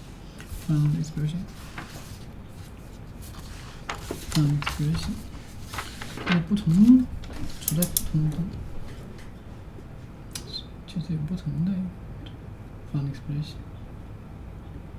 With leverage, and eventually you will get what you deserve. I would apply judgment, apply accountability, and apply the skill of reading. This one is just a glib way of saying that it takes time. Even once you have all of these pieces in place, there is an indeterminate amount of time that you're going to have to put in. And if you're counting, you will run out of patience before it actually arrives. So you just have to make sure that you give these things a proper time. Life is long. Charlie Munger had some line on this. Somebody asked him about making money, and he reinterpreted that. He said what the questioner is actually asking is, how do I get rich like you but faster before I end up as a really old guy? And everybody wants it immediately, but the world is an efficient place. Immediate doesn't work. You do have to put in the time. You do have to put in the hours. And so I think you just have to put yourself in the position with the specific knowledge, with the accountability, with the leverage, with the authentic skill set that you have to be the best in the world at what you do. And then you have to enjoy it and just keep doing it and keep doing it and keep doing it, and don't keep track and don't keep count. Because if you do, you will run out of time. I can look back at my career and the people 2 decades ago that I had identified as brilliant and hardworking but hadn't thought much more about it, they're all successful now, almost without exception. On a long enough time scale, you do get paid, but it can easily be 10 or 20 years. Sometimes it's 5, and if it's 5 or 3 and a friend of yours got there, it can drive you insane. But those are exceptions, and for every winner, there's multiple failures. One thing that's important in entrepreneurship is you just have to be right once. You get many, many shots on goal. You can take a shot on goal every 3 to 5 years, maybe every 10 at the slowest, or once every year at the fastest, depending on how you're iterating with startups. But you really only have to be right once. My little equation is that your eventual outcome will be equal to something like the distinctiveness of your specific knowledge times how much leverage you can apply to that knowledge times how often your judgment is correct times how singularly accountable you are for the outcome times, how much society values what you're doing, and then you compound all of that with how long you can keep doing it and how long you can keep improving it through reading and learning. That's actually a really good way to summarize it. It's probably worth even trying to sketch that equation out. That said, people try to then apply mathematics to what is really philosophy. So I've seen this happen in the past where I say one thing and then I say another thing that seems contradictory if you treat it as a math equation, but it's obviously in a different context. And then people will say, well, you say that desire is suffering, as the Buddha is saying, and then you say that all greatness comes from suffering, so does that mean all greatness comes from desire? It's like, well, this isn't math, people. You can't just start carrying variables around and forming absolute logical outputs. You have to know when to apply things. So I think that is very useful to understand, but at the same time, one can't get too analytical about it. It's what a physicist would call false precision. When you take two made-up estimates and you multiply them together and you get 4 degrees of precision, those decimal points don't actually count. You don't have that data. You don't have that knowledge. In a model, the more estimated variables you have, the greater the error in the model. So just adding more and more complexity to your decision-making process actually gets you a worse answer. You're better off just picking the single biggest thing or two. For example, what am I really good at according to observation and according to people that I trust? That the market values. Like that alone, those 2 variables alone are probably good enough. Because if you're good at it, you'll keep it up. And if you're good at it, you'll develop the judgment. And if you're good at it and you like to do it, eventually people will give you the resources and you won't be afraid to take on accountability. So all the other pieces will fall in place. Product market fit is inevitable if you're doing something you love to do and the market wants it. Regarding the guy that gets rich in 5 years, one of the tweets that you had on the cutting room floor was avoid people who got rich quickly. They're just giving you their winning lottery ticket numbers. This is generally true of advice anyway, which is, it's back to Scott Adams, systems, not goals. If you ask a specific person what worked for them, very often it's just like they're reading out the exact set of things that work for them, which may not be applicable for you. They're just reading you their winning lottery ticket numbers. It's a little glib. There is something to be learned from them, but you can't just take their exact circumstance and map it onto yours. The best founders I know, they listen and read to everyone, but then they ignore everybody and they make up their own mind. They have their own internal model of how to apply things to their situation, and they do not hesitate to discard information. If you survey enough people, all the advice will cancel to zero. So you do have to have your own point of view, and when something is sent your way, you have to very quickly decide, is that true? Is that true outside of the context of what that person applied in? Is it true in my context? And then do I want to apply it? You have to reject most advice, but you have to listen to and read enough of it to know what to reject and what to accept. Even in this podcast, you should examine everything. If something does not feel true to you, put it down, set it aside. If too many things seem untrue, delete this podcast. I think the most dangerous part of taking advice is that the person that gave it to you is not going to be around to tell you when it doesn't apply any longer. Yeah, I view the purpose of advice as a little different than most people. I just view it as helping me have anecdotes and maxims that I can then later recall when I have my own direct experience and say, that's what that person meant. 90% of my tweets are actually just maxims that I carve for myself that are then little mental hooks to remind me when I'm in that situation again, like, oh, I'm the one who tweeted, if you can't see yourself working with someone for life, then don't work with them for a day. So as soon as I know that this person is not going to be someone that I'm going to be working with 10 years from now, then I have to start extricating myself from that relationship, or just not investing that much more effort into it. So I use my tweets and other people's tweets as maxims that help compress my own learnings and be able to recall them. You know, the brain space is finite. You have finite neurons. So you can almost think of these as pointers, addresses, mnemonics to help you remember deep-seated principles where you have the underlying experience to back it up. If you don't have the underlying experience, then it just reads like a collection of quotes. It's like, it's cool, it's inspirational for a moment, maybe you make a nice poster out of it, but then you forget it and move on. So all of these are really just compact ways for you to recall your own knowledge. The last tweet on the topic of working for the long term is that when you're finally wealthy, you'll realize that it wasn't what you were seeking in the first place. But that's for another day. That's a multi-hour topic in and of itself. first of all, I just thought it was a really clever way to end the whole thing, because it disarms a whole set of people who'd say, well, what's the point of getting rich? Because there are a lot of people who just like the status signal, virtue signal against the idea of wealth creation or making money. So it was just a good way to disarm all of them.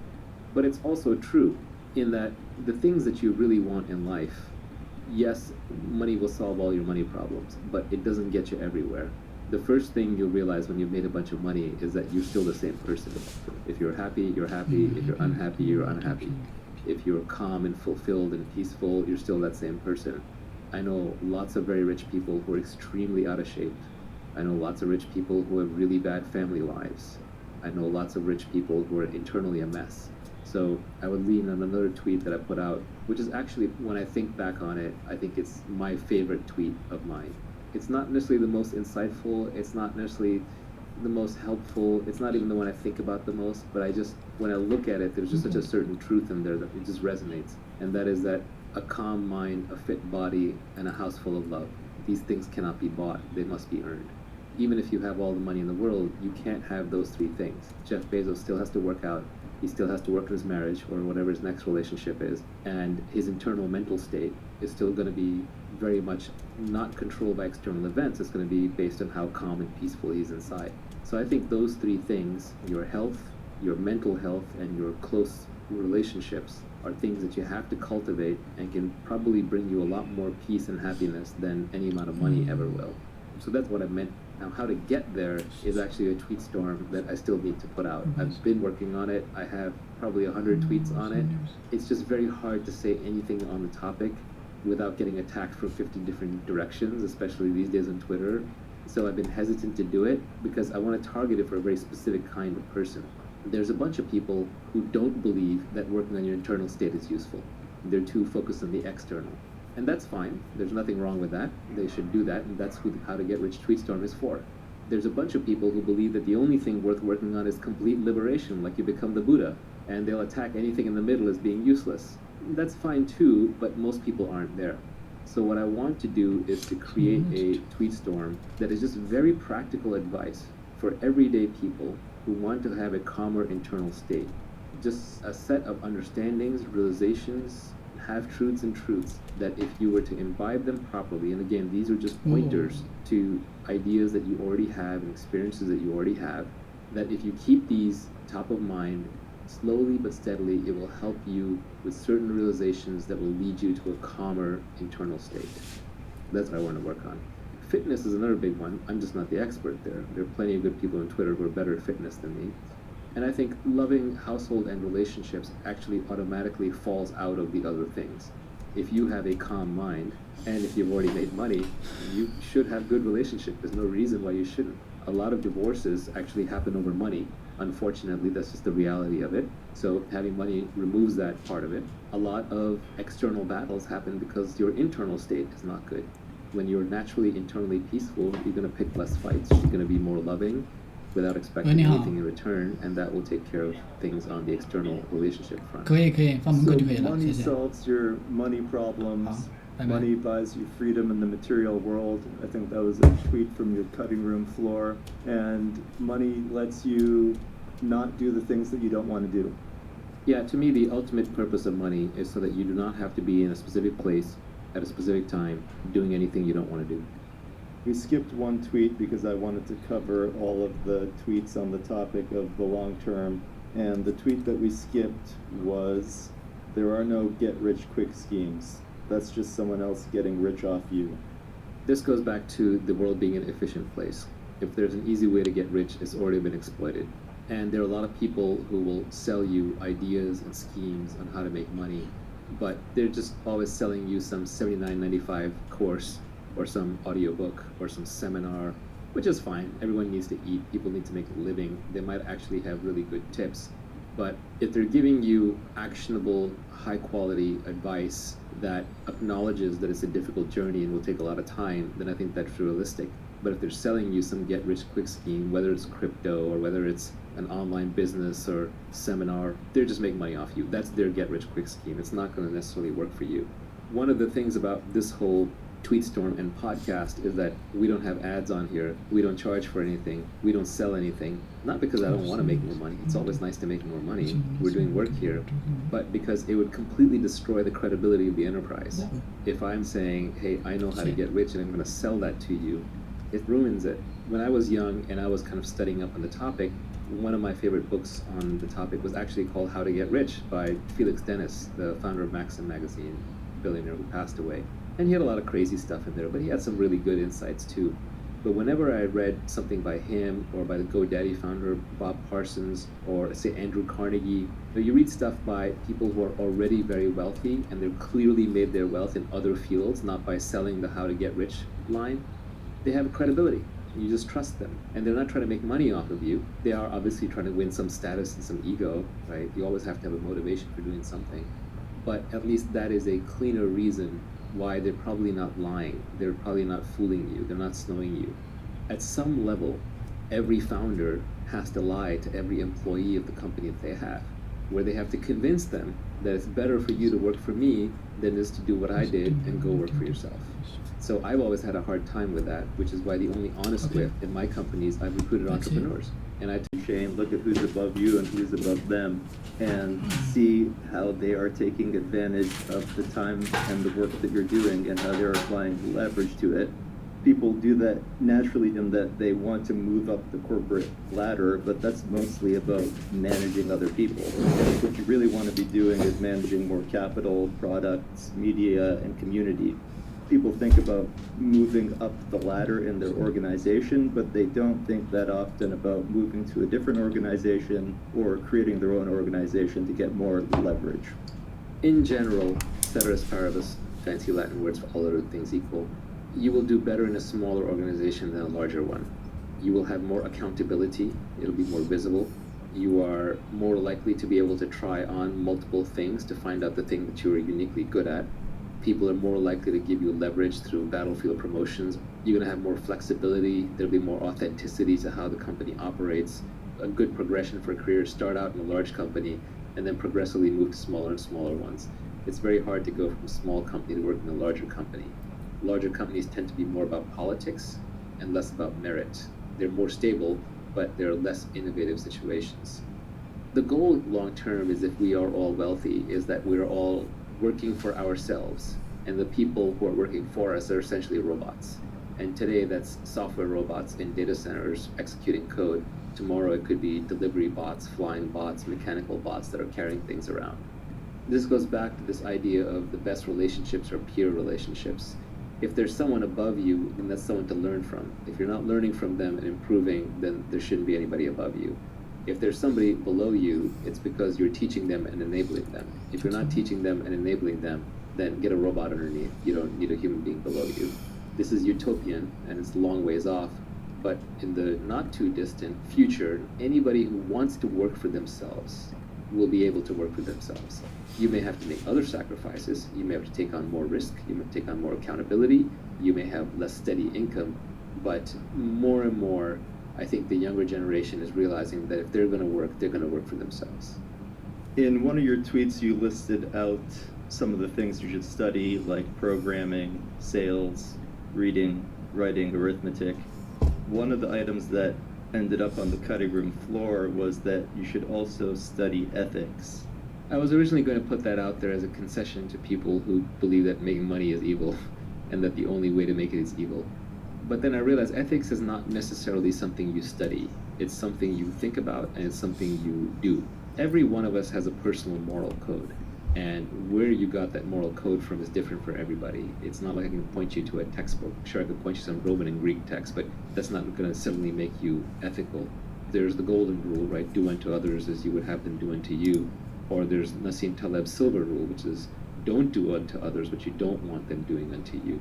Once you've been in business long enough, you will realize how much of business is about trust. And it's about trust because you want to compound interest. You want to be able to work for long periods of time with trustworthy people without having to reevaluate every discussion, without having to rethink each time, and without having to constantly look over your shoulder. And so over time, you gravitate towards working with certain kinds of people. And similarly, those people will gravitate towards working with other ethical, quote-unquote, people. So being ethical turns out to be a selfish imperative. You want to be ethical because it attracts the other long-term players in the network, and then they want to do business with you. And if you build a good enough reputation for being ethical, eventually people will pay you just to do deals through you, because you're the one who will validate and ensure the deals by your presence, because you wouldn't be involved with low quality stuff. So being ethical actually pays off in the long run, but it's the very long run. In the short run, being unethical pays off, which is why so many people go for it. It's a greedy algorithm. But you can be ethical simply because you're long-term greedy. And I can even outline a framework for different parts of so-called ethics just based on the idea of long-term selfishness. For example, you want to be honest because it leaves you with a clear mind. You don't have two threads running in your head. One is the lies that you told to keep track of, and the other one is what you're saying. You just have to think about one thing at a time, so you have more energy to think about that thing, so you're a clearer thinker. Also, by being honest, you're rejecting the people who only want to hear the pretty lies. So you force those people out of your network, and sometimes it's painful, like friends and family. But long term, you create room for the people who like you exactly the way that you are. So that is a selfish reason to be honest. For example, in negotiations, if you're the kind of person who always tries to get the best deal for yourself, you will win a lot of very early deals, and it'll feel very good. But on the other hand, there are a few people who will recognize that you're always scrabbling and not acting fairly, and they will tend to avoid you. Over time, those people end up being the deal makers in the network because people go to them for a fair shake or to figure out what's fair. And so if you are cutting people fair deals, you don't get paid in the short term, but in the long term, everybody wants to deal with you, and you end up being a market hub. You have more information, you have trust, you have reputation, and people end up doing deals through you. A lot of wisdom is just realizing the long-term consequences of your actions. And so the longer term you're willing to look, the wiser that you're going to seem to everybody around you. Do you want to tell us about some of the jobs that you had as a youth and the specific job that kicked off your fanatical obsession with creating wealth? This gets a little personal, and I don't want to do the humble brag thing. There was some thread going around on Twitter about, like, name 5 jobs you've held, and every rich person on there was trying to signal how they've held, like, normal jobs. So I don't want to play that game. I've held a bunch of menial jobs. There are people who had it worse than me, people who had it better than me. There was one point where I was washing dishes in the school cafeteria, and I said, F this, I hate this, I can't do this anymore. And I sweet-talked my way to a computer science prof of helping TA his CS class in algorithms when I myself was completely unqualified for that. And so it forced me to learn computer science algorithms so I could TA the rest of the course. But that desire came out of the suffering of washing dishes in the college cafeteria, which is not to say there's anything wrong with that. There's nothing wrong with anything, really. But it was just not for me. I did not enjoy it. I had an active mind, and I wanted to make my money and earn my living through mental activities, not through physical activities. But sometimes it takes the suffering of doing the wrong thing to motivate you enough to do the right thing. I worked at a law firm for a while, a big prestigious law firm in New York City. I had a big internship there, and I basically got fired for surfing Usenet back in the day. This is before the internet was a big thing. Usenet was the news groups, and it was the only way for me to stay from being completely bored. And I was an overpaid guy wearing a tie and a suit, and I had to hang out in the conference room when the lawyers needed photocopies. I would make photocopies, and in the meantime I would be bored out of my skull. This is pre-iPhone. Thank God to Steve Jobs for saving us all from unending boredom. But I used to read the Wall Street Journal, or anything that I could get my hands on. I would have read the back of a brochure just to keep from going insane, because listening to a bunch of corporate lawyers discuss how to optimize minute details in a big contract is really dull. And they got mad at me because they wanted me to sit there quietly and not read the Wall Street Journal. They said that's rude, that's misbehavior.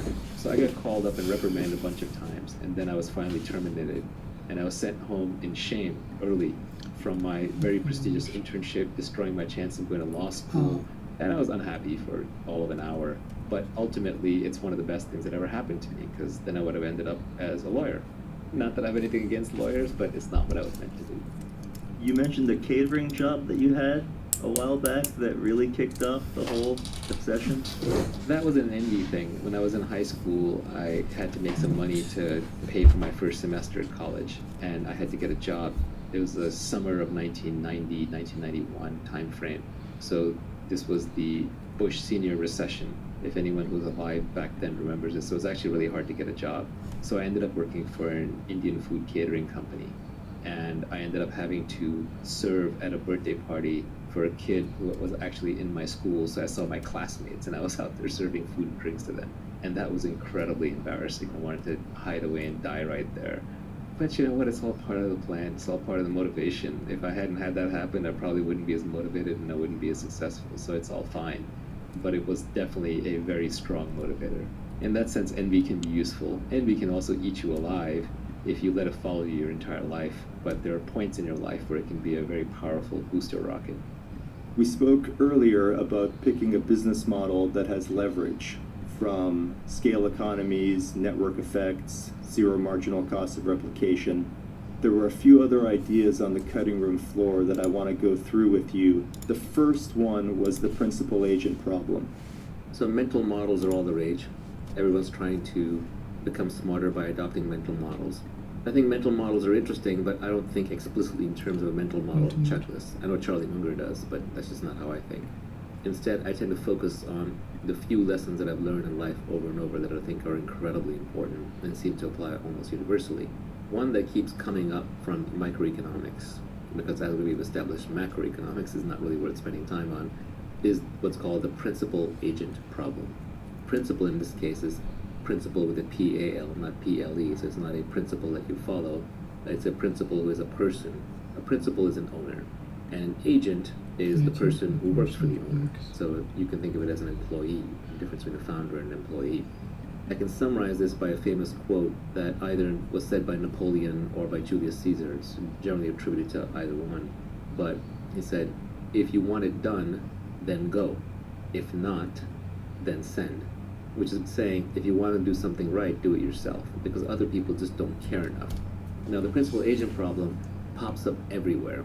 In microeconomics, the way that they try to characterize it is that the principal's incentives are different than the agent's incentives. So the owner of the business wants what is best for the business and will make the most money. The agent generally wants whatever will look good to the principal, or might make them the most friends in the neighborhood or in the business, or might make them personally the most money. You see this a lot with hired gun CEOs running public companies, where the ownership of the public company is distributed so widely that there's no principal remaining. So nobody owns more than 1% of the company. The CEO takes charge, stuffs the board with their buddies, and then starts issuing themselves low-price stock options or doing a lot of stock buybacks because their compensation is based directly tied to the stock price. So agents have a way of hacking systems. This is what makes incentive design so difficult. As Charlie Munger says, if you can be working on incentives, don't work on anything else. Almost all human behavior can be explained by incentives. The study of signaling and signals is seeing what people do despite what they say. People are much more honest with their actions than they are with their words. You have to get the incentives right to get people to behave correctly. It's a very, very difficult problem. Because the good people aren't purely coin operated. They're not just looking for money. They're also looking for other things like status or meaning in what they do.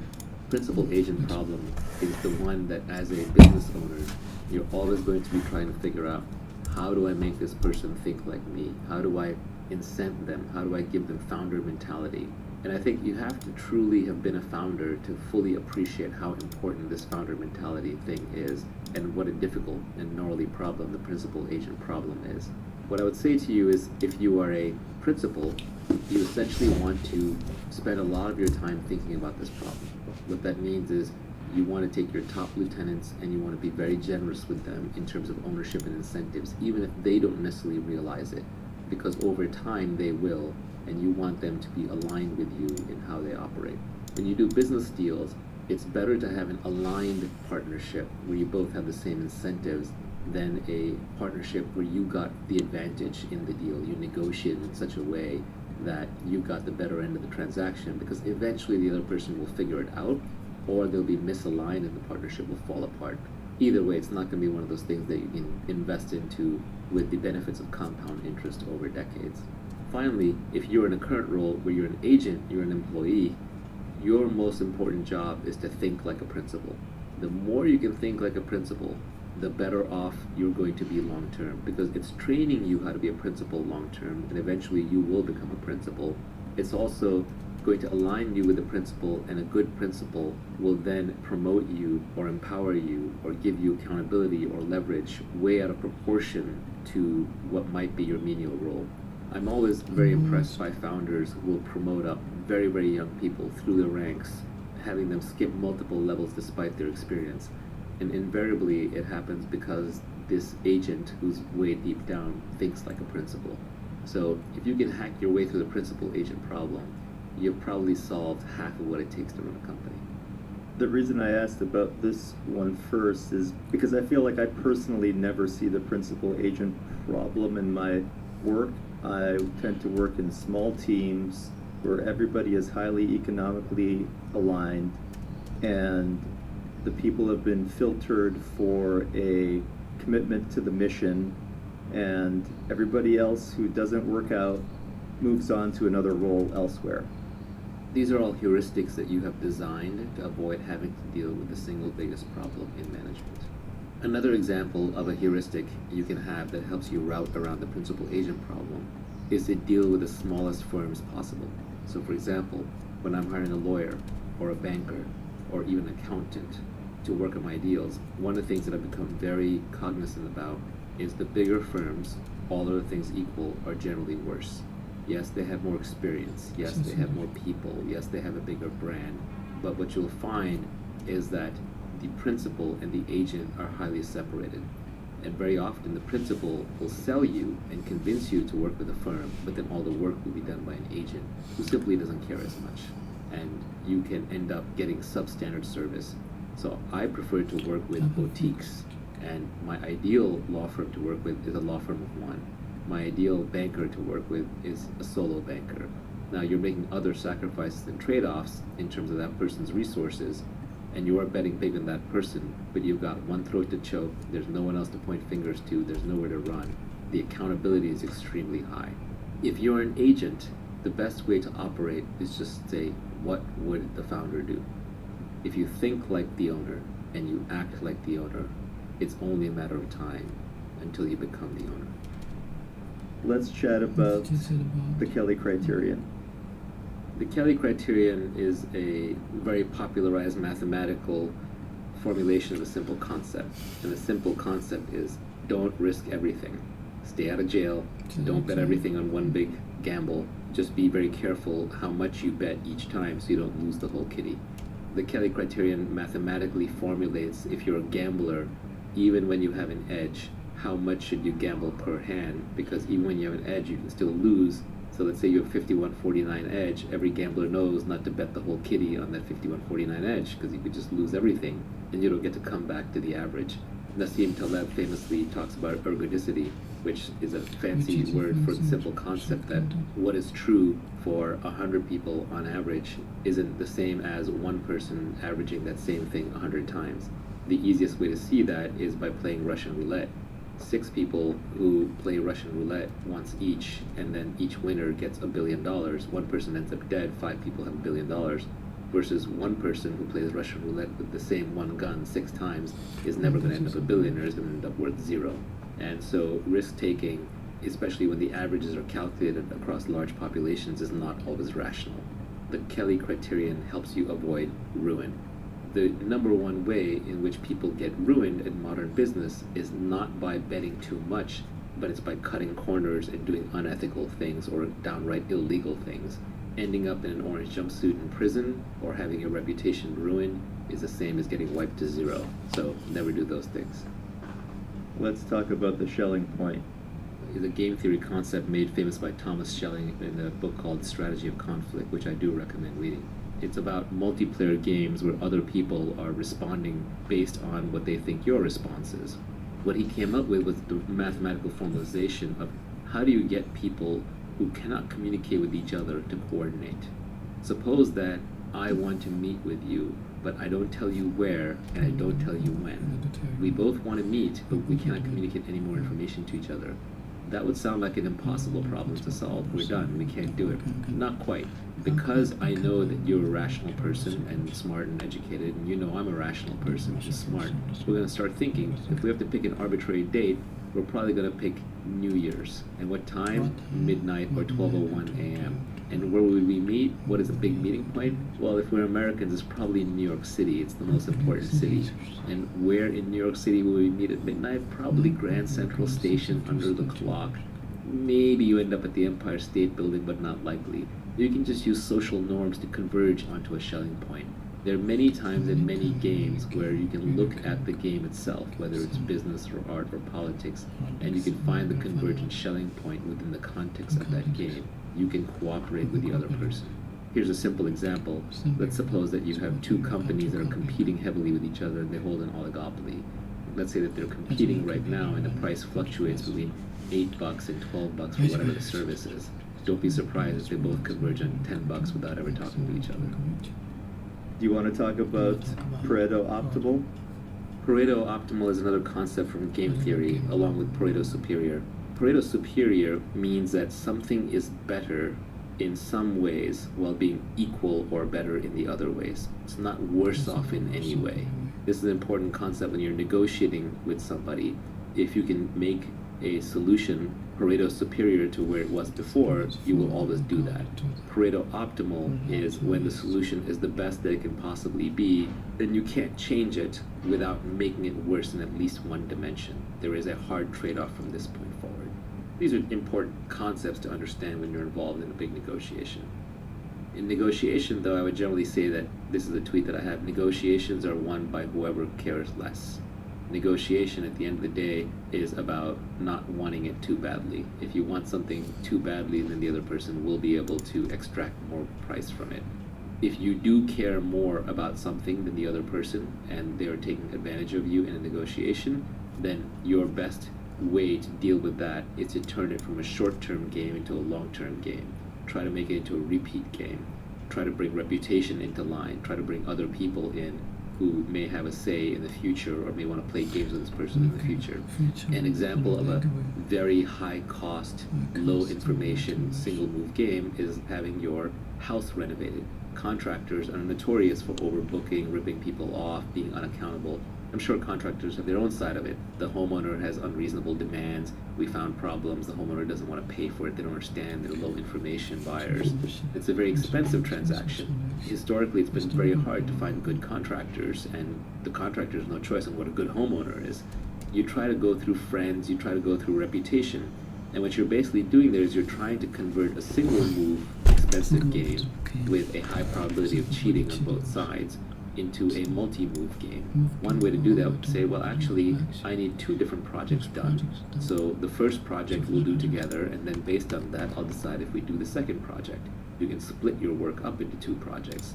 Another way might be, I'm going to do this project with you, and then I have three friends who want projects done, and they're waiting to see the outcome of these projects.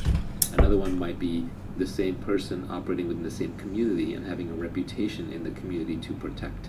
Another one could be you write them a Yelp review or a Thumbtack review. These are all ways of turning a single move game into a longer term game and helping get past a position of poor negotiating leverage and poor information. We talked about compounding and compounding interest, but we didn't really dig into it that much. Relationships are a good example of compound interest. Once you've been in a good relationship with somebody for a while, whether it's business or it's romantic, life gets a lot easier because you know that person's got your back. You don't have to keep questioning. If I'm doing a deal with someone that I've dealt with for 20 years and I trust them and they trust me, we don't have to read the legal contracts. Maybe we don't even need to create legal contracts. Maybe we can actually do it on handshakes. That kind of trust makes it very, very easy to do business. If Nivi and I start another company, I know that if things aren't working out, we're both going to be extremely reasonable about how to go about it, how to exit out of it, how to shut it down, or even if we're scaling it, how to bring in new people. At this point, we have mutual trust, and that allows us to start businesses more easily and almost compounds the effect. Especially when you're dealing with something like a startup, which is so difficult to pull off. Removing these frictional mechanisms can actually often be the difference between success and failure. I think the number one most under-recognized reason startups fail is because the founders fall apart. There's a couple non-intuitive things about compounding. The first one is that most of the benefits of compounding comes at the end of the compounding. So you may not necessarily see the huge benefits of it up front. There was that good quote from an article that Sam Altman wrote where he said, I always want it to be a project that, if successful, will make the rest of my career look like a footnote. Again, that just goes back to the idea that most of the benefits of compounding come at the end.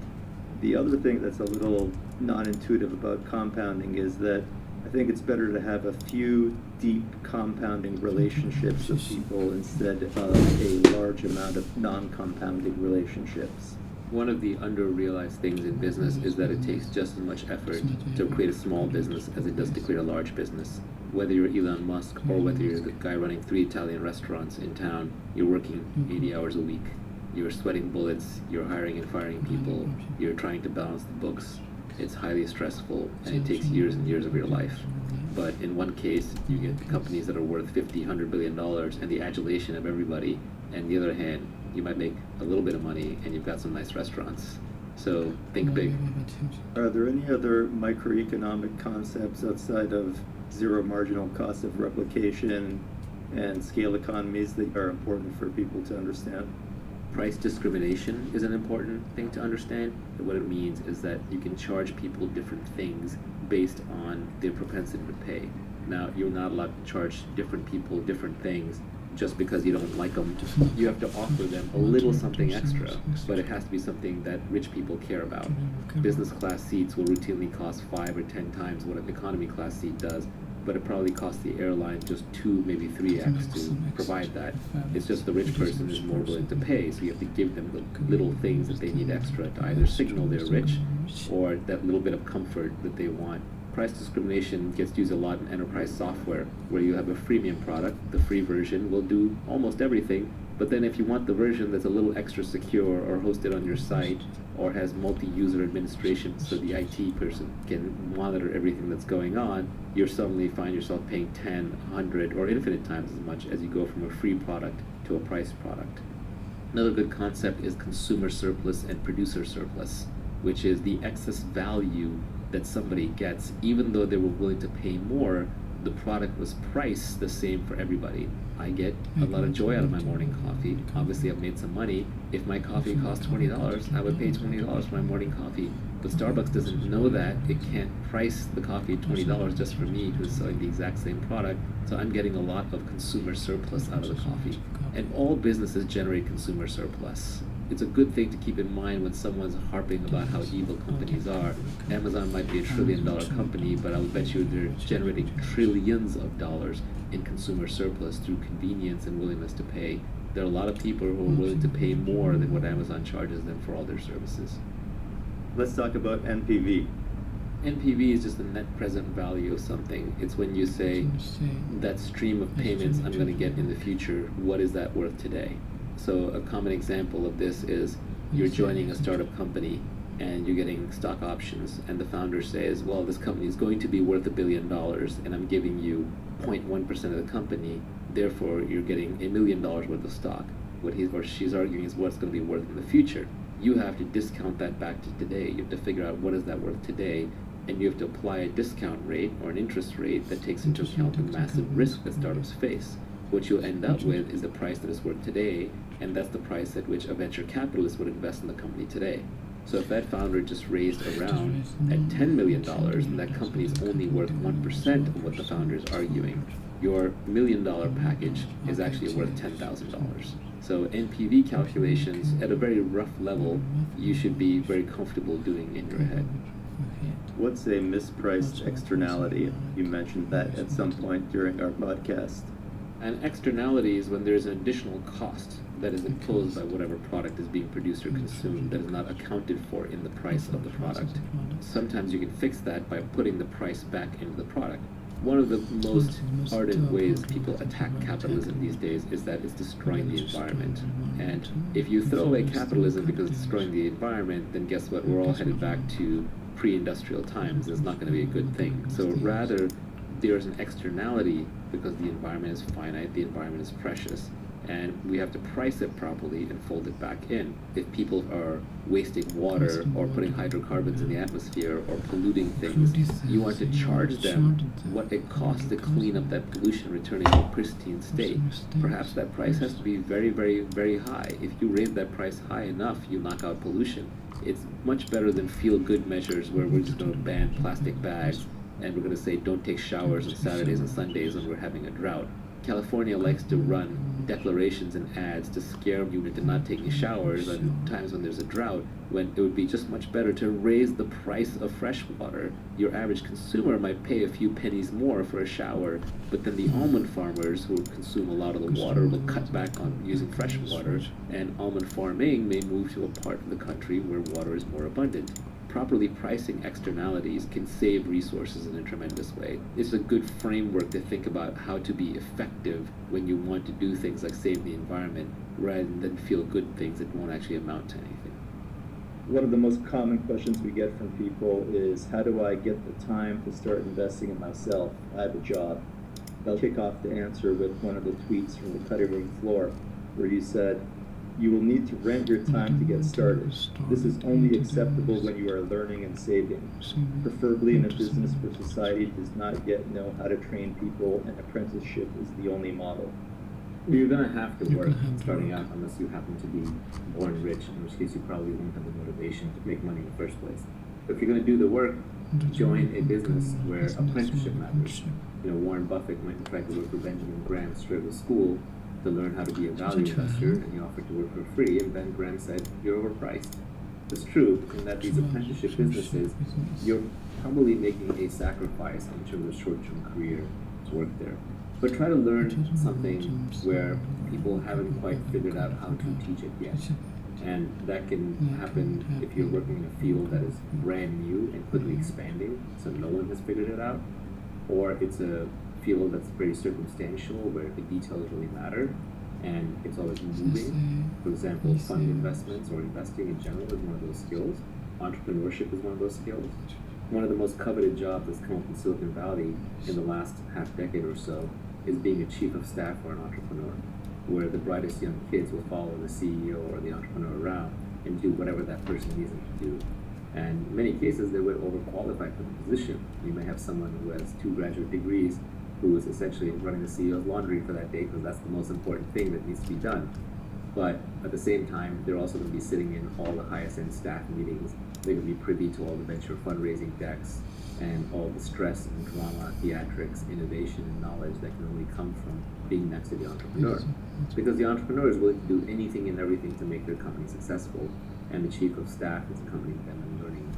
Now, obviously, this is very Silicon Valley-centric tech company advice. If you are currently stuck in a normal job and you don't have the opportunity to learn in an apprenticeship model and you need to make money, then go ahead and do that job. But even within the context of that job, try to be innovative, sign up to take on new challenges, new responsibilities, find the part of the job that has the steepest learning curve. What you're really trying to avoid is repetitive drudgery. Repetitive drudgery doesn't serve anybody. Then you're essentially just counting the time until your job is automated away. Even if you're a barista at a coffee shop, try to figure out how to make connections with the customers.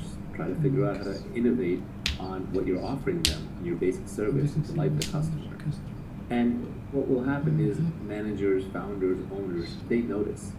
The hardest thing for any founder is to find people who will work with them, who have founder mentality. And that's just a fancy way of saying they care enough.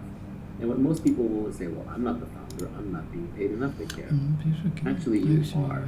The knowledge and the skills that you gain by having founder mentality set you up to be a founder down the line, and it pays you in that sense. You can get a lot out of almost any position, you just have to put a lot into it. If I'm working a job and I want to figure out if I should get accountability, judgment, specific knowledge, leverage, it sounds like you're saying the one thing to optimize for is specific knowledge out of all those things if you can.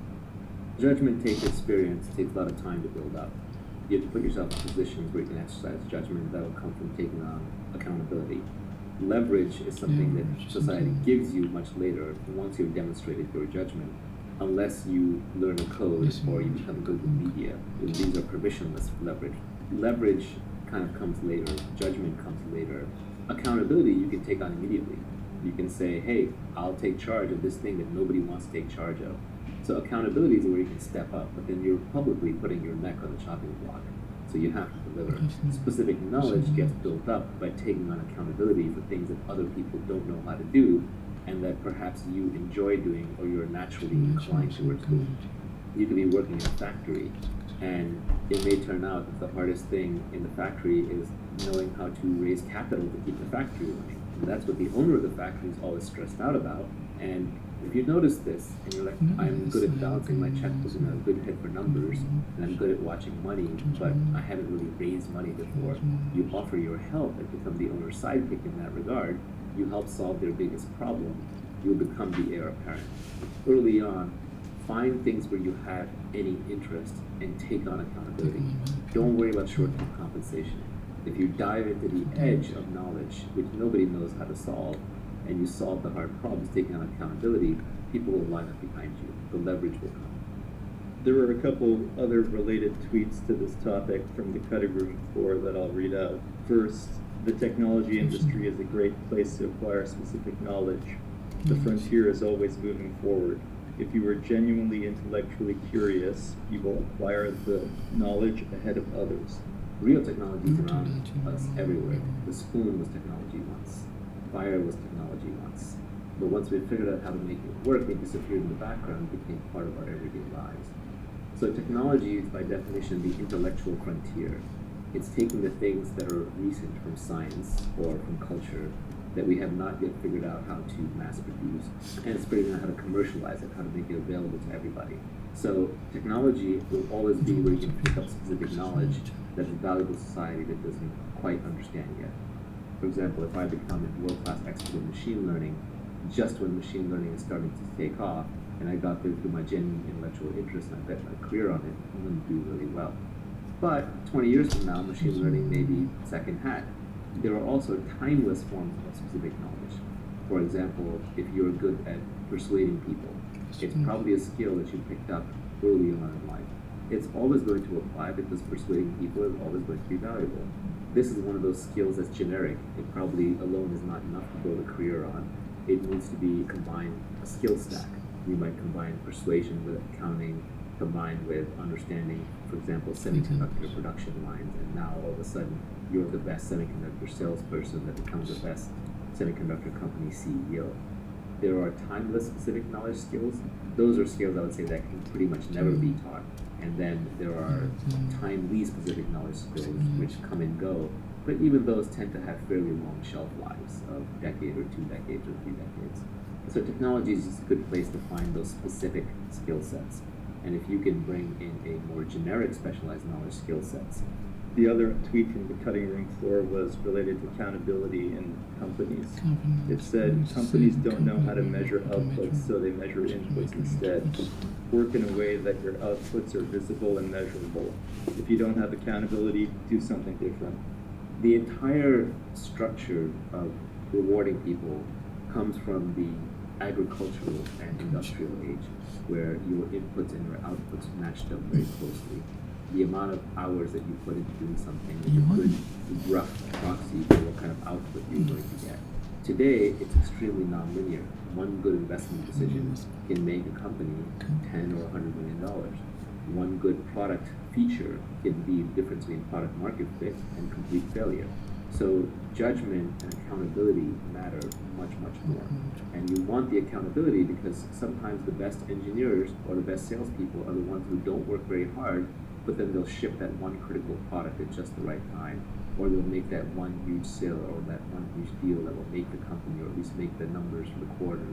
It's very important that people are able to tell that you had a role in that.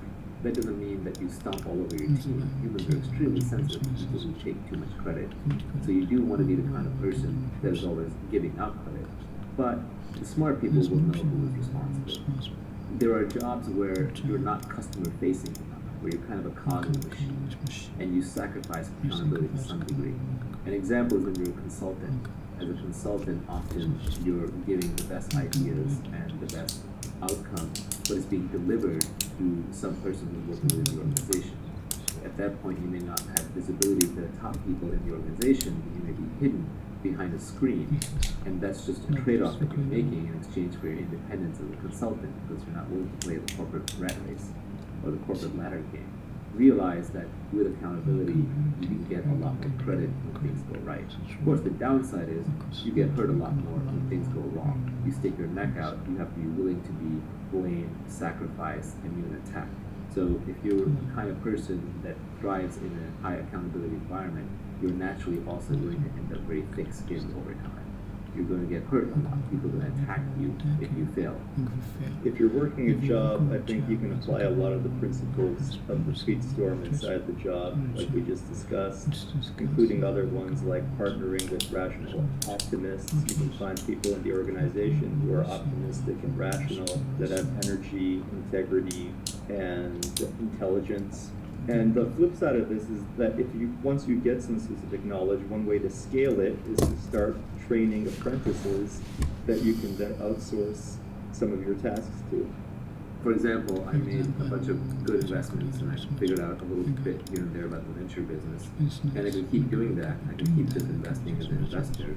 But instead, I co-founded this project called Spearhead, where we train up-and-coming young founders to also become angel and venture investors, and we give them a checkbook.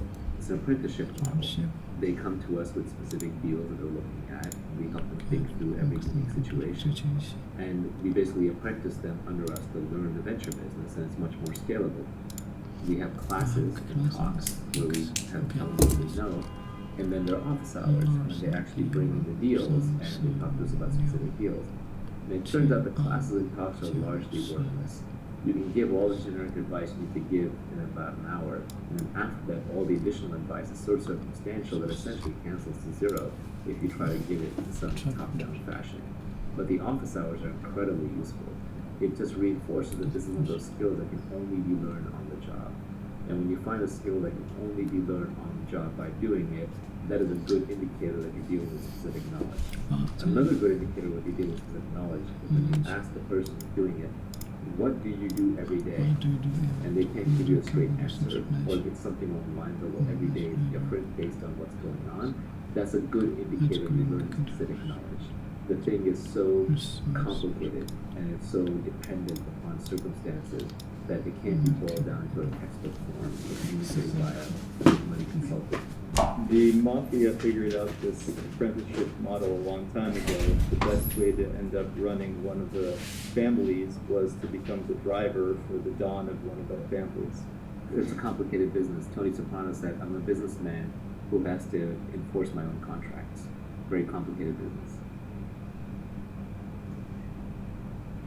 These being created every year, and you just need to get access to one of those from a larger pool, of course.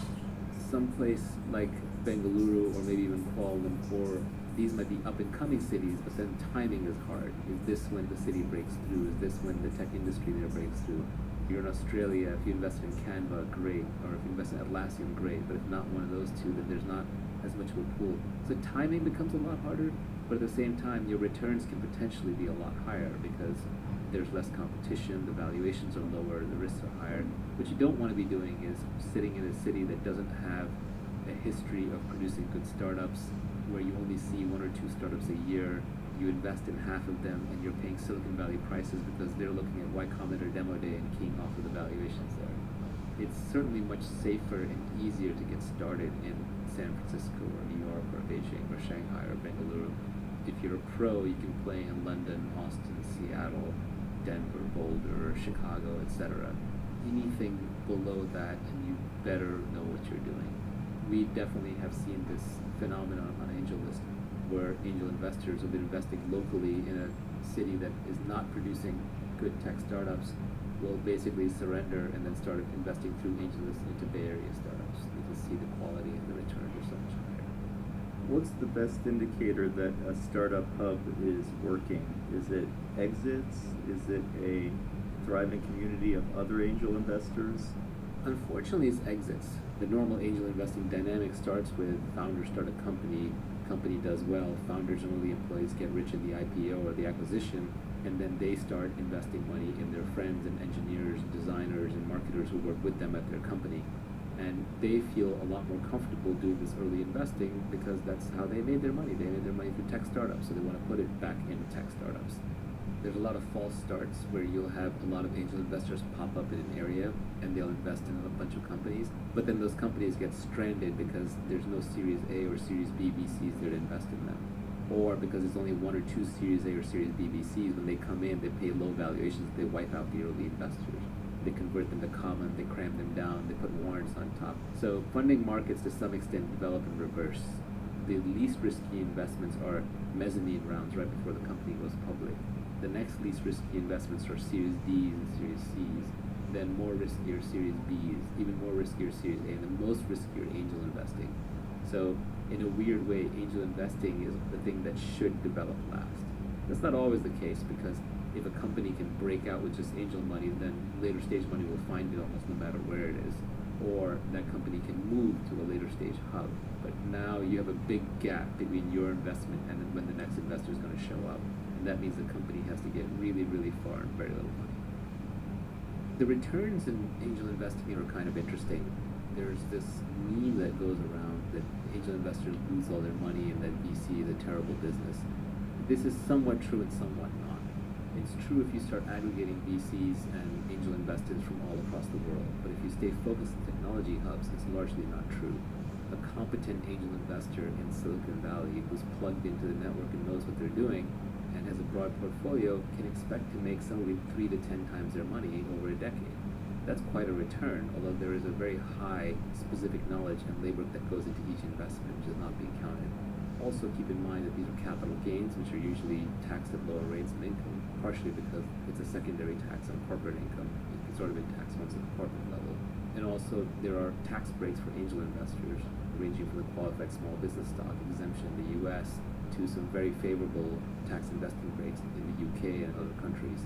From a tax advantage basis, if you're willing to tolerate the high risk and the illiquidity, it's very hard to look at any other asset class where you can make as much of a raw return on your money as you can as a patient, diversified, plugged-in angel investor. One way to think about it is the less efficient the market and the more wealth the underlying assets create, the better off you're going to do. For example, art doesn't really create that much wealth. It's more of a tax haven / speculation instrument. Same with wine. The asset itself is not that wealth generating, but the underlying market is very inefficient, so you can make money more easily. Gambling is wealth destructive. It actually destroys wealth. So it's not a great asset class to play in unless you're the casino owner, in which case you have an edge on everybody else. Angel investing is odd in that very few people can play in it. Very few people have the know-how, the geographic access, the capital, the risk horizon, and the patience. But at the same time, the underlying assets that you're investing in are changing the world on a daily basis. I see a lot of people on Twitter who could be good angel investors, who are sitting in Silicon Valley, who have access to deal flow, who are in the tech industry. And I see them spending a lot of time thinking about macroeconomics. What if the Fed's going to cut interest rates? What's going to happen with the trade war in China? Or they're out shorting stocks, or they're investing in special economic zones, or they're buying and selling real estate and flipping that. Or, I have a very good friend of mine who's a great VC who's also running a rental business on the side. And I would scratch my head a little bit. You're living inside the gold mine. There are people literally digging up gold next to you. The returns in this industry are higher than anything else. You understand it so well, you have specific knowledge. But there is this contempt that you have for investing further into the industry that just comes from your own familiarity. And if you're in the tech industry, you should be doubling down. I don't know of a better industry on the planet or a better place on the planet to be investing for today. The technology industry is becoming the place where wealth gets originated, and then it can get spread out. But increasingly, the Wall Street financiers are coming to Silicon Valley to invest in companies before they get to Wall Street. By the time a company goes public, you can pretty much bet that anybody who had any connections, who had any appetite, who had any capability, got a bite at it. So if you're buying a tech company when it goes public, you are literally last in line. Not to say you can't make money, but your odds are way down because this group has been picked over. The last bunch of financiers who were sitting in the right place at the right time, we call them Wall Street. These were the people where you used capital for your startup. There was no other market for fundraising until you had the metrics to go public. Now, Silicon Valley is turning into Wall Street. 我觉得这个还可以 It's 再 not 更 as formalized and organized and segmented as the traditional Wall Street. The JP Morgans haven't popped up and the NASDAQs haven't popped up yet. This is going to fly in the face of conventional wisdom. Hey, this is Nivi. Hey, this is Nivi. You're listening to the Naval Podcast. This is one giant megasode that collects every episode we've done on getting rich. All of it based. OK，那就行。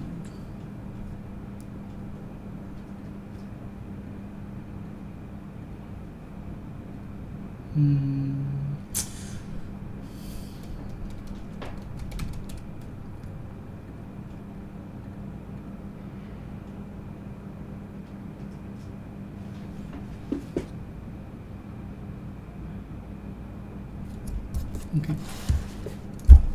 next，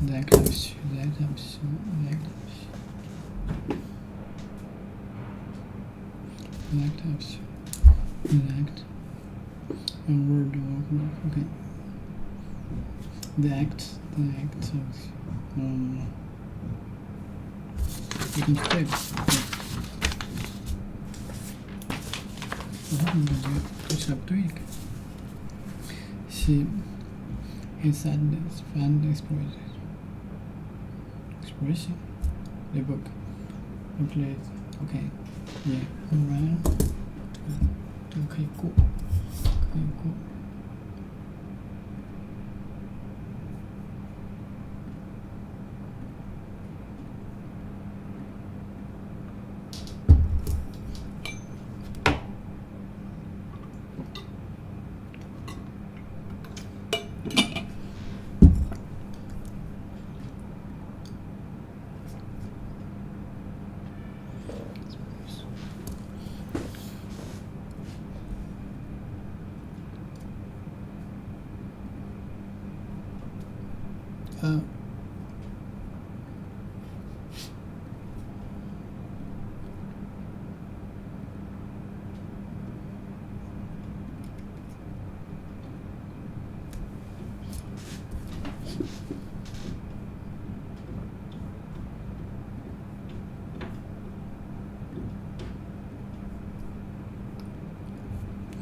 Campaign. Okay. They look on someone's face. They look on someone showing what they feel or think. Okay. They look on someone's face. They look on someone's face, showing what they feel or think. They look on someone's face, showing what they feel or think. They look on someone's face, showing what they feel or think. I could tell from her expression. I could tell from her expression that something serious had happened. Mark always have such a miserable expression on his miserable expression on his face.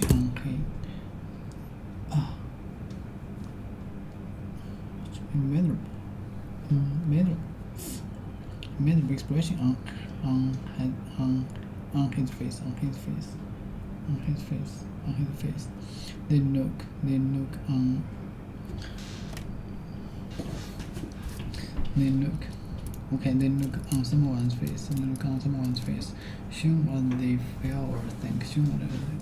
They look on someone's face, showing what they feel or think. I could tell from her expression that something serious had happened. They look on someone's face. They look on someone's face, showing what they feel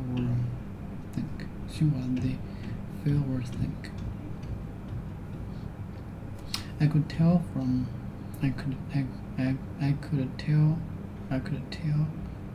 her face that something serious had happened. I could tell from her face that something serious had happened.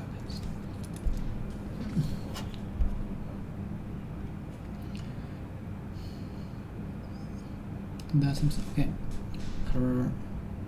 her. I could tell from. Okay. They look on someone's face. They look on someone's face, showing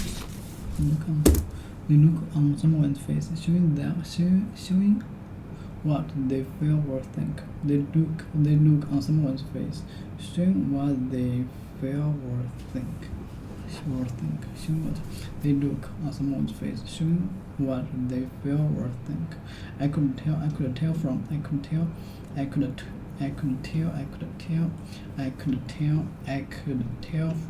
her expression that something serious had happened. They look on someone's face.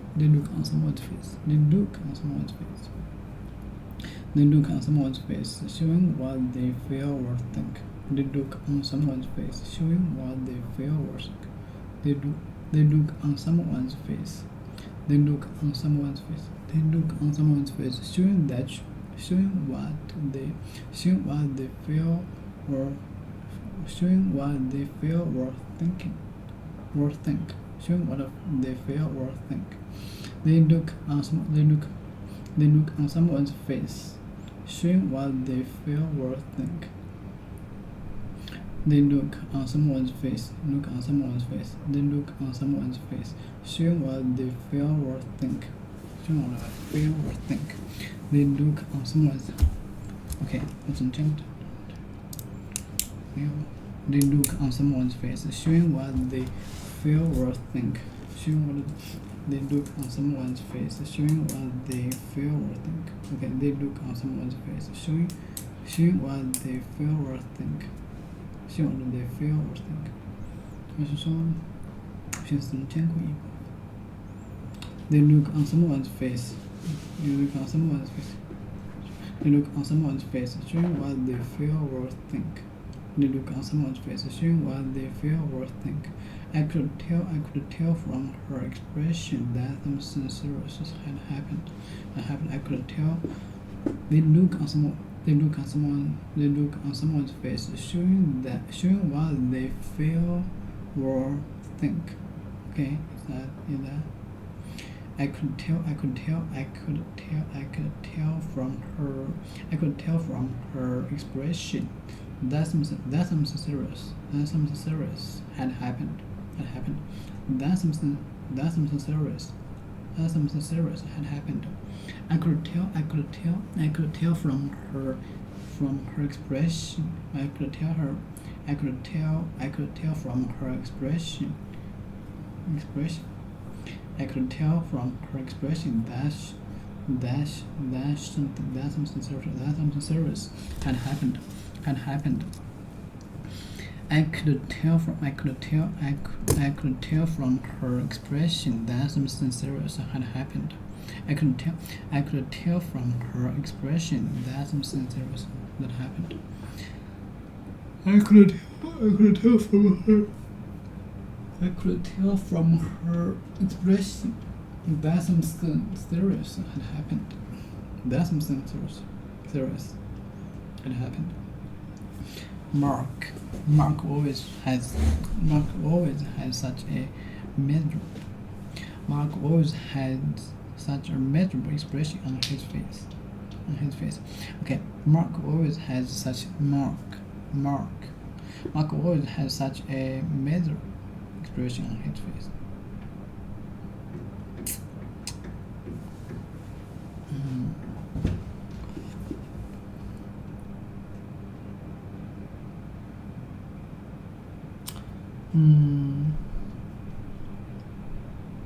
Mark always has such a miserable expression on his face. Mark always has such a miserable expression. Has such a miserable expression. Look on someone's face. Mark always has such. Mark always has such miserable expression on his face. Okay, they look on someone's face. Okay, the look on someone's face that showing what you feel or think. Showing what you feel or think. I could tell from her. I could tell from her expression. I could tell from her expression that something serious had happened. That something serious had happened. Mark always has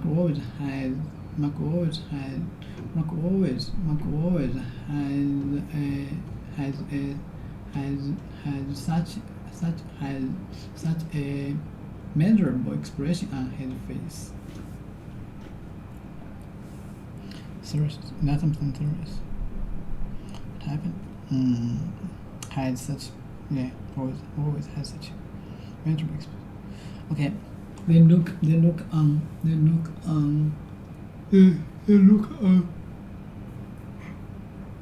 on someone's face.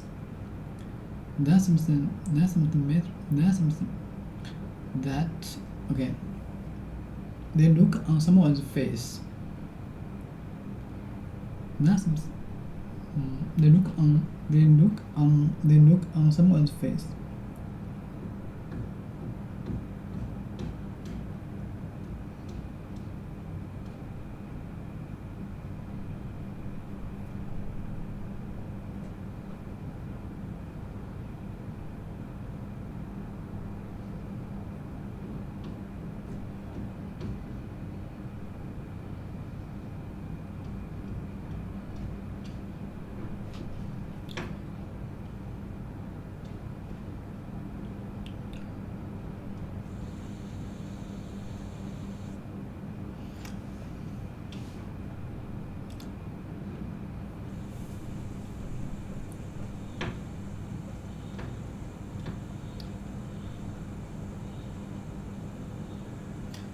They look on someone's face.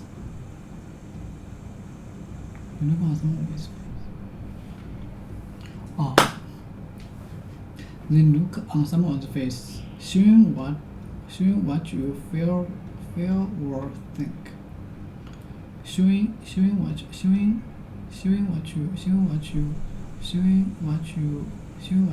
feel or think.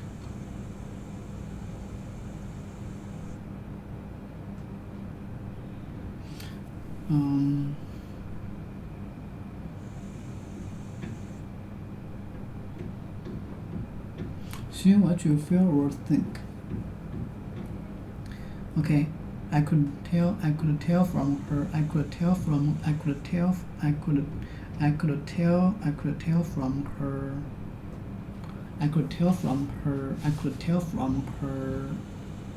Okay, I could tell her from her expression that something serious had happened. That something serious had happened. I could tell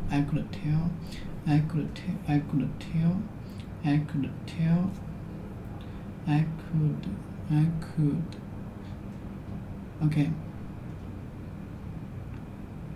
I would Mark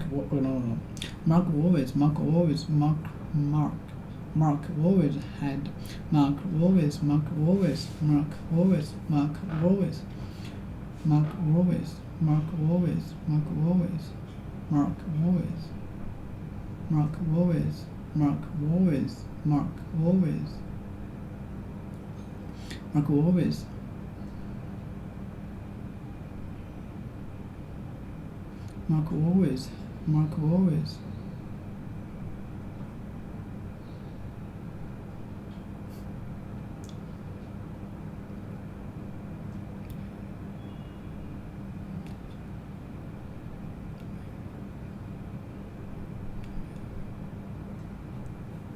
Mark always had a Mark always had a Mark always had a Mark always had Mark always has Mark always Mark Mark Mark always has Mark always has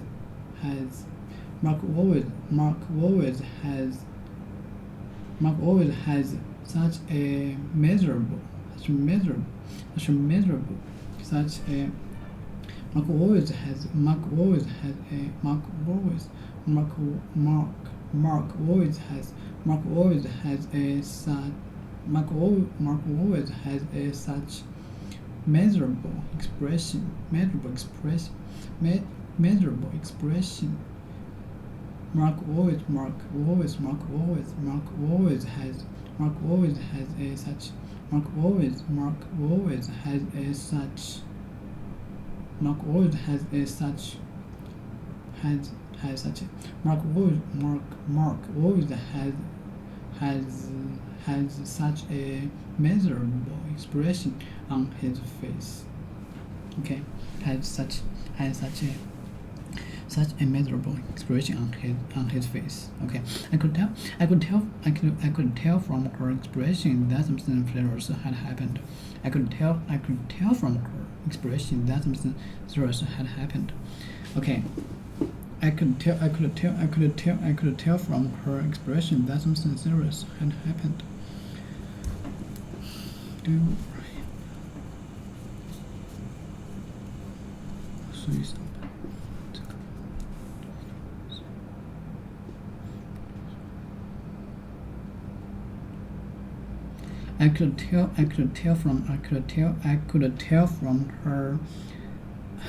I could tell from her expression that something serious had happened. Mark always has such a miserable expressions on his face.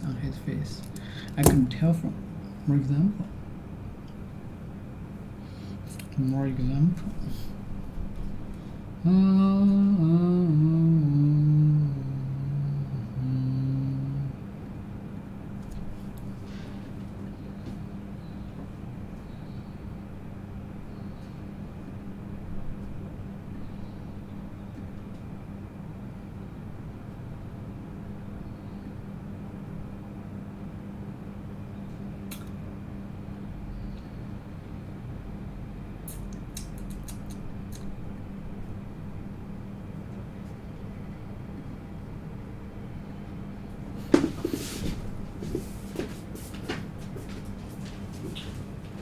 Such a matter.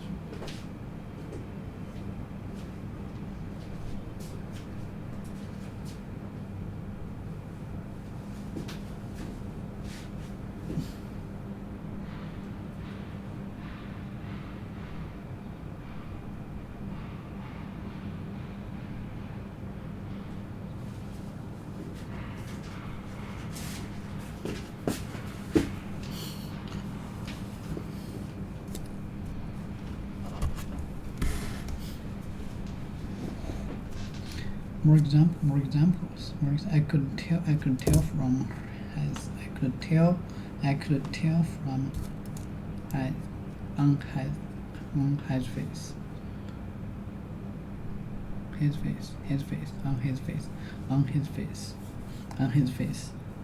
on his face. I could tell from his green. I could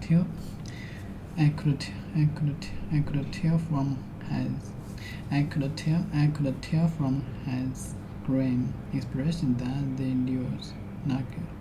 I could tell from his grin expression that they use naked. I could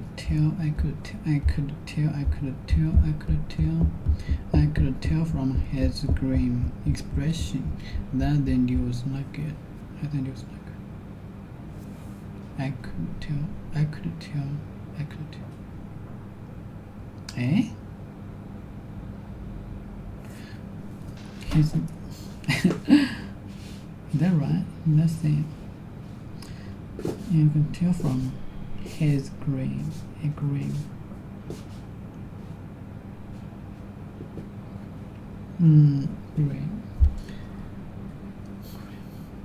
without hope. I could tell from his. I could tell from his. I could tell.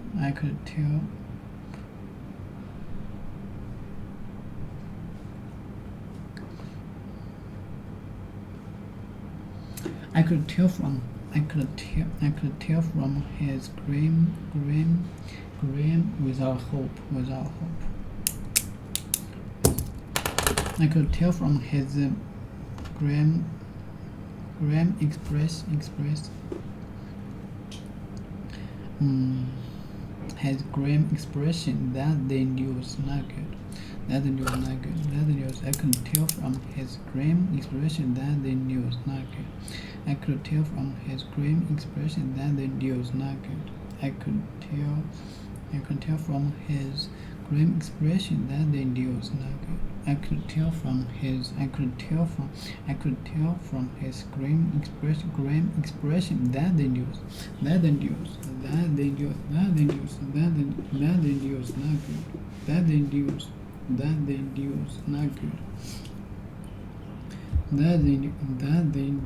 not good. That the news not good.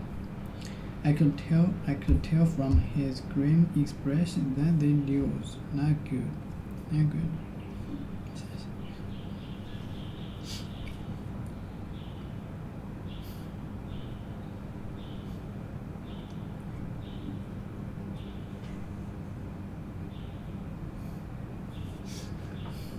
I could tell from his grim expression.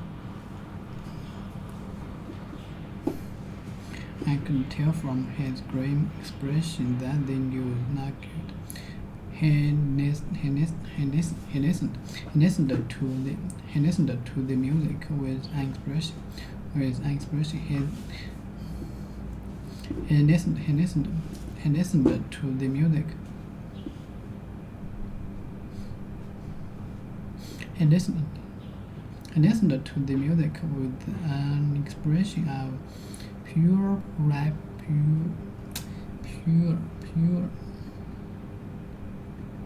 without hope, extremely bad.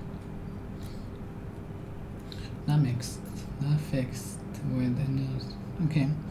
I could tell from his grim expression that the news not good. That the news not good.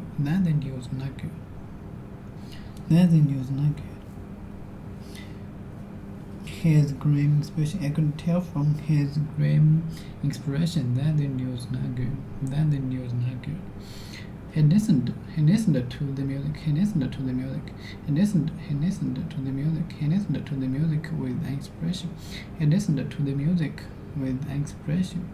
He listened to the music. He listened to the music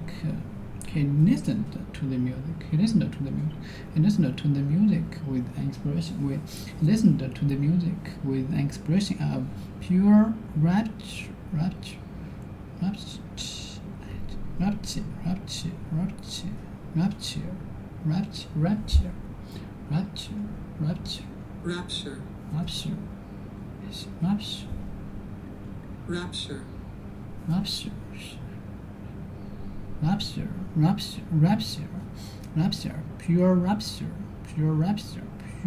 Pure rapture. Okay, he listened to the music. He listened to the music. Okay, he listened to the music with an expression of pure.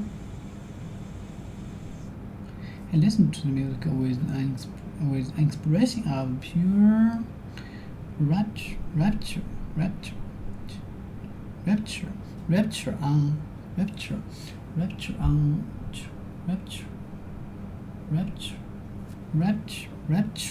his face.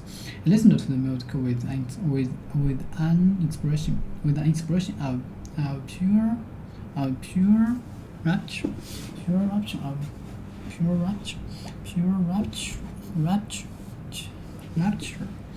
pure rapture on his face.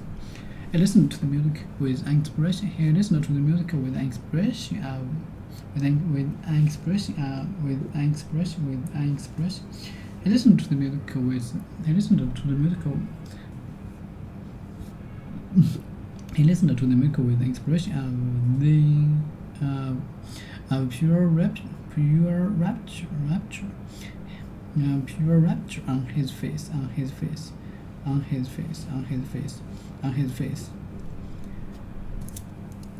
I could tell from his grim expression that the news was not good. He listened to the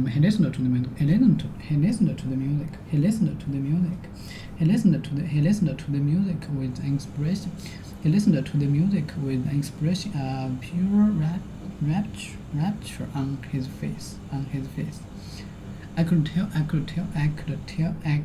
from his grim expression. I could tell from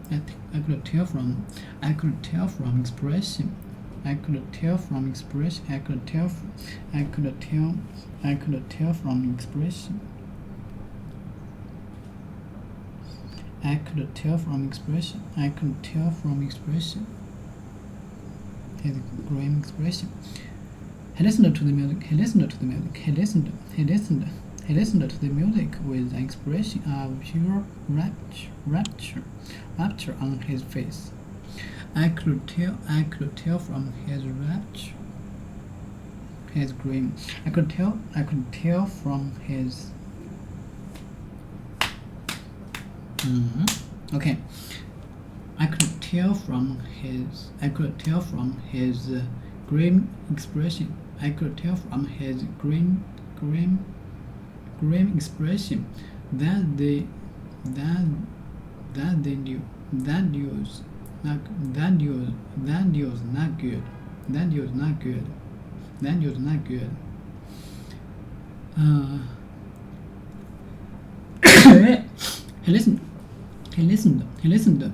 He listened to the music. He listened to the music with an expression. He listened to the music with an expression of pure rapture on his face. Oh, that's the news. I could tell from his. I could tell from his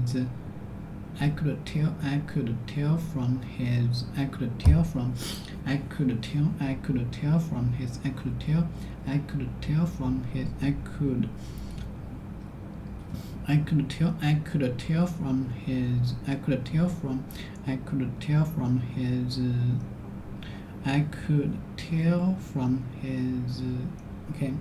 I could tell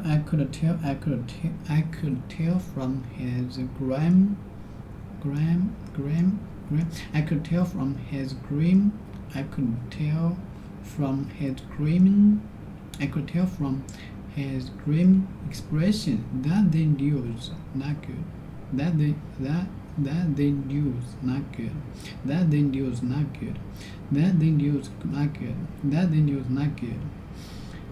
I could tell. I could tell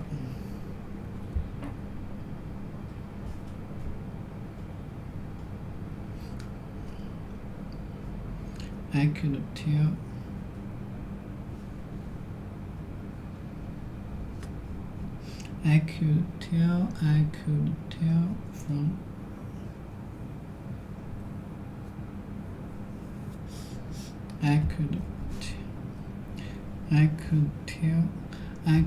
okay, no, not this. He listened to the music. He listened to the music with an expression.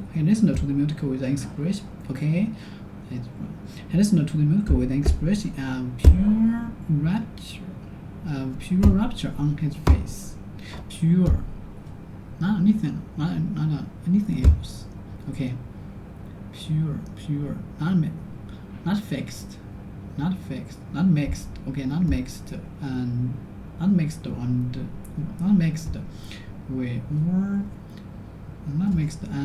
anything else.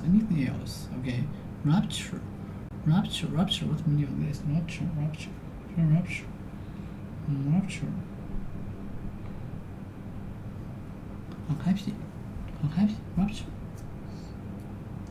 Pleasure. Extreme pleasure and happiness. Happiness or excitement. Happiness or excitement. Extremely and happiness. Happiness.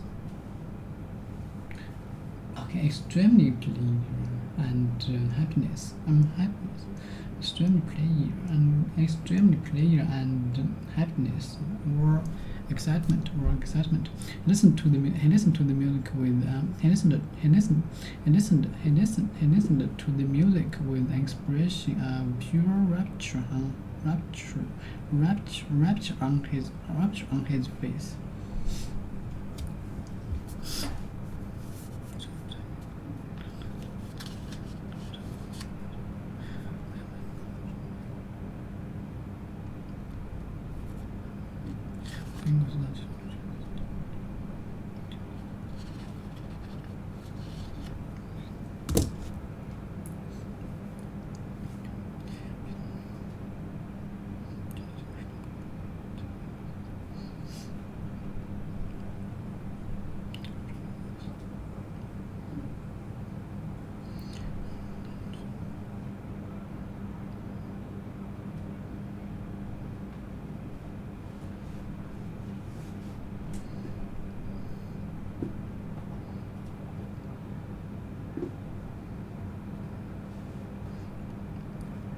He listened to the music with an expression of pure rapture.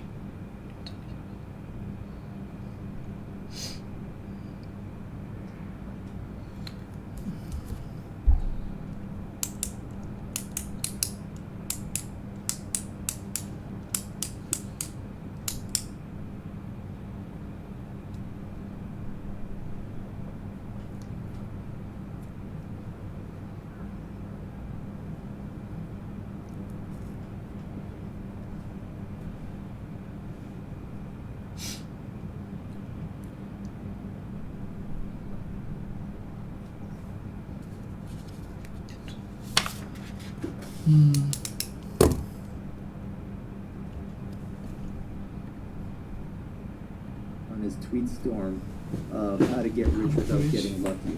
I've collected them all here because we're going to switch topics to the new topic of happiness on the next episode. We've published one of these giant megasodes before, but this one's even bigger. It's about 3.5 hours long. It covers all the tweets from the How to Get Rich tweet storm, plus all the Q&A that we did after that, plus 10 minutes of bonus material at the very end that we've never released. The overall sound quality of this megasode improves a lot after the first hour. You can find a link to a clean transcript in the show notes, or if you go to the website nav.al. There's no .com at the end. I hope you enjoy. You probably know Naval from his Twitter account, and we're going to be talking about his epic tweet storm on how to get rich without getting lucky. We're going to go through most of the tweets in detail, give Naval a chance to expand on them, and just generally riff on the topic. He'll probably throw in some ideas that he hasn't even published before. He's also the co-founder of AngelList and Geekpinions. He's a prolific tech investor in companies like Twitter, Uber, and many more. And I'm the co-founder of AngelList with Naval, and I also co-authored the Venture Hacks blog with him back in the day. Yeah, the How to Get Rich tweet storm definitely hit a nerve. A lot of people say it was helpful, reach across aisles, and people outside of the tech industry, people in all walks of life. People do want to know how to solve their money problem. And everyone vaguely knows that they want to be wealthy, but they don't have a good set of principles to do it by. What's the difference between wealth, money, and status? Wealth is the thing that you really want. Wealth is assets that earn while you sleep. Wealth is the factory with the robots that's cranking out things. Wealth is the computer program that's running at night that's serving other customers. Wealth is even money in the bank that is being reinvested into other assets and into other businesses. Even a house can be a form of wealth because you can rent it out, although that's probably a lower use of productivity of the land than actually doing some commercial enterprise. So my definition of wealth is much more businesses and assets that can earn while you sleep.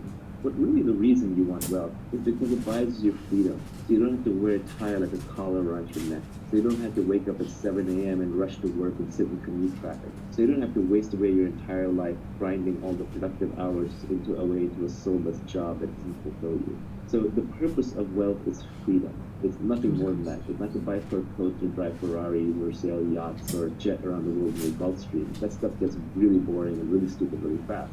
It's really just so that you are your own sovereign individual. You're not going to get that unless you really want it. And the entire world wants it. And the entire world is working hard at it. And to some extent it is competitive. It's a positive sum game, but there are competitive elements to it because there's a finite amount of resources right now in society, and to get the resources to do what you want, you have to stand out. Money is how we transfer wealth. Money is social credits. It is the ability to have credits and debits on other people's time. If I do my job right, if I create value for society, society says, oh, thank you, we owe you something in the future for the work that you did in the past. Here's a little IOU, let's call that money. And that money gets debased because people steal the IOUs, the government prints extra IOUs, people renege on their IOUs. But really what money is trying to be, it is trying to be a reliable IOU from society that you are owed something for something you or someone who gave you the money did in the past. And we can transfer these IOUs around. So really money is how we transfer wealth. There are fundamentally two huge games in life that people play. One is the money game, because money is not going to solve all your problems, but it's going to solve all your money problems. So I think that people know that. They realize that because they want to make money. But at the same time, many of them deep down believe that they can't make it.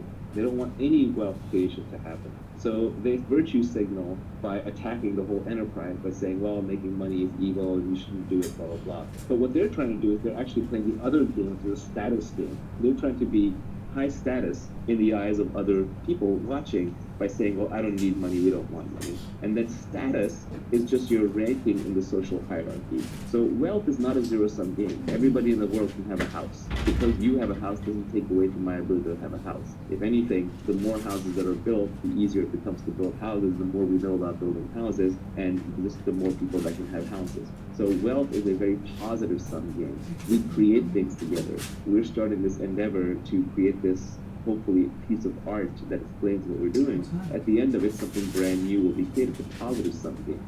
Status, on the other hand, is a zero-sum game. It's a very old game. We've been playing it since monkey tribes, and it's hierarchical. Who's number one, who's number two, who's number three. And for number three to move to number two has to move out of that slot.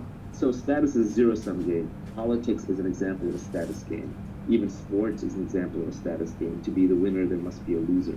I don't fundamentally love status games. They play an important role in our society, so we figure out who's in charge, but fundamentally, you play them because they're a necessary evil.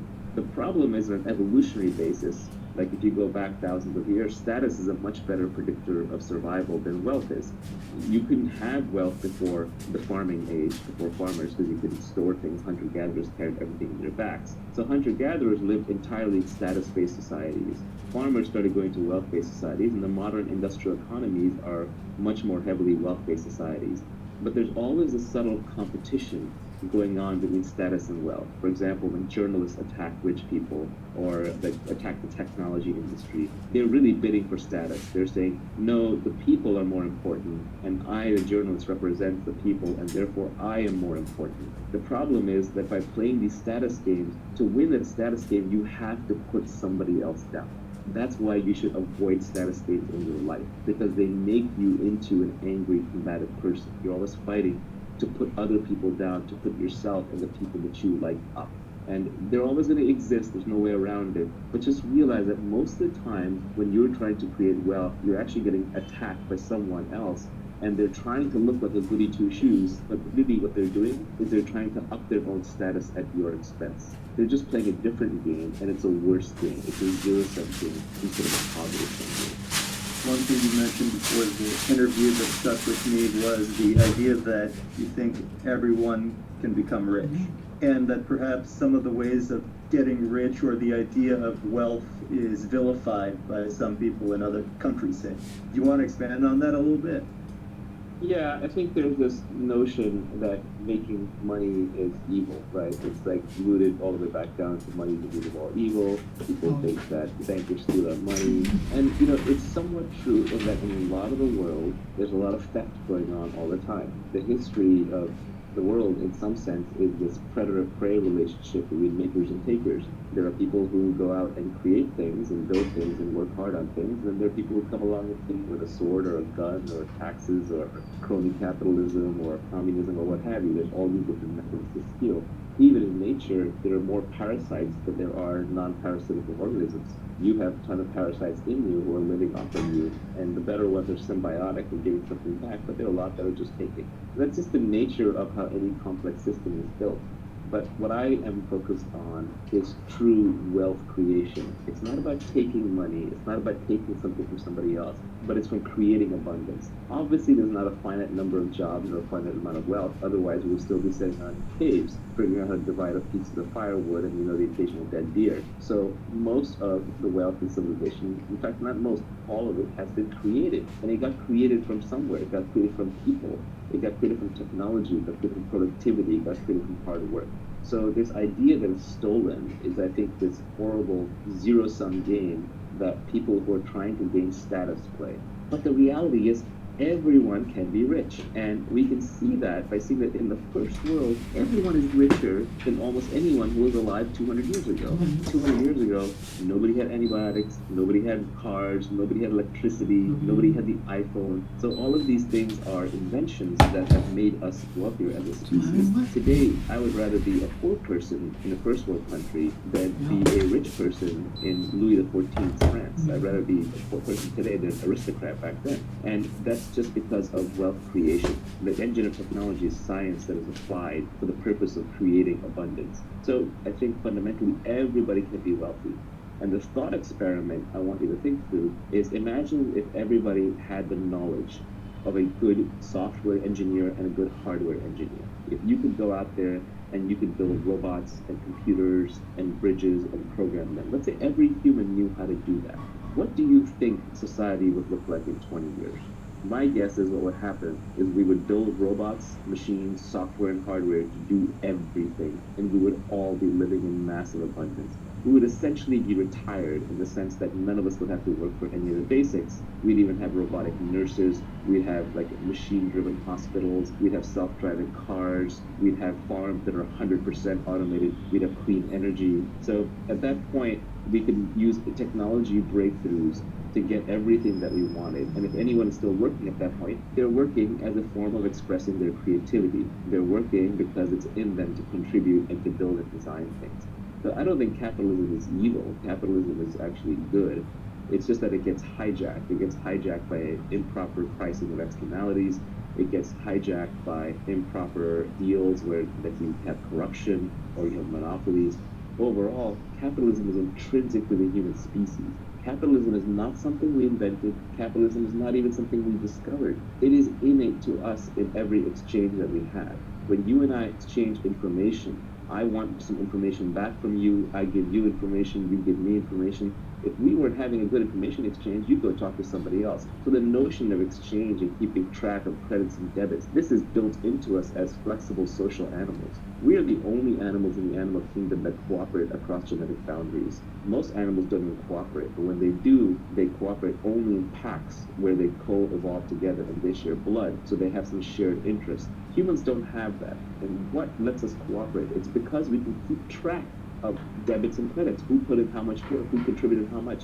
That's all free market capitalism is. So I strongly believe that it is innate to the human species, and we are going to create more and more wealth and abundance for everybody. Everybody can be wealthy, everybody can be retired, everybody can be successful. It is merely a question of education and desire. You have to want it. If you don't want it, that's fine, then you opt out of the game. But don't try and put down the people who are playing the game, because that's the game that keeps you in a comfortable, warm bed at night. That's the game that keeps a roof over your head. That's the game that keeps your supermarket stocked. That's the game that keeps the iPhone buzzing in your pocket. So it is a beautiful game that is worth playing ethically, rationally, morally, socially for the human race. And it's going to continue to make us all richer and richer until we have massive wealth creation for anybody who wants it. And it's not just individuals secretly despising wealth, right? There's countries, groups, political parties.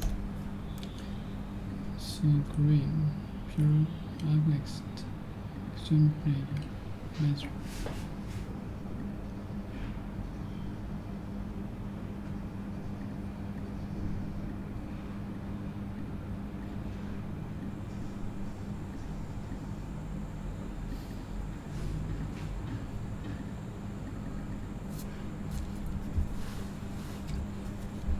She looked at him with his surprised expression on his uncle face.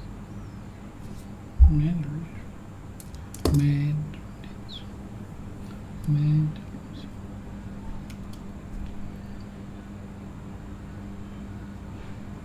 Brilliant.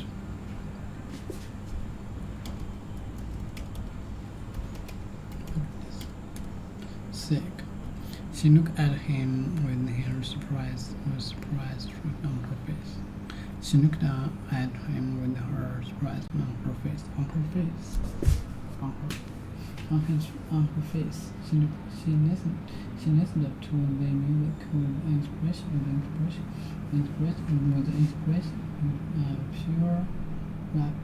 pure rapture.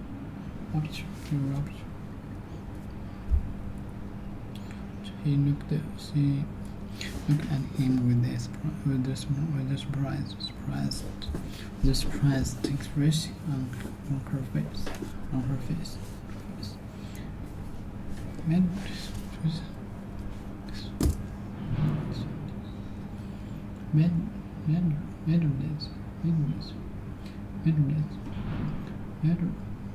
Thinking or methods.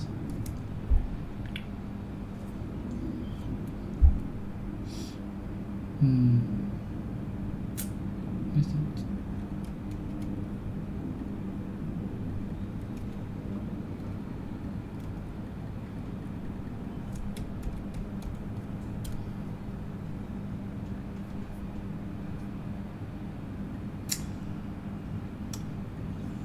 Neither of the methods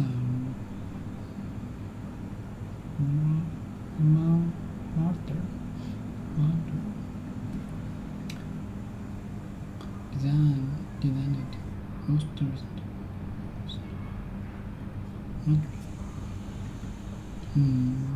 thinking. Imagine.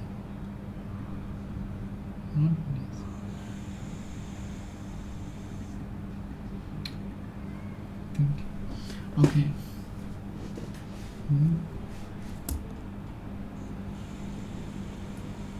The enter and message are not hard, especially from the 1990s.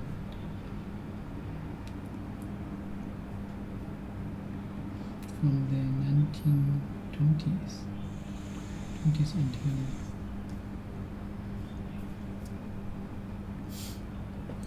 it's not sick. Not the thinking or methods.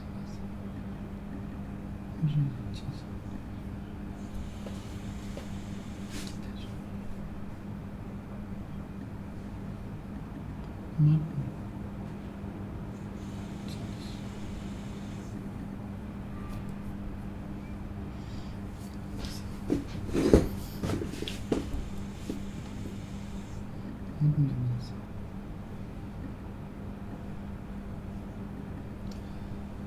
expression.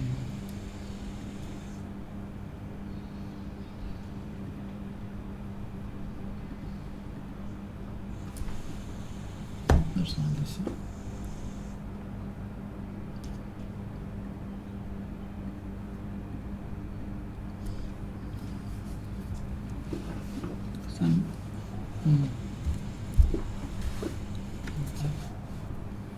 New.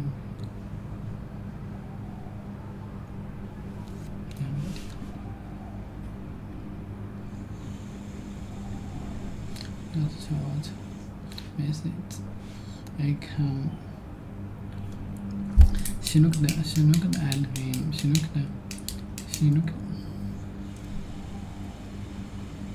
looked at him with a surprised expression on her face.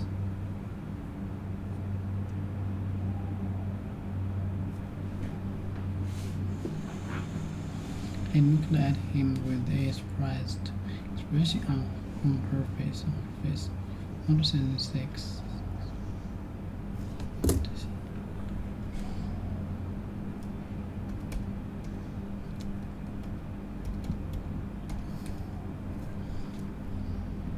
Sick. Search. Sick. Trying to find organ. Trying to find.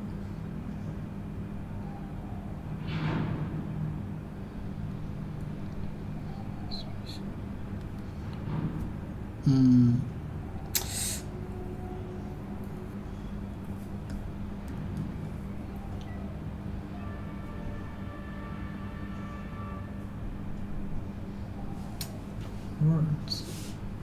I could tell those.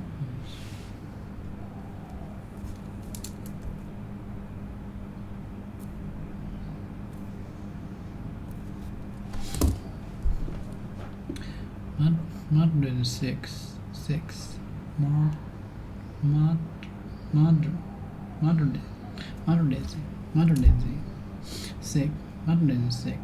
To find new forms.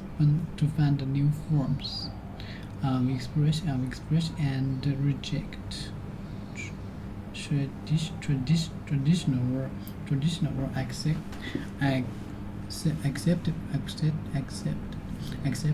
and okay, modern sex. To find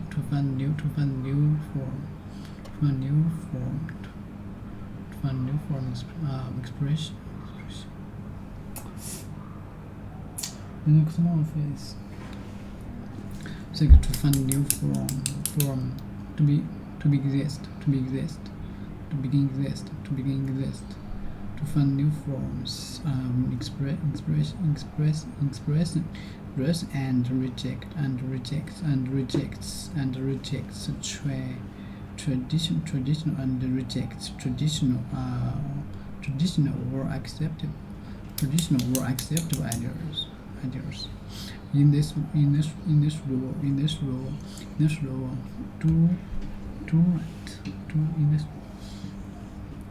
tradition reject.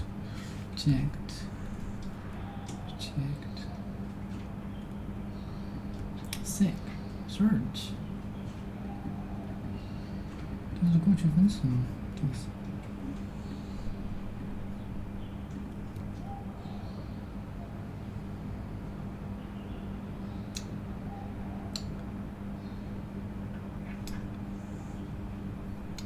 过去是 sought， 现在是 sick，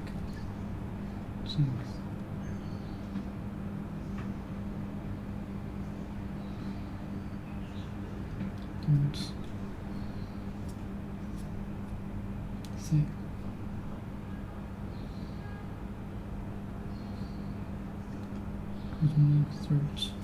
Search to try to find or get something to try to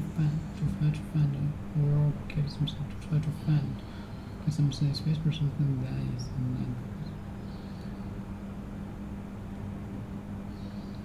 to try to find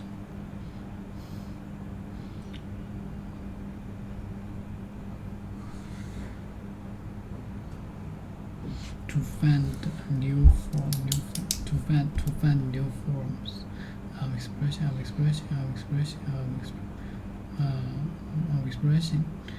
and rejects traditional and rejects.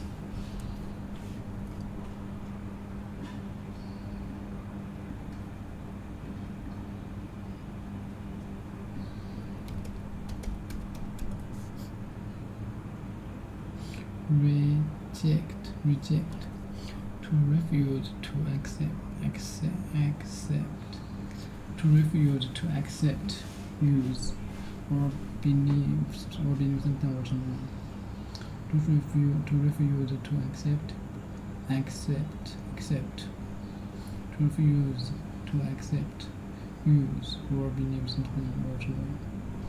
The appeal was rejected by the court. Reject.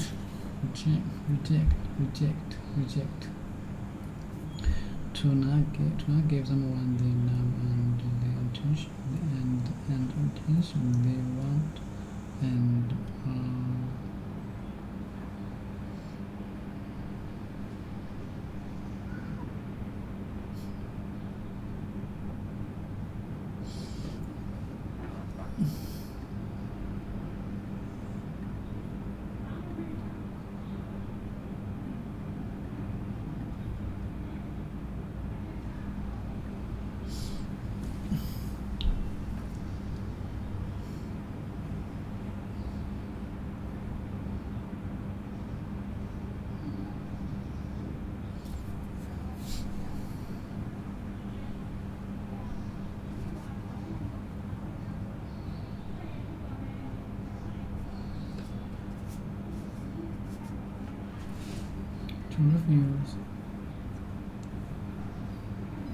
to refuse to accept.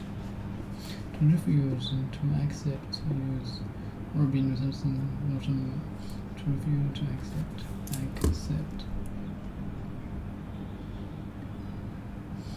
refuse to accept.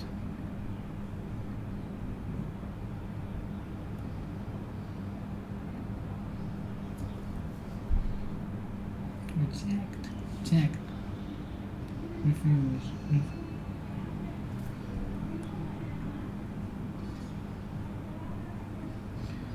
To refuse, not accept. To say that will not to accept. Will not do something. Okay. To say that you will not do. To say that you will not do. Reject. Revenue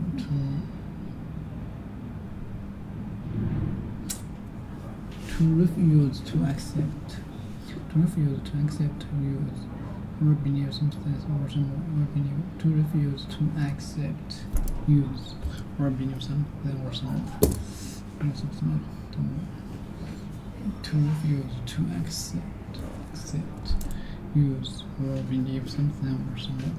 The appeal was rejected by the court.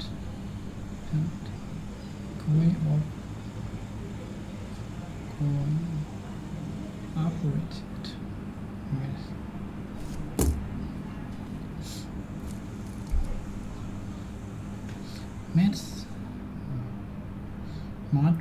modern sex to find new forms of expression and rejects traditional or accepted traditional or accepted ideas.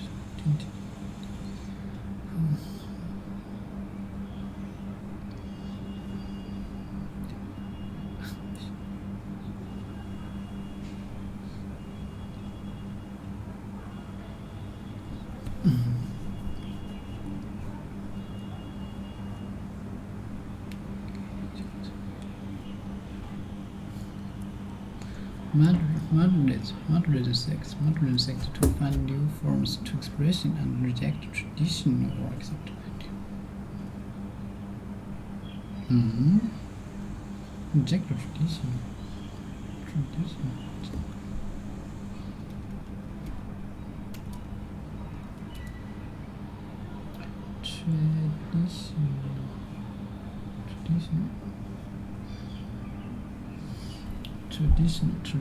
Tradition. Following word belong to the culture. Following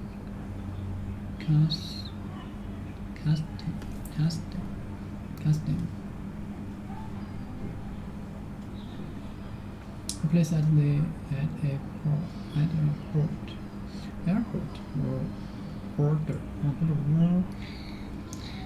Traveled back and looked at to find out if any goods are being carried in it.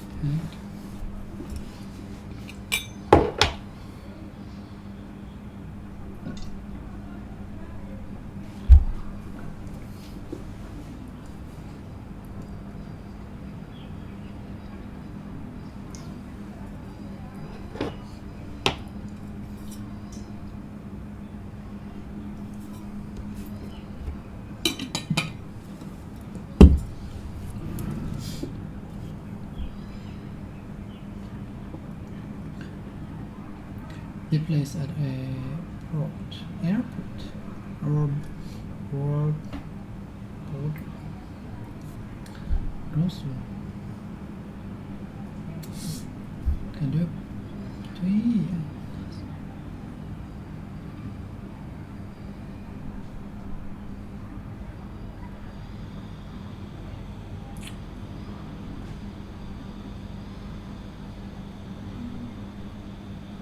哦，是一个东西。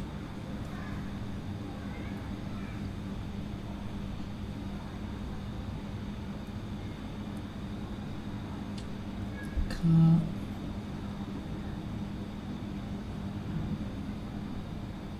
耶，怎么？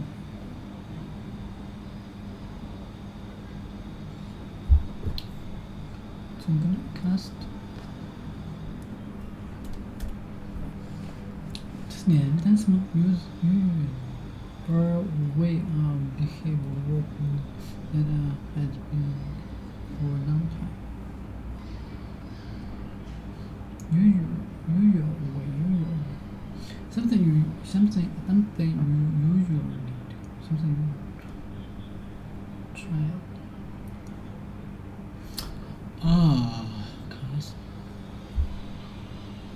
Cast. Usual way of behavior.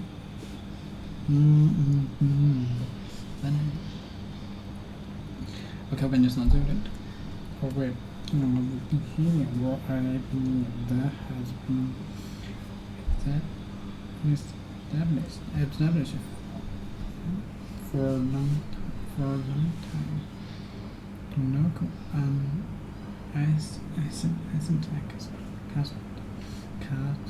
cast in my country. In my country, it's the cast. My country, it's the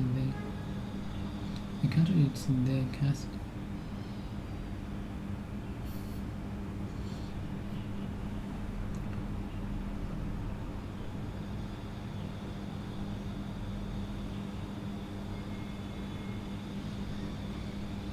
In my country, it's the cast to get married in. Wait. Something you used. She left the house at 9 exact.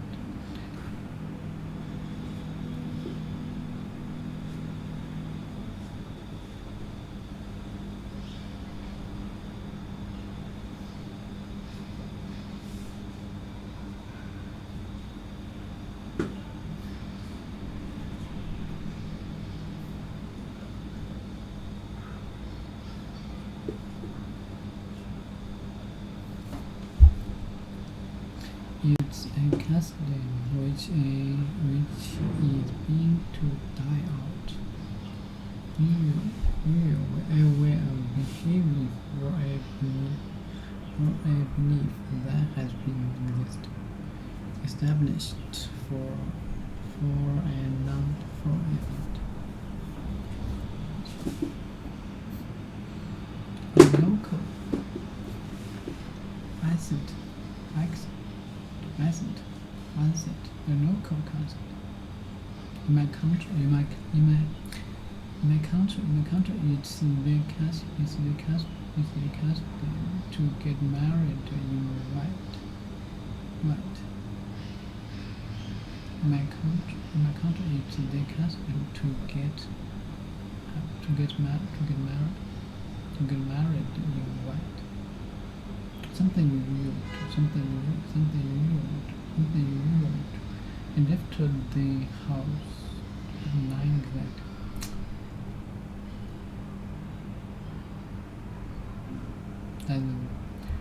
as custom 常规方法，有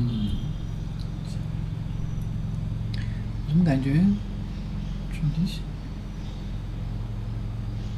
following or belonging to the custom or ways or behavior that has continued in a group of people who are social for a long time without change. Following or belonging to the customs or ways of behavior that has continued in a group of people who are social for a long time without changing. The resident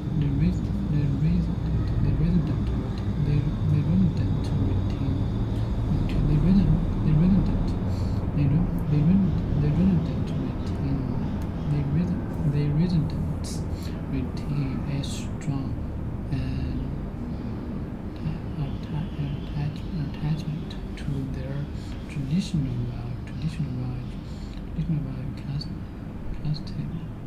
custom. This school used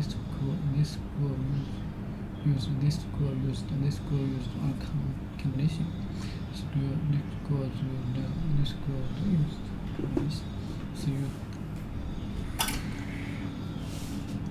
This school used a combination of modern and traditional methods for teaching reading. The dancers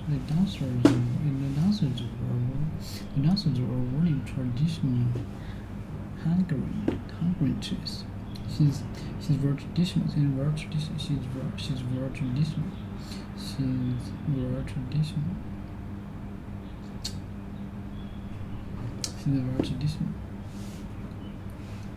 Recently there has been some movement away from traditional methods of teaching in Britain. The traditional Sunday lunch consists of roast meat, pork, and other vegetables.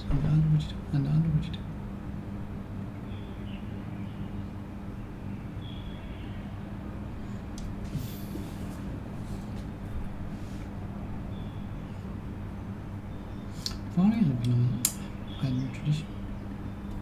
I don't know what this is. Following or belonging to the ways of behavior that has established for a long time.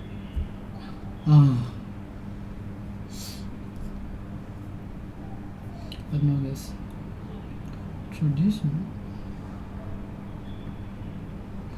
usually something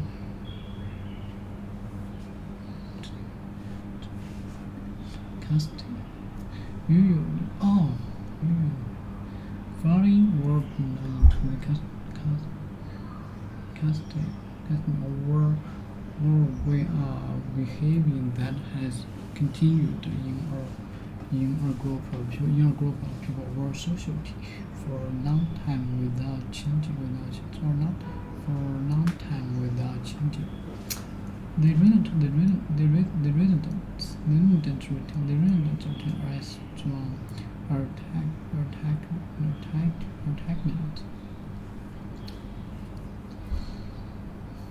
a group of people socially for a long time without changing. Okay. Following or belonging to the casting or with behaving that has continued in a group of people or socially for a long time without changing. The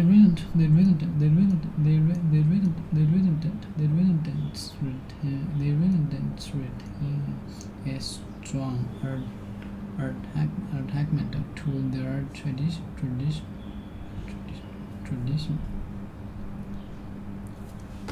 Okay, tradition. Let me say. Macron seeks to find new forms and reject tradition or accepted. Tradition or accepted.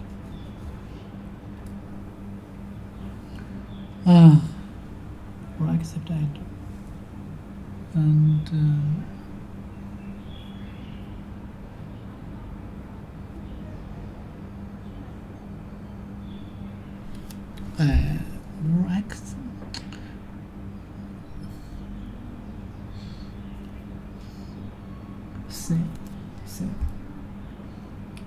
search to try to find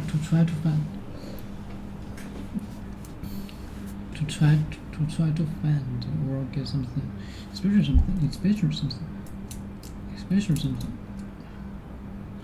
to try to find search to moderate search to find new forms of expressions and reject traditional or accepted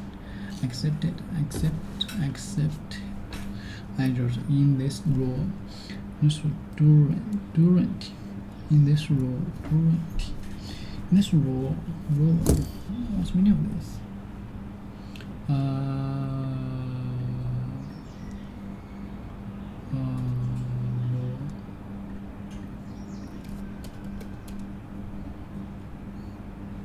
Duty.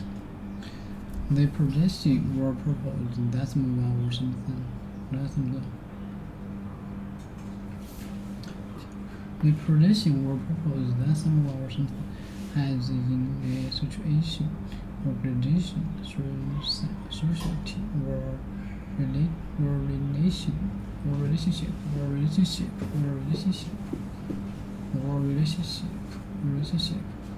The possession or purpose, that's one or something, has in a situation, relation, society, or relationship, duty, role, duty. The possession or purpose, that's one or something, has in a situation, or relation. The possession or purpose,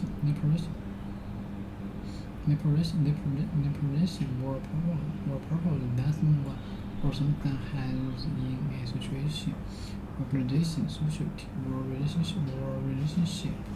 What is his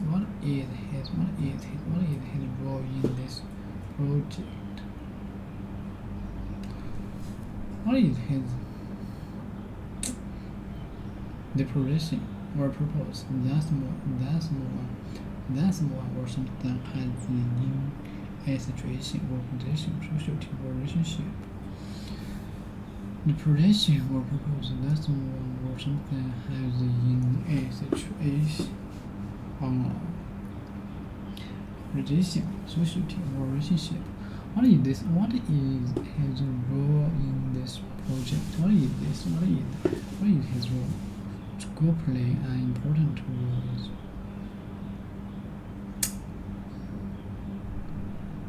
Duty. In this role, one is able to give variables to rent.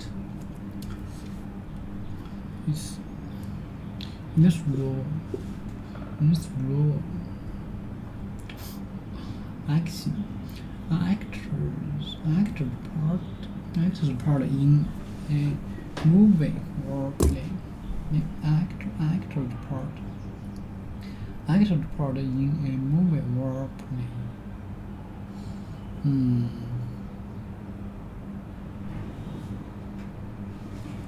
Actor's part in a movie or play. Actor's part in a movie or play. What does that mean? Actor's part in a movie or play. Actor's part in a movie or play. She has a leading role in this scope. She has a leading role in the scope. What meaningless? She played the role of a crook lawyer. Actor.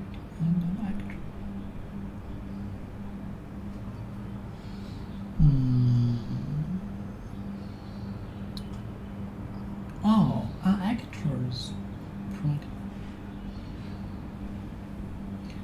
part in a movie or play.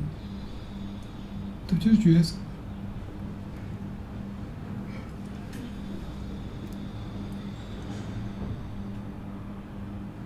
In this role, actors part in a movie or play. 要切换一下任务，我感觉有点累了。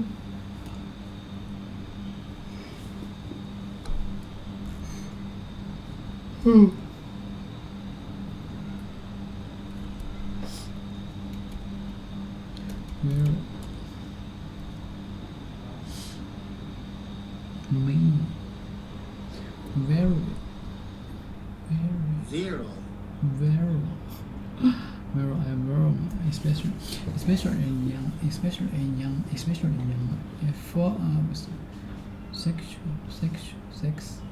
sexual strength and energy in a way that is considered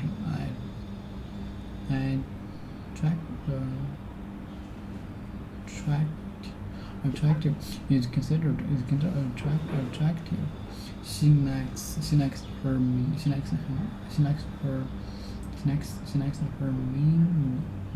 young and very mean. Wonderful. Is able to give full expressions. Give full in this role. Durante is be able to give full expression to that wonderfully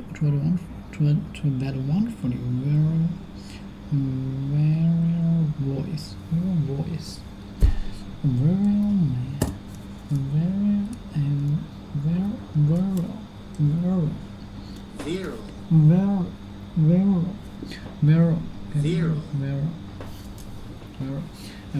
Especially a young man are full of sex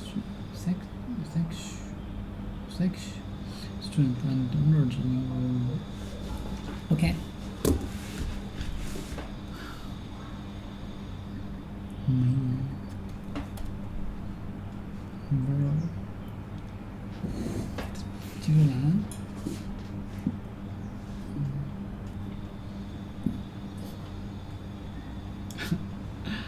Environment, especially young men, full of strength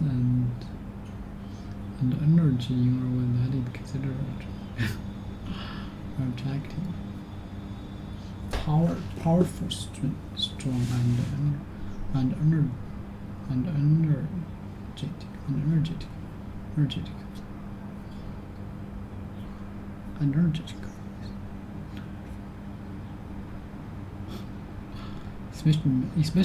Especially a young man. Okay, well, especially.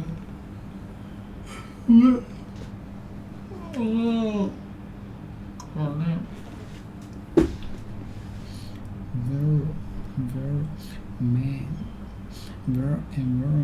especially in minor fogs, power strokes, roll.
Know this.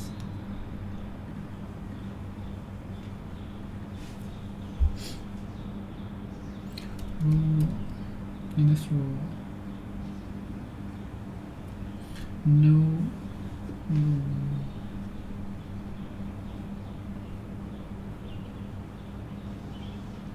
duty. The predicting will propose that someone or something has in a situation relationship or relationship. What is this? What is his role in this project? School plays an important. Schools play a role in society. Okay. Things. Schools play an important role. Okay. Schools. Okay, second. Okay, 6 people has been put on trial for their role in the anti-government demonstration.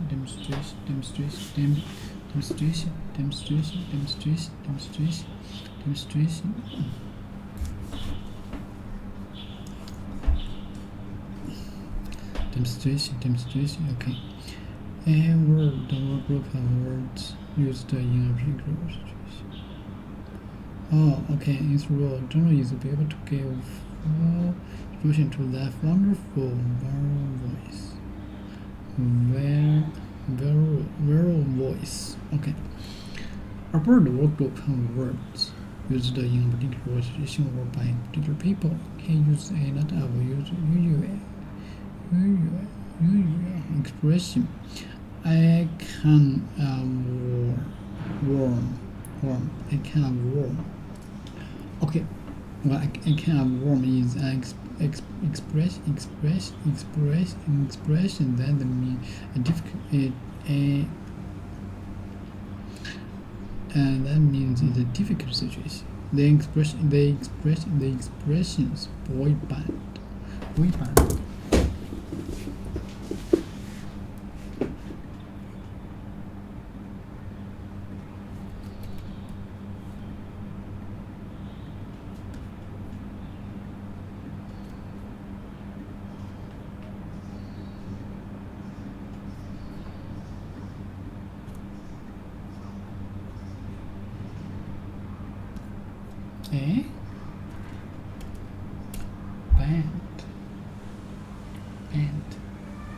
Music.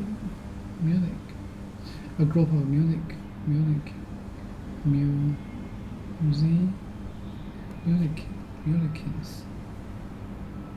who play music together. We are doing what? Musician.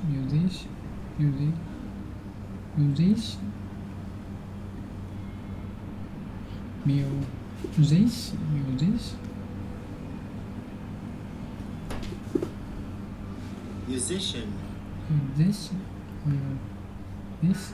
okay, musicians, a group of musicians who play art music. A jazz band,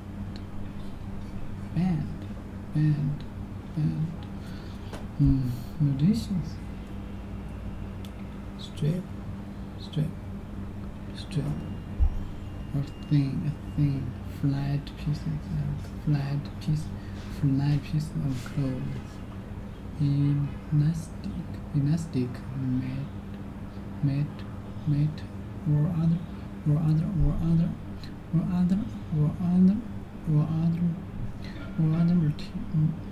material put around something, or a narrow piece of kind night. That is different. That is different from what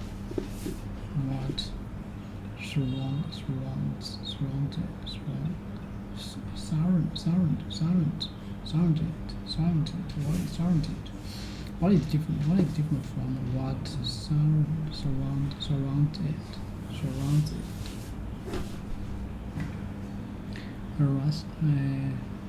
What's the band? A red sick band.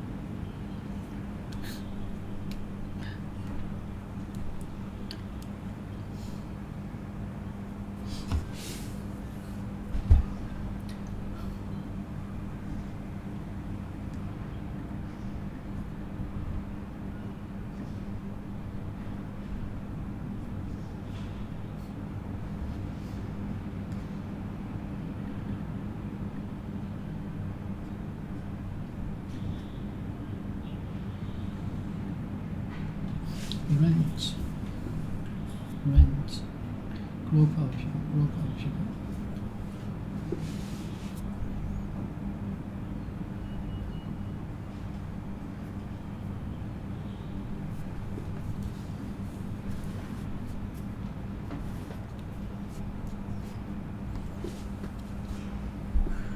In this world,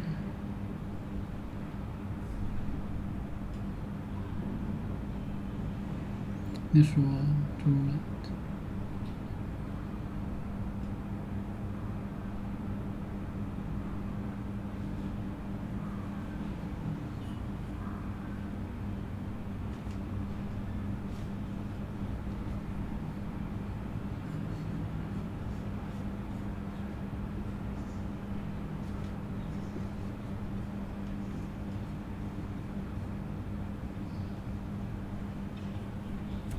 Expression body band was coined in the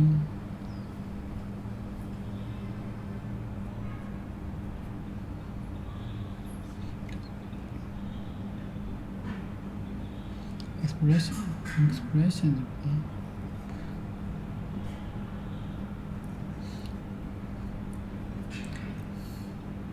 the expression boy band was coined in the 90s. There is no English equivalent.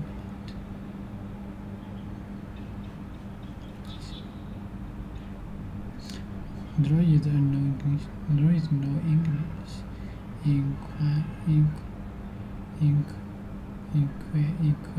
equivalent. There is no English equivalent for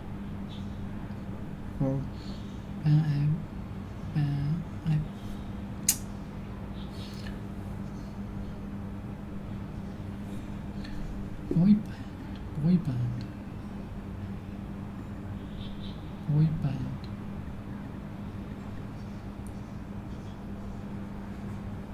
band. This the expression boy band was coined.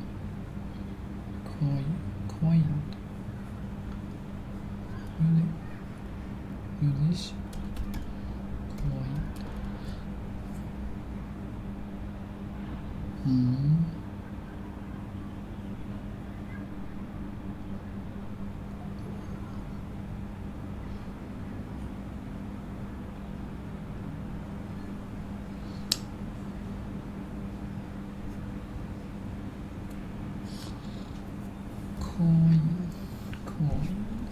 There is no English. There is no English. There is no English. There is no English. There is no English equivalent. There is no English equivalent.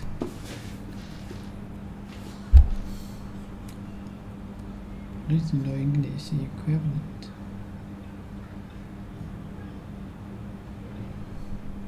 There is no English equivalent for ban and app for ban and petted. There is no English equivalent for ban and petted. Very bad music. Or go for musician. Go for musician. Musicians go for musician. Musician. You play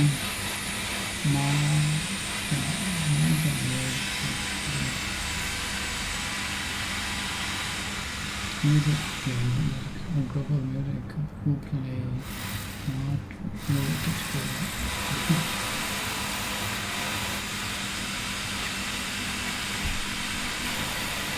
So we go for the family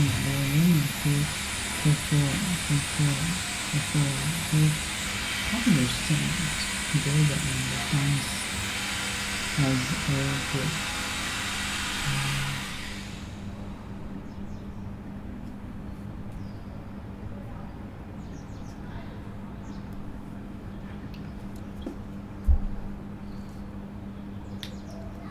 Vocab is an expression that means a difficult situation. The expression is very bad was born ignorant.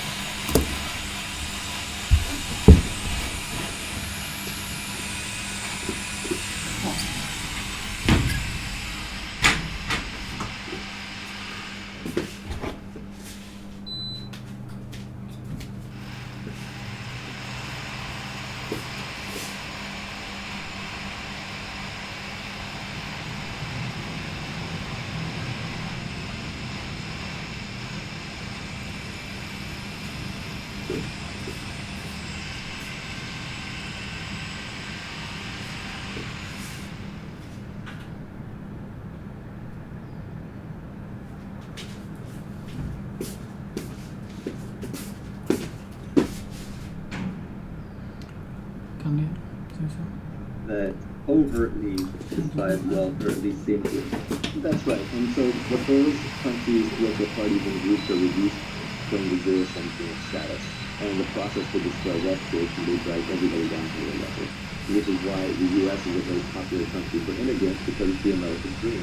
Anyone can come here, pretty poor, and then work really hard and make money and get wealthy, but even just make some basic money for their lives. Obviously, the definition of wealth is different for different people. A first-world citizen's definition of wealth might be, oh, I have to make billions of dollars and I'm completely done. Whereas to a third-world poor immigrant just entering the country, and we were poor immigrants who came here when I was fairly young in the United States, wealth may just be a much lower number. It may just be like, I don't have to work a manual labor job for the rest of my life when I don't want to work. But groups that despise it will essentially bring the entire group down to that level. If you get too many takers and not enough makers, society falls apart. You end up with a communist country. Look at Venezuela, right? They were so busy taking and dividing and reallocating that people are literally starving in the streets and losing kilograms of body weight every year just through sheer starvation. Another way to think about it is imagine an organism that has too many parasites. You actually need some small number of parasites to stay healthy, and you need a lot of symbiotes, like all the mitochondria in all of our cells that help us respirate and burn oxygen. These are symbiotes that help us survive. We can survive without them. But to me, those are partners in the wealth creation that creates the human body. But if you just were filled with parasites, if you got infected with worms or a virus or bacteria that are purely parasitical, you would die. So any organism can only withstand a small number of parasites. And when the parasitic element gets too far out of control, you die. So, that again, I'm talking about ethical wealth creation. I'm not talking about monopolies, I'm not talking about fully capitalism. I'm not talking about mispriced externalities like the environment. I'm talking about free minds and free markets, small scale exchange between humans is voluntary and doesn't have an outsized impact on others. But I think that kind of wealth creation, if a society does not respect it, the group does not respect it, that society will plunge into ruin and darkness. Obviously, we want to be wealthy. We want to get there in this lifetime without having to rely on luck. A lot of people think making money is about luck. It's not. It's about becoming the kind of person that makes money. I like to think that if I lost all my money and if you dropped me on a random street in any English-speaking country, within 5 to 10 years, I'd be wealthy again.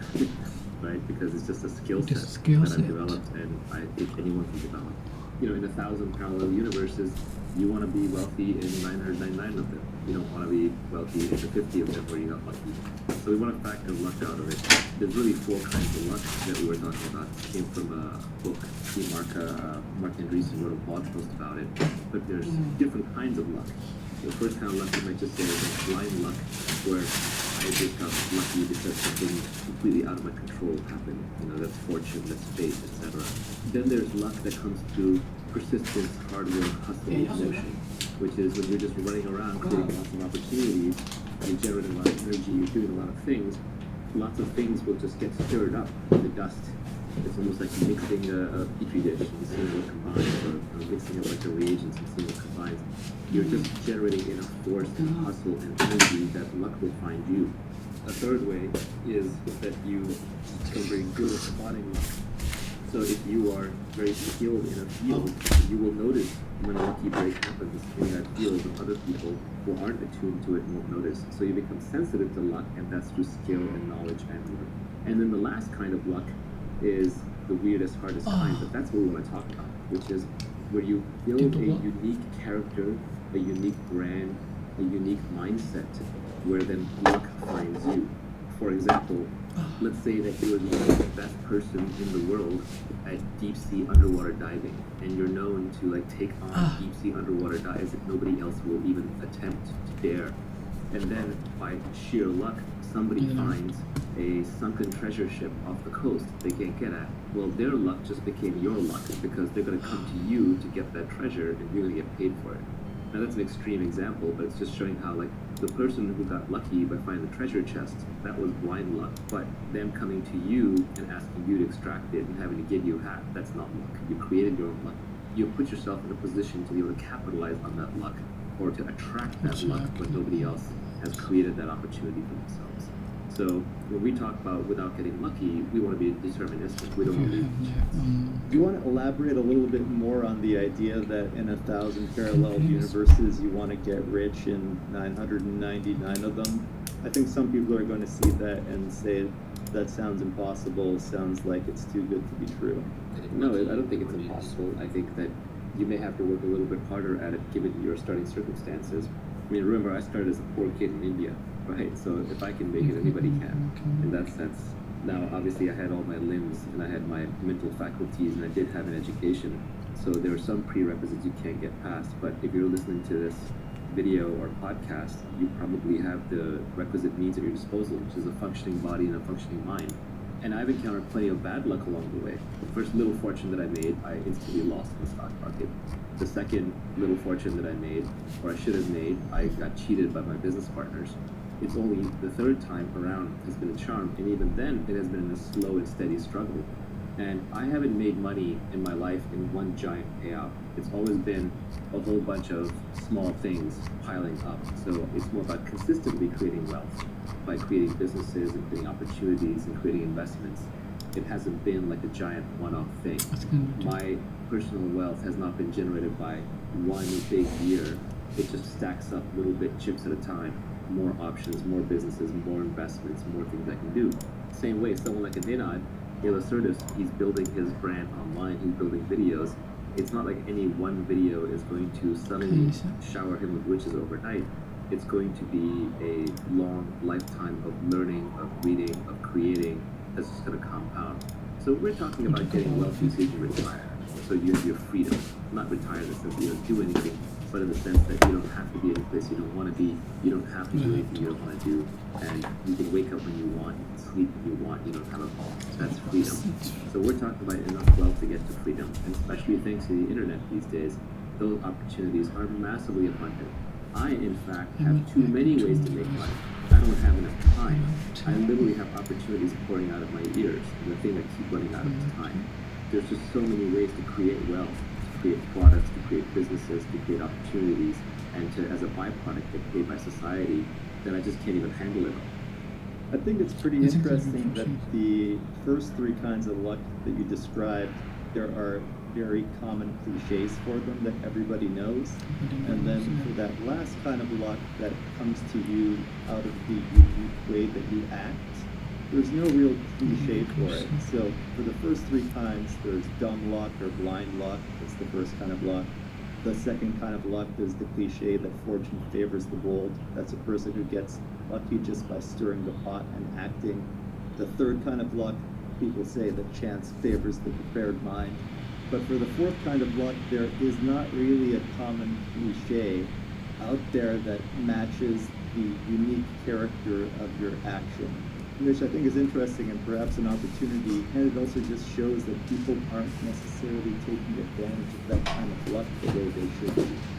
I think also at that point, it starts becoming so deterministic that it stops being luck. So the definition starts fading from luck to more destiny. So I would characterize that fourth one as you build your character in a certain way, and then your character becomes your destiny. One of the things I think that is important to making money, you want the kind of reputation that makes people do deals through you. You know, I use the example of like if you're a great diver, then treasure hunters will come and give you a piece of treasure for your diving skills. If you're a trusted, reliable, high integrity, long-term thinking deal maker, then when other people want to do deals, but they don't know how to do them in a trustworthy manner with strangers, they will literally approach you and give you a cut of the deal or offer you a unique deal just because of the integrity and reputation that you built up. Warren Buffett, he gets offered deals and he gets to buy companies and he gets to buy warrants and bail out banks and do things that other people can't do because of his reputation. But of course that's fragile. It has accountability on the line. It has a strong brand on the line. And as we will talk about later, there comes to accountability attached. But I would say your character, your reputation, these are things that you can build that then will let you take out advantage of opportunities that other people may characterize as lucky, but you know that it wasn't. You said that this fourth kind of luck is more or less a destiny. There's a quote from that original book that was in Mark's blog post from Benjamin Disraeli, who I think was the former Prime Minister of the UK. The quote to describe this kind of luck was, "We make our fortunes and we call them fate."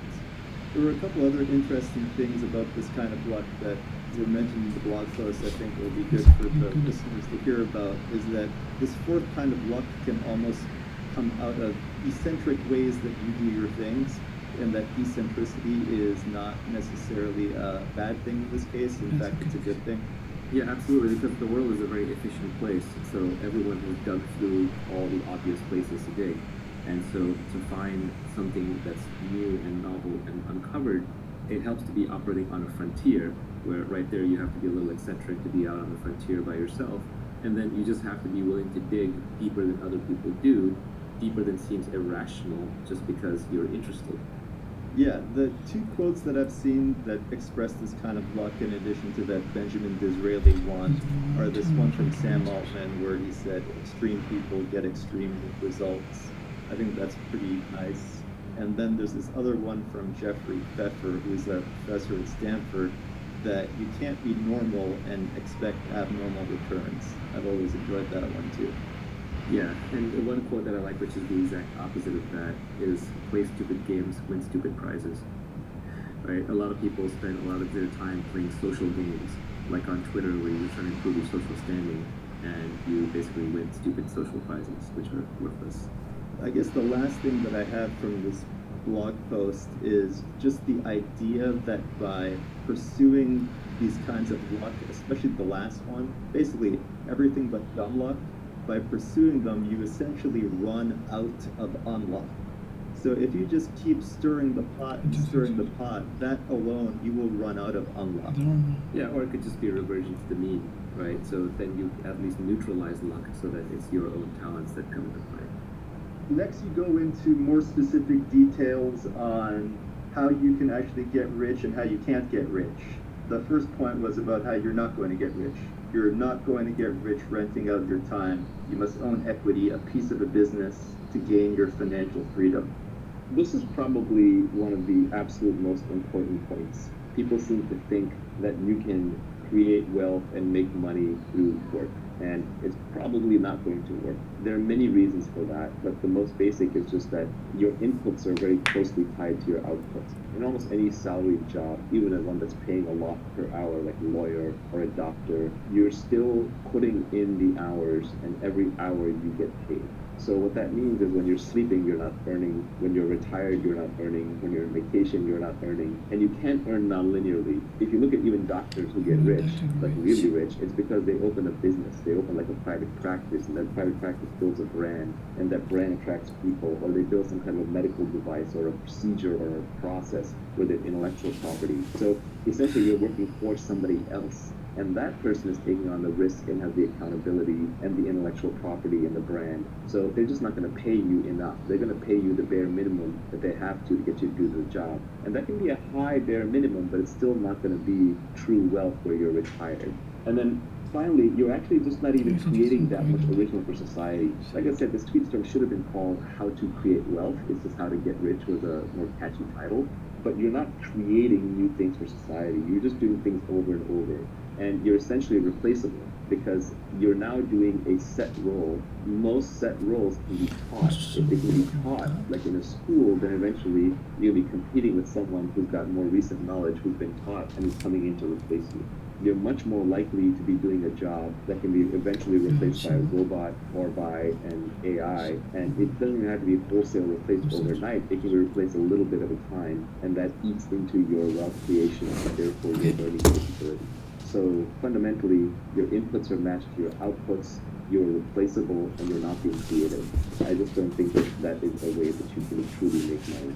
So everybody who really makes money at some point owns a piece of a product or a business or some kind of IP. Expecting you to do stock options, so you can be working at a tech company that's a fine way to start. But usually the real wealth is created by starting your own company or by, even investors, they're in an investment firm and they're buying equity. So these are much more the routes to wealth. It doesn't come through the hours. You really just want a job or a career or a profession where your inputs don't match your outputs. So if you look at modern society, again, this is later in the tweet storm, businesses that have high creativity and high leverage tend to be ones where you could do an hour of work and it can have a huge effect, or you can do 1,000 hours of work and it can have no effect. For example, look at software engineering. One great engineer can, for example, create Bitcoin and create billions of dollars worth of value.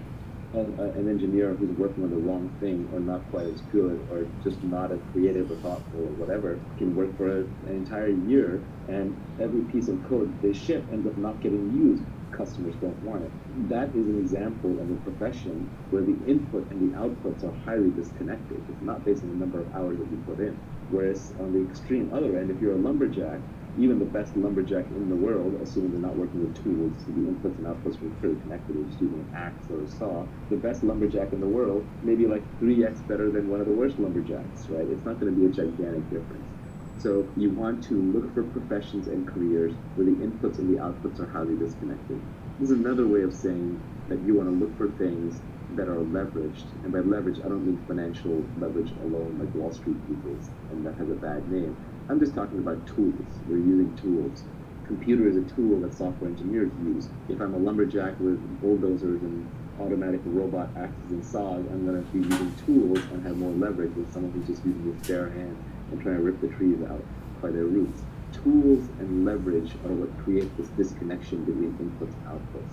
Creativity, so the higher the creativity component of the profession, the more likely it is to have disconnected inputs and outputs. So I think that if you're looking at professions where your inputs and your outputs are highly connected, it's going to be very, very, very hard to create wealth and make wealth for yourself in that process. Any other big things you should avoid other than renting out your time?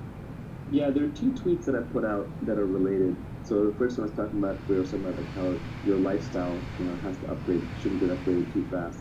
And that one said, people who are living far below their means enjoy a freedom that people busy upgrading their lifestyle just can't fathom. And I think that's very important, like just not upgrade your lifestyle all the time to maintain your freedom. And it just gives you freedom of operation. Once you make a little bit of money, you still want to be living like your old self, so that just the worry goes away. So don't run out to upgrade that house, lifestyle, and all that stuff. Let's say you're gonna get $1,000 an hour. The problem is that when you go into a work lifestyle like that, you don't just suddenly go from making $20 an hour to making $1,000 an hour. That's a progression over a long career. And as that happens, one subtle problem is that you upgrade your lifestyle as you make more and more money. And that upgrading of the lifestyle ups what you consider to be wealth, and you stay in this wage slave trap. So I forget who said it, maybe it was Nassim Taleb, but he said, the most dangerous things are heroin and a monthly salary, right? Because they're highly addictive.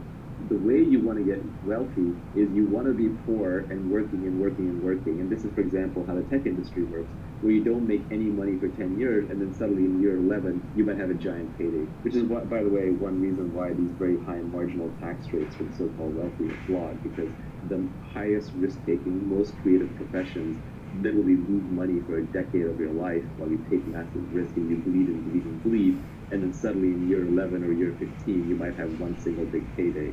But then, of course, Uncle Sam show up and say, hey, you know what? You just made a lot of money this year, therefore you're rich, therefore you're evil, and you've got to hand it all over to us. So it just destroys those kinds of creative risk-taking professions. But ideally, you want to make your money in discrete lumps separated over long periods of time so that your own lifestyle does not have a chance to adapt quickly, and then you can say, okay, now I'm done, now I'm retired, now I'm free. I'm still going to work because you got to do something with your life, but I'm going to work on only the things that I want when I want, and it's going to be much more creative expression and much less about money. You're not going to get rich renting out your time, but you say that you will get rich by giving society what it wants, but does not yet know how to get at scale. That's right. So essentially, as we talked about before, money is IOUs from society saying, you did something good in the past, now here's something that we owe you for the future. And so society will pay you for creating things that it wants. But society doesn't yet know how to create those things. Because if it did, it wouldn't need you. They would already be stamped out big time. Almost everything in your house, in your workplace, and on the street used to be technology at one point in time. There was a time when oil was technology that made J.D. Rockefeller rich. There was a time when cars were technology that made Henry Ford rich. So technology is just a set of things, as Alan Kay said, that don't quite work yet. Once something works, it's no longer technology.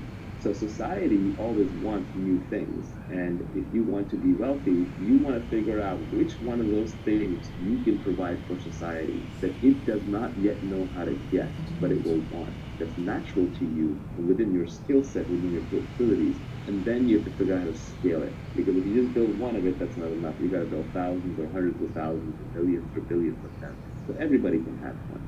Steve Jobs and his team, of course, figured out that society would want smartphones, computer in their pocket that had all the phone capability times 100 and be easy to use. So they figured out how to build that, and then they figured out how to scale it, and they figured out how to get one into every first world citizen's pocket, and eventually every third world citizen too.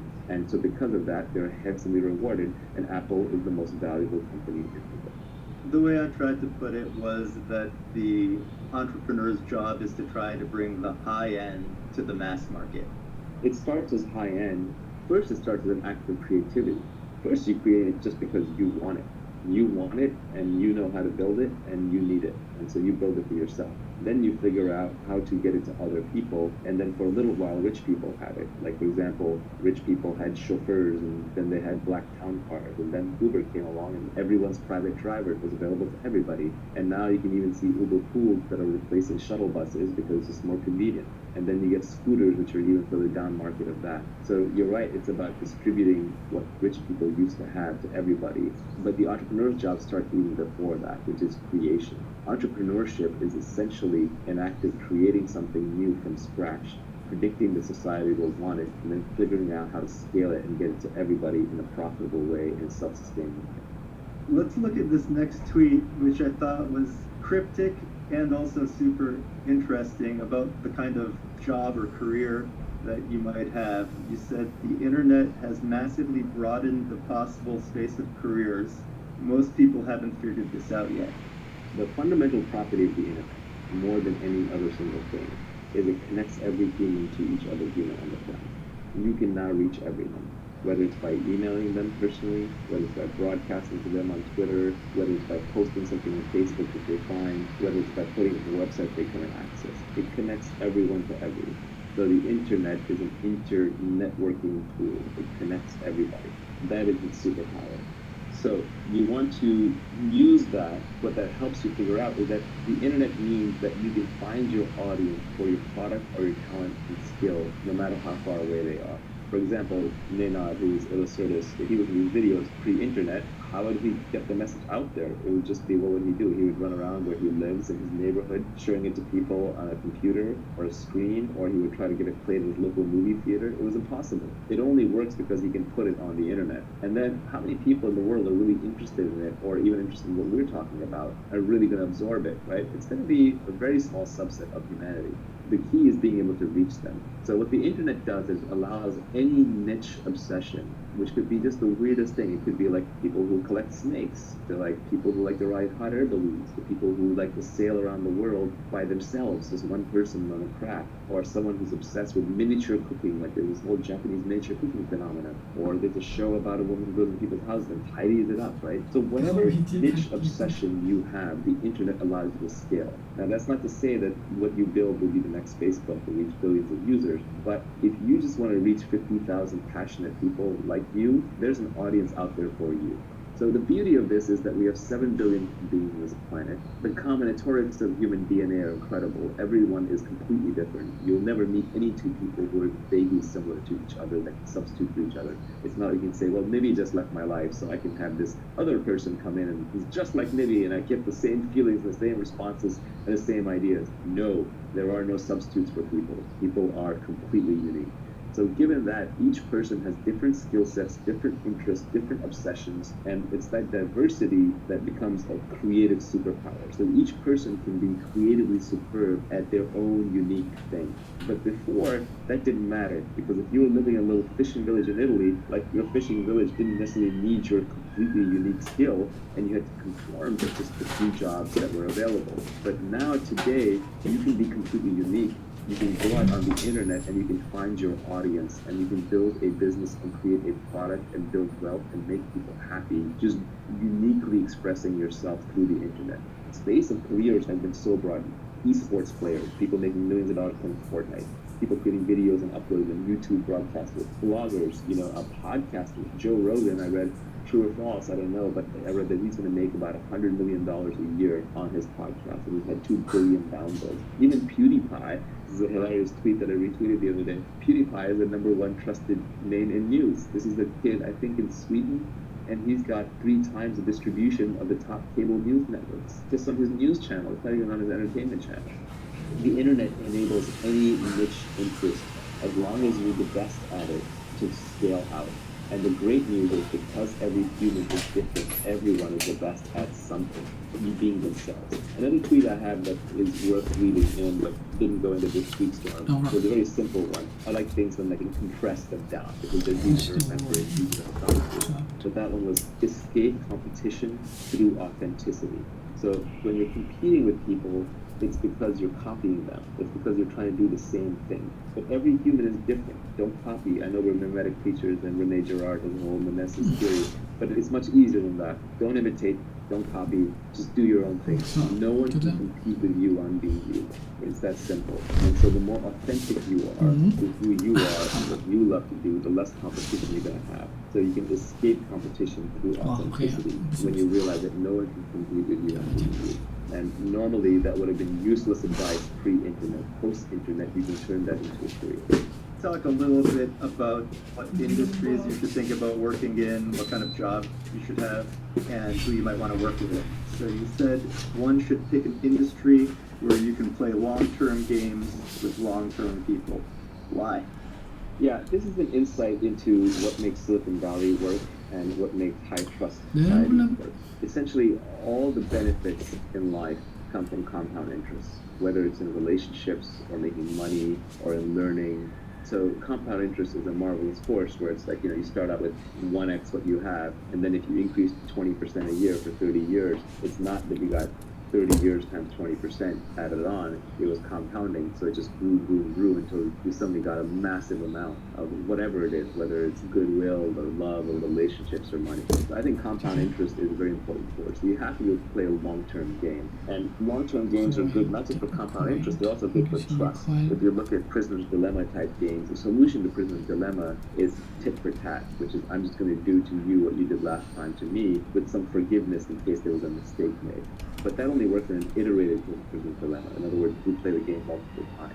So if you're in a situation, like for example, you're in Silicon Valley, where people are doing business with each other and they know each other, they trust each other, then they do right by each other because they know this person will be around for the next game. Now, of course, that doesn't always work because you can make so much money in one move in Silicon Valley. Sometimes people betray each other because they're just like, I'm going to get rich enough off this that I don't care. So there can be exceptions to all these circumstances.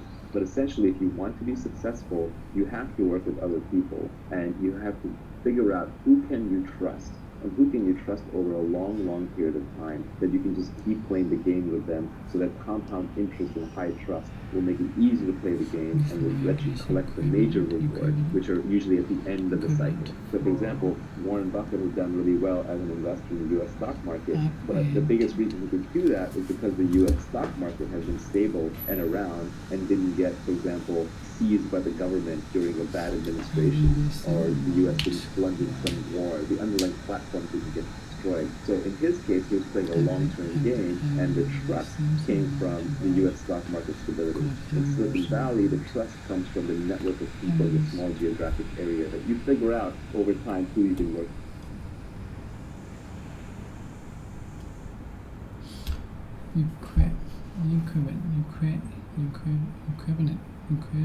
Equivalent, having the same amount value, purpose, qualities.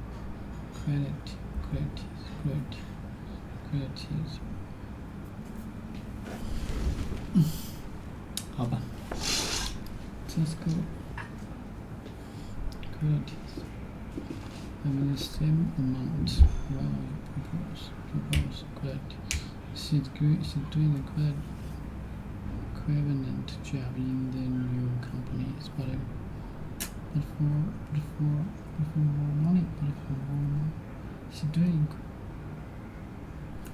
some, but for more money. Have you seen amount purpose? It's no English count for ban or pendant.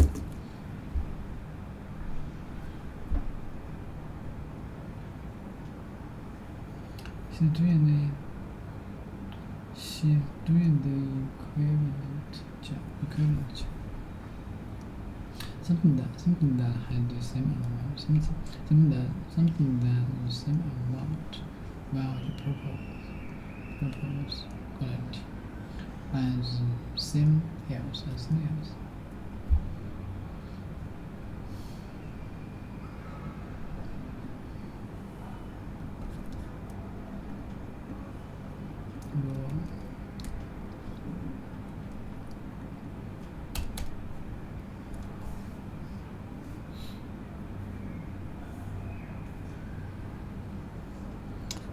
Let's know English for compound. Do English for compound, so we have dropped the French again. What does it mean?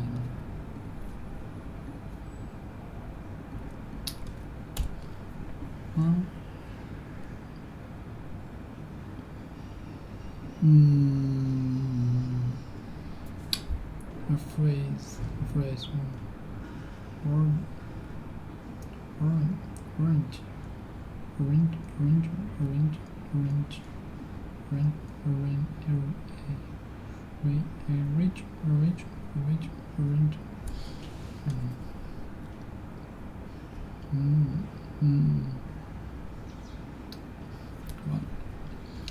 我想照它 say it to someone who eats or buy it meat. I hope you enjoy your food. Good.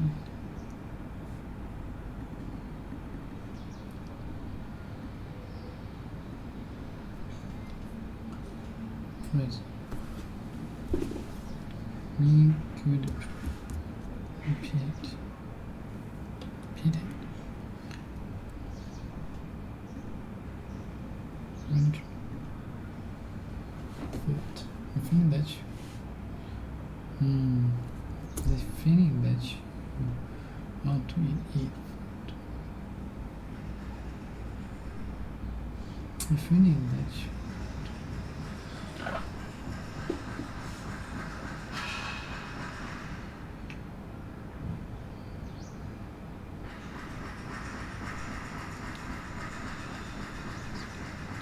Good.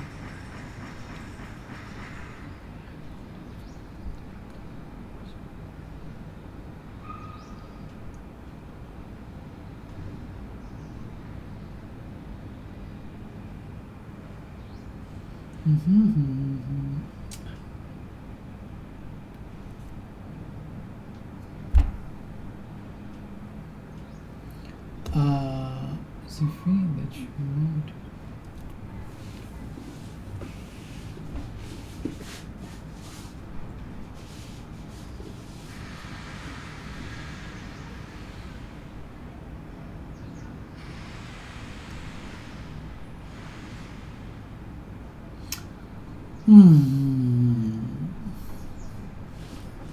A bumpy equivalent,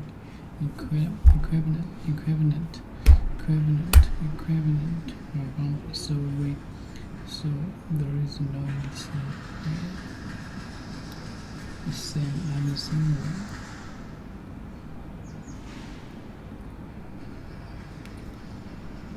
Having the same amount by purpose. Correct. Having the same amount of value purpose. Correct. Okay, I will do it right now.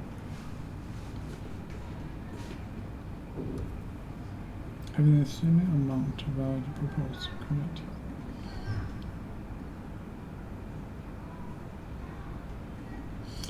My penalty.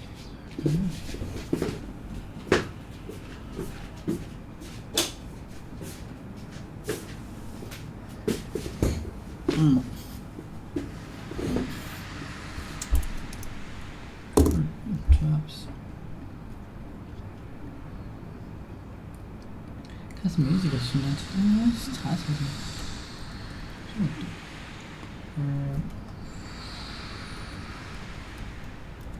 外语就读书快了，没有的。Adopted child. Adopted child had been taken by another family to be taken care of as their own adopt.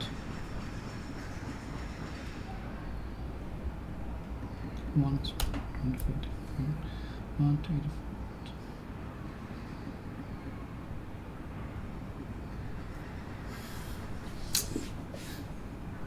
What does mean?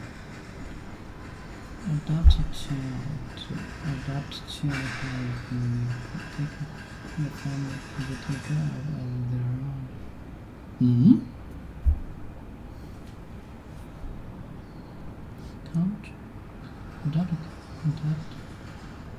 Want. Meant. Adopted child. Adopted child has been a family to take care of. Adopted. Being taken care of. All children. Adopt.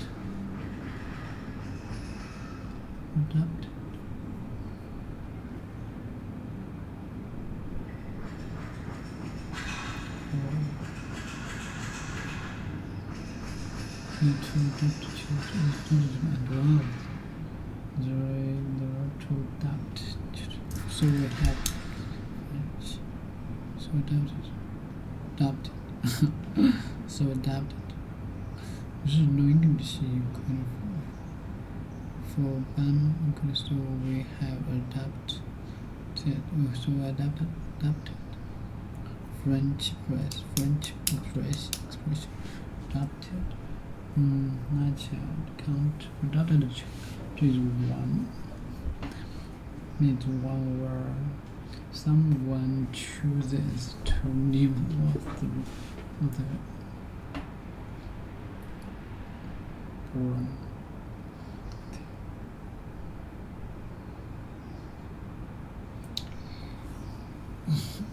Orientality.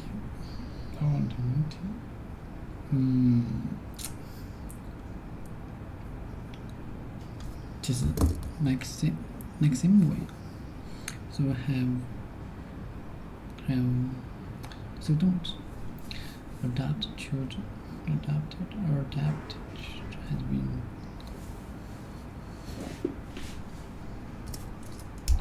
adapted. Like children by another family take care of. By another family and take care of and take care of as their own child. Have the similar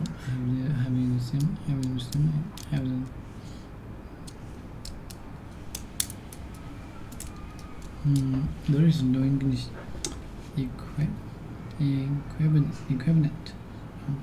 Mathematical and same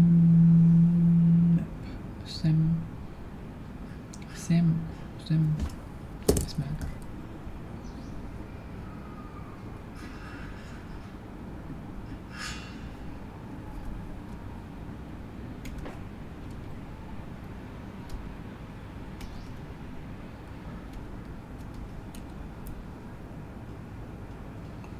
Mathematics.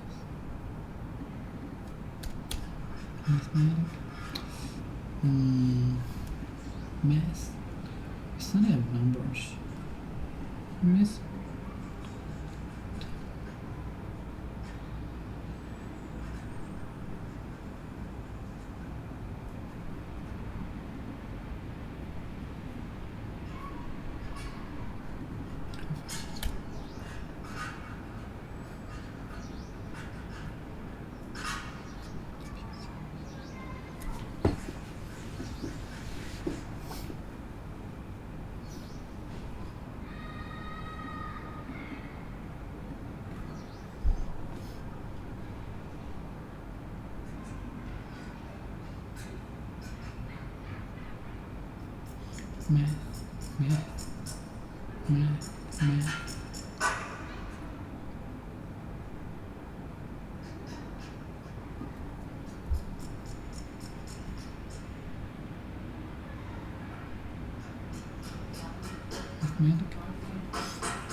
So what is to show you?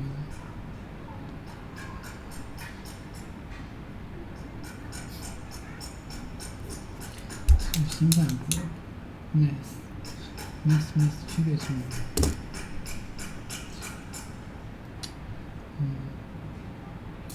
？math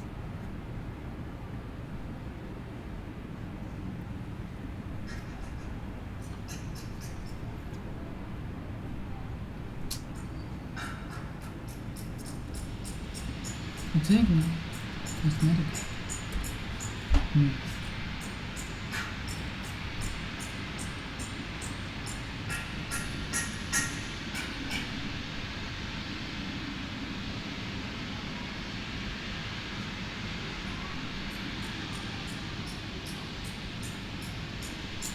This is interesting.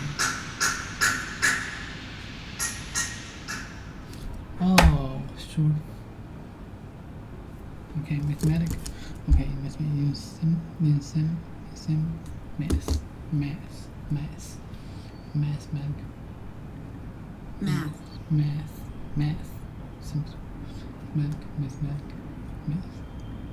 Math.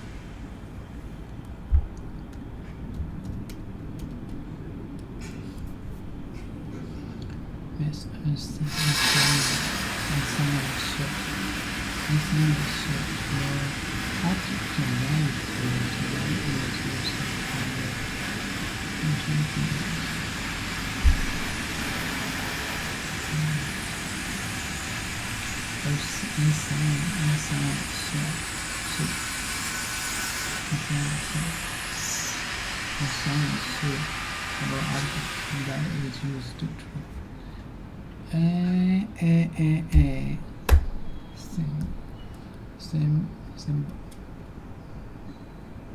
Symbol.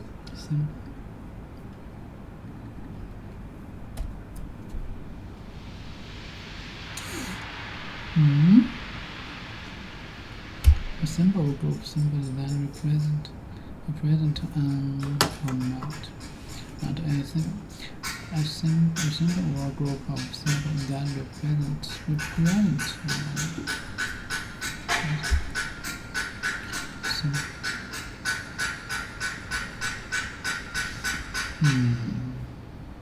sign, shape, or object that is present something. Present.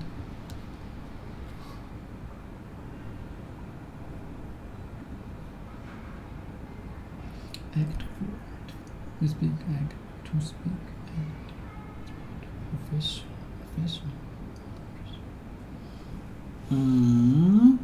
Act forward. Present.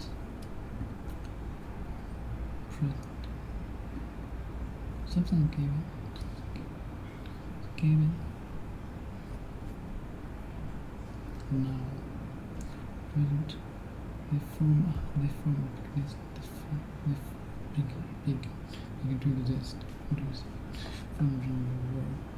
Represent. No. The period of time that is happening. The period of time that is happening. Not the past. In the past or the future.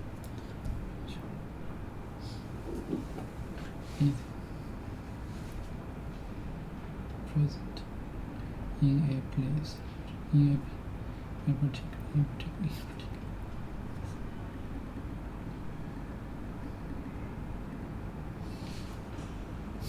The whole family was present. The whole family. Okay. The whole family was present. The whole family was present. The whole family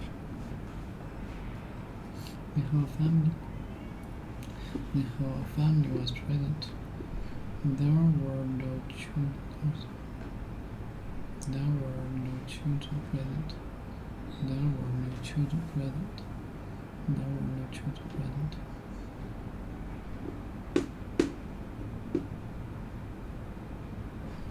Your place. In a particular place.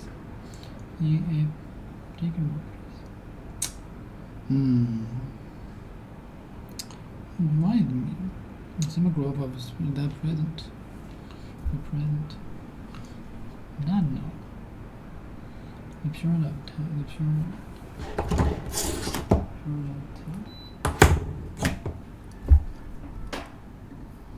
Present act form. To be the person form on our conscious.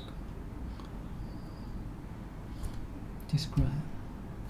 To show or describe something. To be the sign or symbol of something. To be the sign or to be the sign or symbol of something. B. To be the result of something, or to be something. This book.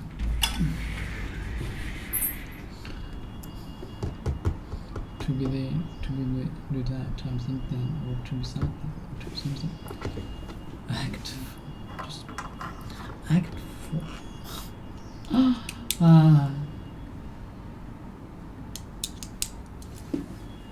understand this.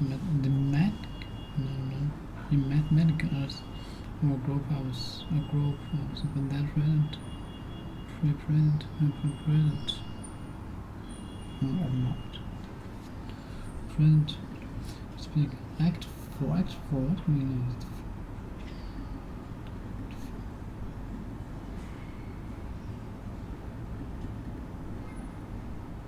Then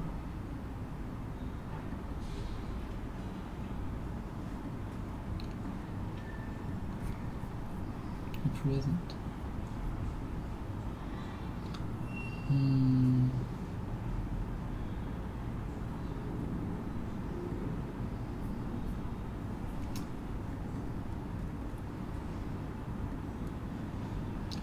Present. What's the meaning of present? Act 4.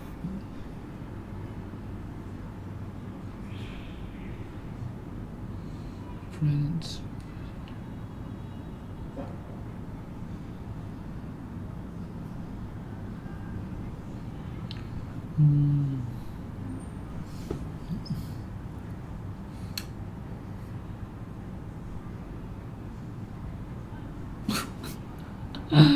这个太多了吧 ？No. Present. Another present. And speak. Act 4.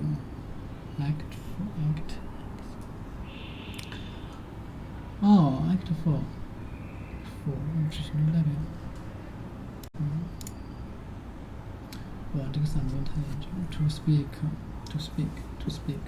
act or be present. If professional for another person or for another person or people. To speak, act or be present or vision for another person or people.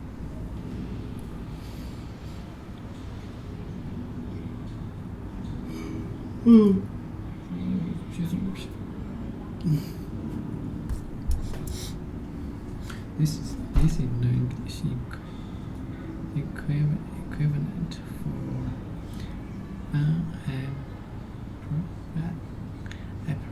absent. So we have adapted the French expression. In a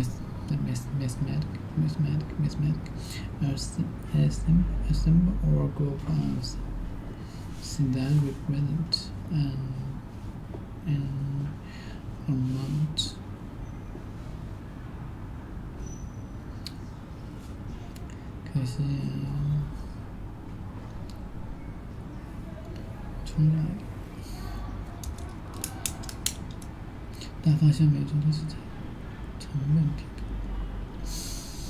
A symbol,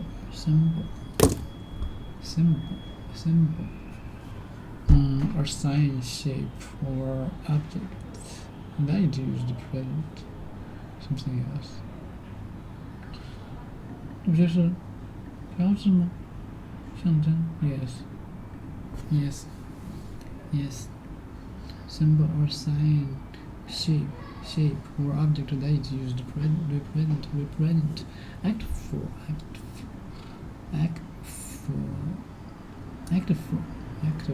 To speak. Act or represent.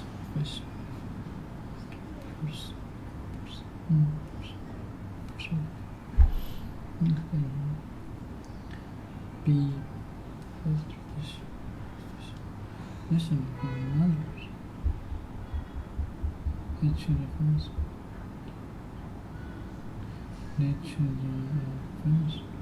To present on them. Then you count.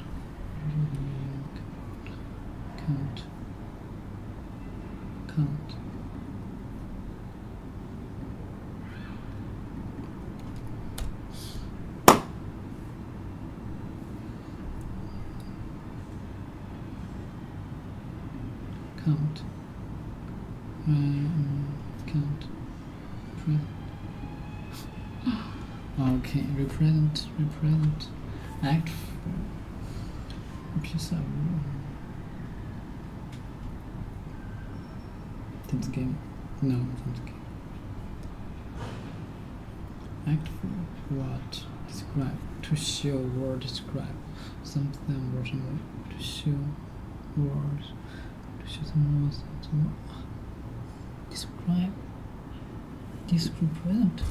Represent. I can't.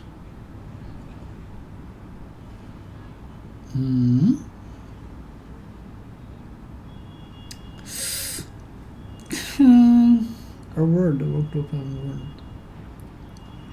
A word, a workgroup of words having a particular meaning or used in a particular way. That was expression. That was expression. I hadn't heard.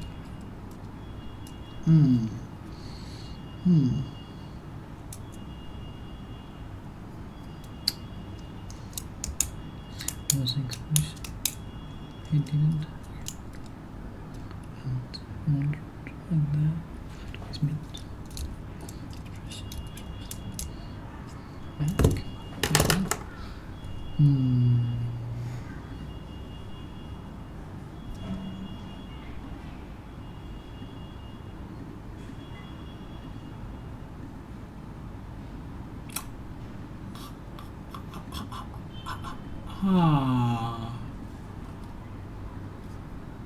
Miss Ma'am?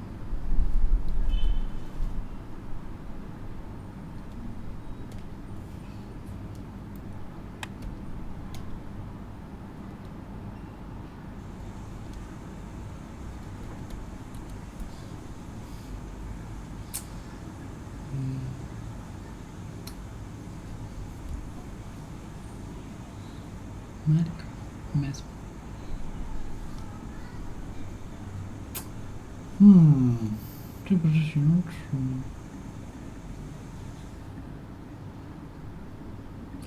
这里怎么用啊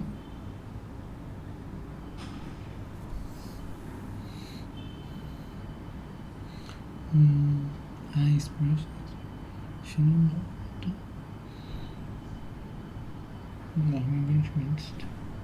Expression is also mathematical statement. Mathematical statement.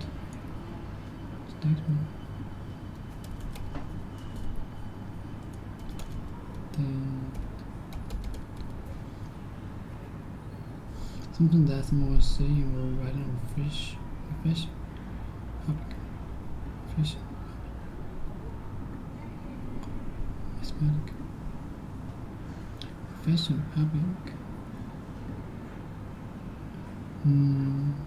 Fish.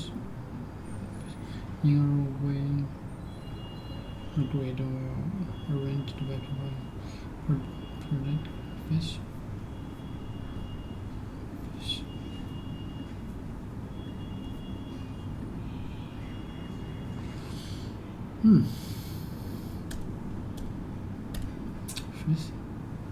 Using the present relating to present responsibility, duty, something.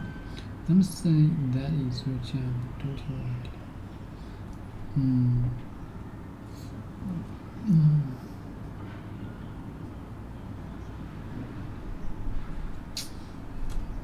Fashion relating to operation. It was in China in the English capital.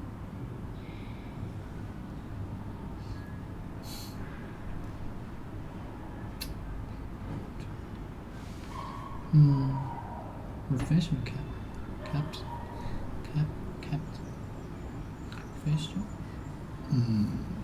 Relating to operation. Responsibility. Agreed to arrange, or arranged by people in conditions reserved. If a place of information in profession, it has been nouns, the public with reserved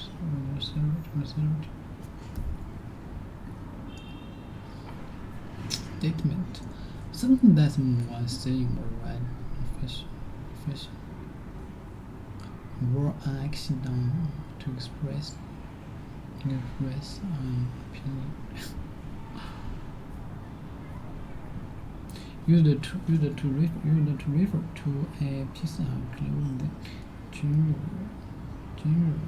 that is designed to be more noticeable and stylish.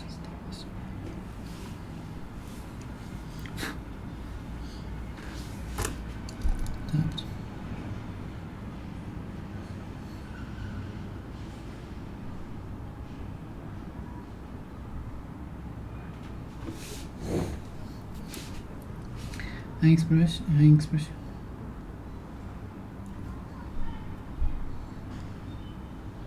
An expression is also a mathematical statement that included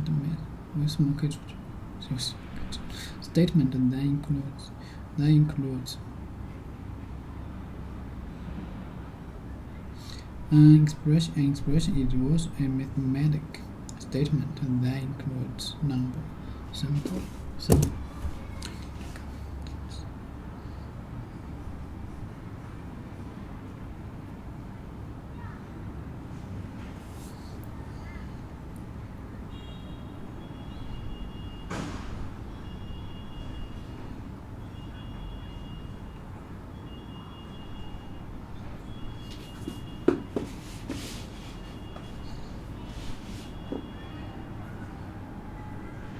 我想回的是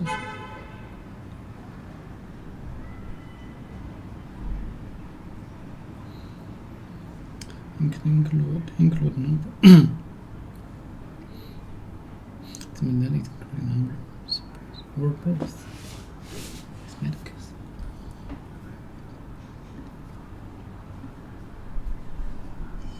这个闪光太厉害了。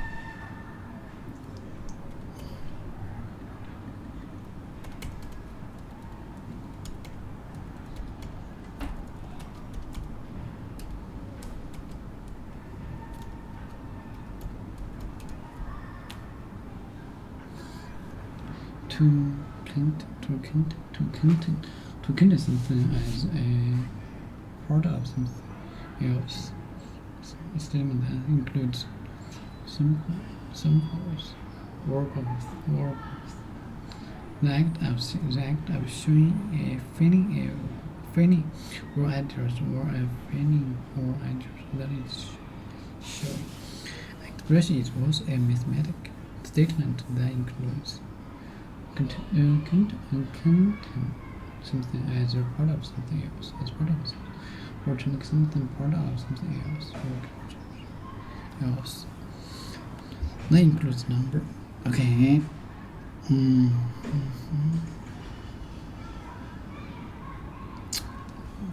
Some or both. Some the act of showing a feeling or address or a feeling or address that is shown. She had such sad expressions on her face that I wondered what was wrong. Trade of expression is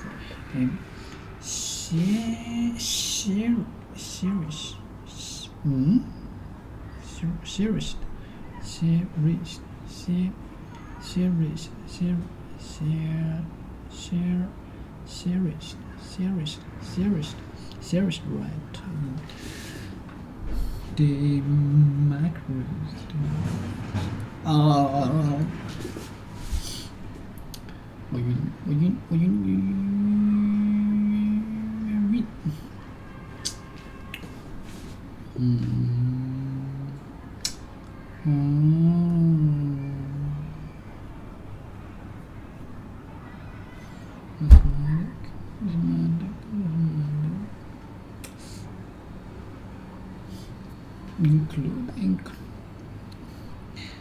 something else. Okay, make something part of something else. Okay, make something part of something that. Okay, expression is also a mathematical statement that includes number.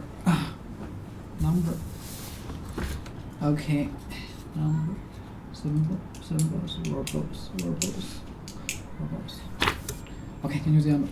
我来听段英语。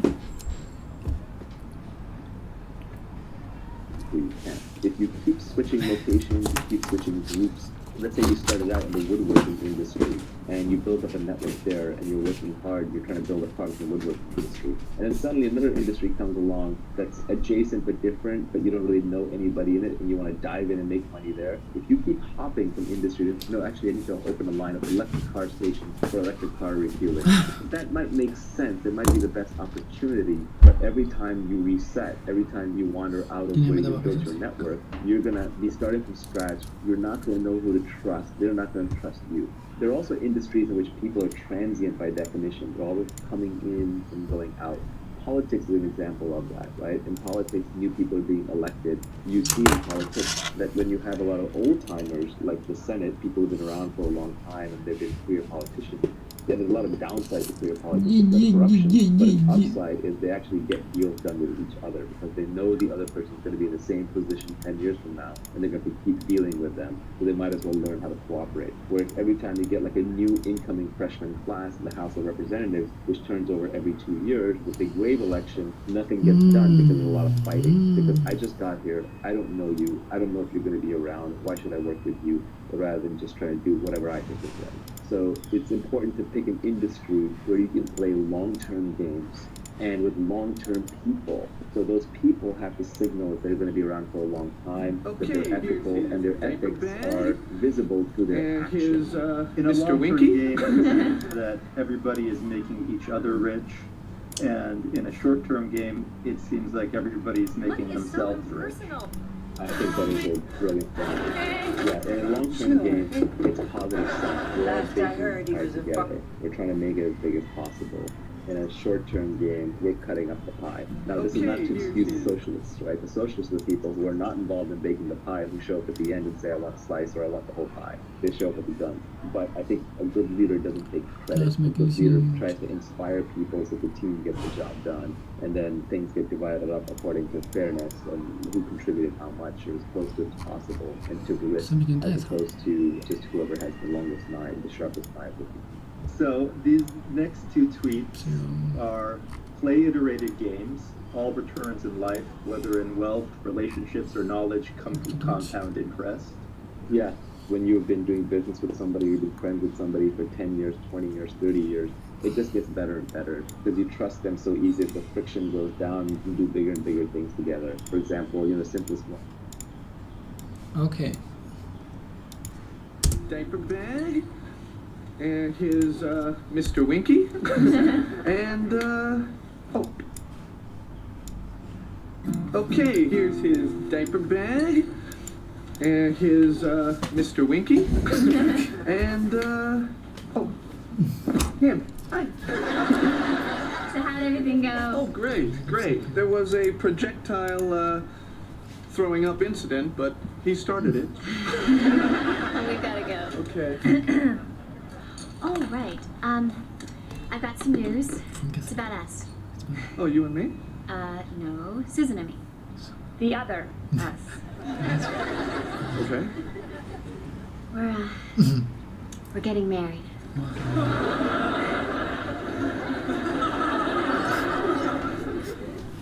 As in, I now pronounce you wife and wife, Mary?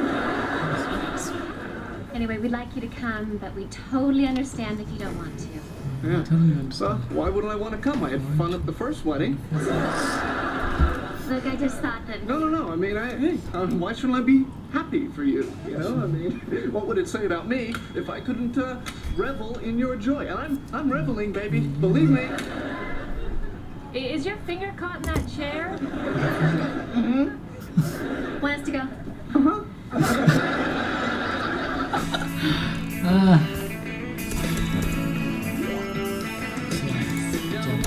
About me, if I don't know, I mean, yeah. Anyway, we'd like you to come, but we totally understand if you don't want to. Yes. Well, why wouldn't I want to come? I had fun at the first wedding. Look, I just thought that... No. I mean, hey, why shouldn't I be happy for you? You know, I mean, what would it say about me if I couldn't revel in your joy? And I'm reveling, baby. Believe me. Is your finger caught in that chair? Mm-hmm. Want us to go?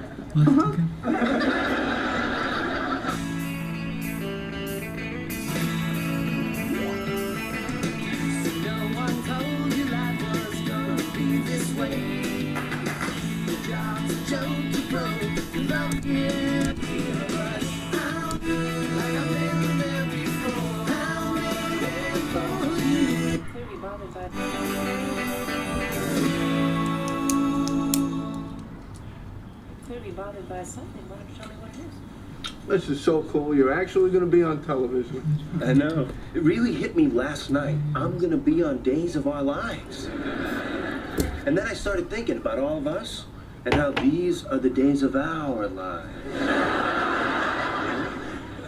Yes! What? Carol and Susan's caterer had a mountain bike accident this weekend, and she's in a full body cast. Yes!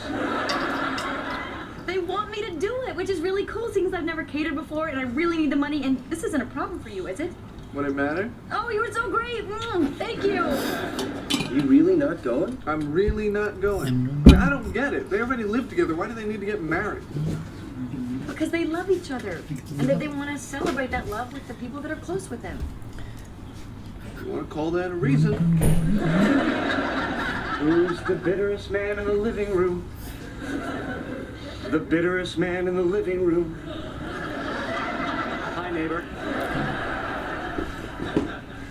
Ross, I thought you were over this. But that has nothing to do with this, okay? She's my ex-wife. If she were marrying a guy, none of you would expect me to be there. Hey, if she were marrying a guy, she'd be like the worst lesbian ever. Did I miss it? No, I'm on right after this guy shoots himself. Whoa, she's pretty. Yeah. Oh, and she's really nice, too. She taught me all about, you know, how to work with the cameras and smell the fart acting. I'm sorry, what? Susan? It's like you got so many lines to learn so fast that sometimes you need a minute to remember your next one. So while you're thinking of it, you take this big pause where you look all intense, you know, like this. Okay. Oh, here's my scene. Mrs. Wallace? Yes. I'm Dr. Draper Moray, your sister's neurosurgeon. Tell me, is she going to be all right? I'm afraid the situation is much more dire than we'd expected. Your sister is suffering from a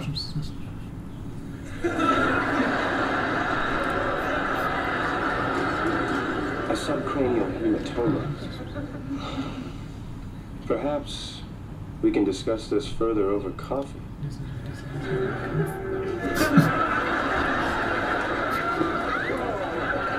Nice. You know, for a minute there, I thought you were actually trying to smell something. Do it. It's so good. Do it again. Right. Damn it, Braverman, it's right there on the chart. That's great. All right, I gotta get to work. I got a big dinosaur bone to inspect. No, that's me. Oh, right. Oh, whoa. Oh, thanks. Couldn't,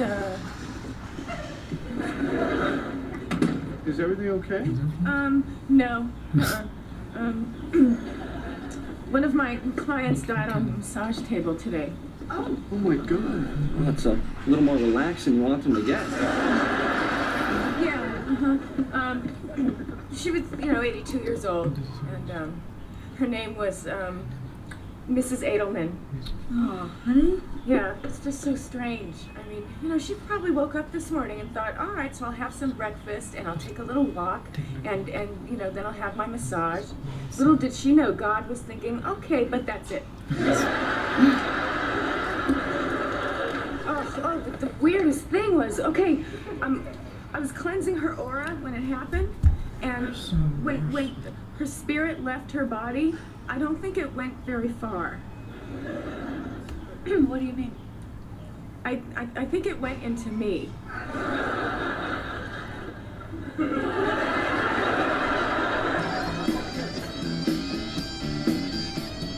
God, this is so hard. I can't decide between lamb or duck. Well, of course, lambs are scarier. Otherwise, the movie would have been called Silence of the Ducks. Okay, who ordered what? Oh, I believe I had the half-drunk cappuccino with the lipstick on the rim. Yes, and this with the cigarette butt in it, is that decaf? I can't believe you're so uptight about your mom coming.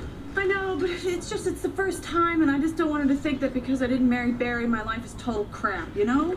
When talk about crap, try listening to Stella Needman tell the story of her and Rod Steiger for the 100th time. That's me. Phoebes, how long do you think this lady will be with us? I don't know. She obviously has some kind of unfinished business. Sit up. There she is. Oh, Edie!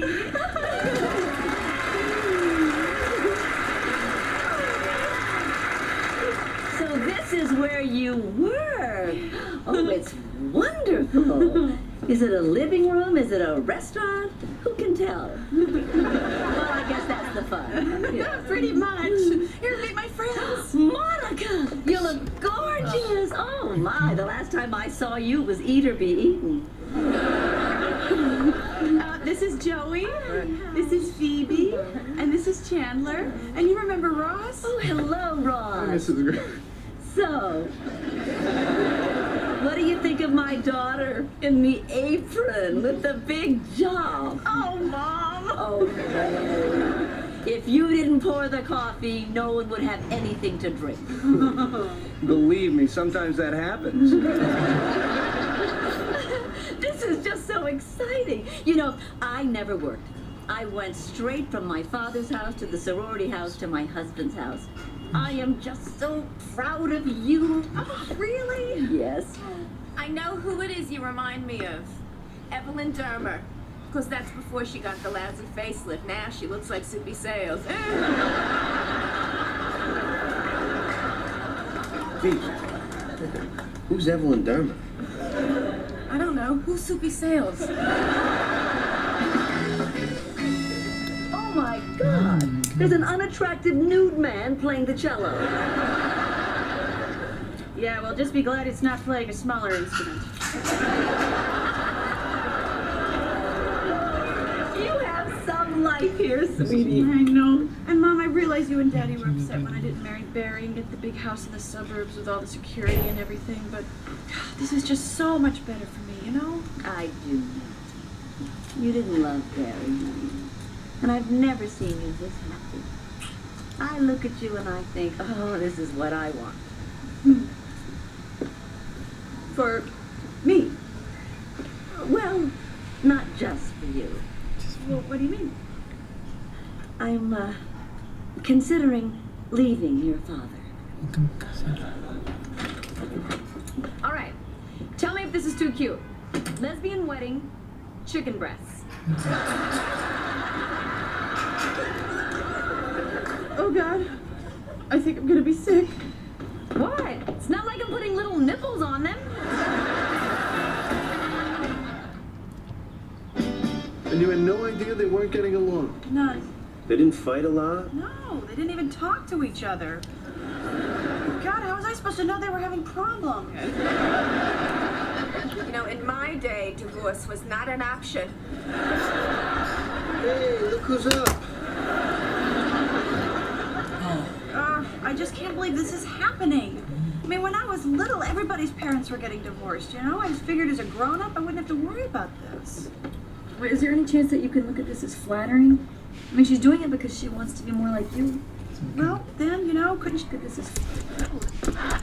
All right. Tell me if this is too cute. Lesbian wedding, chicken breasts. I'm, considering leaving your father. I'm, considering leaving your father. All right. Tell me if this is too cute. Lesbian wedding, chicken breasts. Oh God, I think I'm gonna be sick. Why? It's not like I'm putting little nipples on them. And you had no idea they weren't getting along? None. They didn't fight a lot? No, they didn't even talk to each other.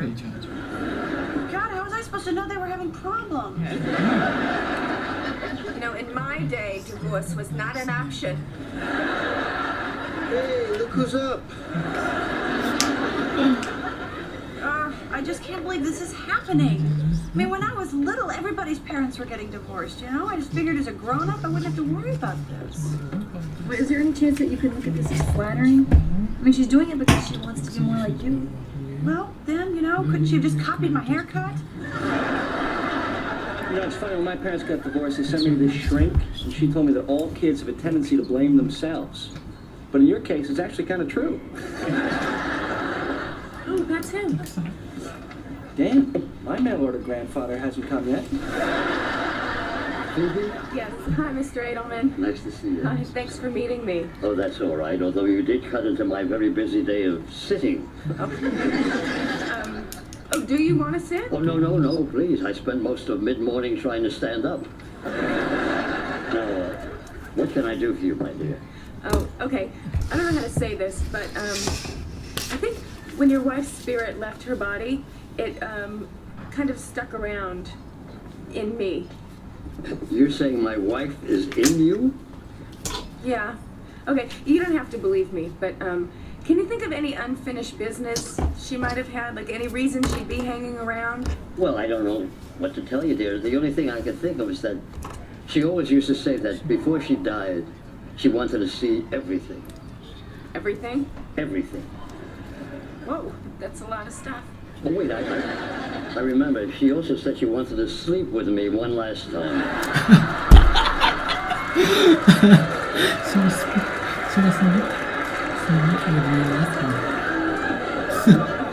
I'm sorry. There's laughing in my head. Worth a shot, huh?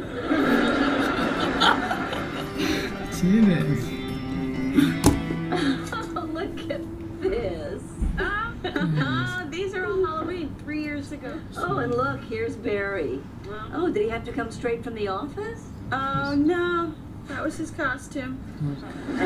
See, he's actually an orthodontist, but he came as a regular dentist. You guys? Yeah. Remember when I said before, thank you, but I don't really need your help? Actually, what I think you said was, don't touch that and get the hell out of my kitchen. Really? Weird. Anyway, see, I planned everything really well. I planned and I planned and I planned. Just turns out I don't think I planned enough time to actually do it. Hey, Mom, you want some help? If you want. Hey. What a day. Oh, I took her everywhere. The Museum of Modern Art, Rockefeller Center, Statue of Liberty. She's still with you? Yes. I guess she hasn't seen everything yet. I'll be right back. She has to go to the bathroom again. Such a pretty face. Oh, this is so much fun. Just the girls. Do you know what we should do? Does anybody have any marijuana? God! All right, look. No one's smoking pot around all this food. Well, that's fine. I never did it. I just thought I might. So, what's new in sex? What's new in sex? Well, the only man I've ever been with is your father. I'm dicing. I don't hear anything. I mean, this is no offense to your dad, sweetie, but I was thinking there might be more. Oh, I'm sorry. You know what? I cannot have this conversation with you. All right. I mean, God, you just come here and you drop this bomb on me before you even tell Daddy. What? What do you want? Do you want my blessing? No. You want me to talk you out of it? No. Then what? What do you want? Well, I guess I figured of all people you would understand. Why on earth would I understand this? You didn't marry your Barry, honey. But I married mine. Oh. All right, people, we're in trouble here. We've only got 12 hours and 36 minutes left. Move, move, move! Monica. You didn't marry your berry, honey. But I married mine. Oh. All right, people, we're in trouble here. We've only got 12 hours and 36 minutes left. Move, move, move! Monica, I feel like you should have German subtitles. Joey, speed it up. I'm sorry, it's the pigs. They're reluctant to get in the blankets. Monica, how did this happen? I thought you had this all planned out. Do you want me to cry? Is that what you want? Do you want to see me cry? Sir, no, sir! All right, you. What? No. Look, I told you I am not a part of this thing. All right, look, Ross. I realize that you have issues with Carol and Susan, and I feel for you, I do. But if you don't help me cook, I'm going to take a bunch of those little hot dogs and create a new appetizer called Pigs in Ross. All right, ball of melon. Hey, how come I'm stuck dicing when he gets to ball a melon?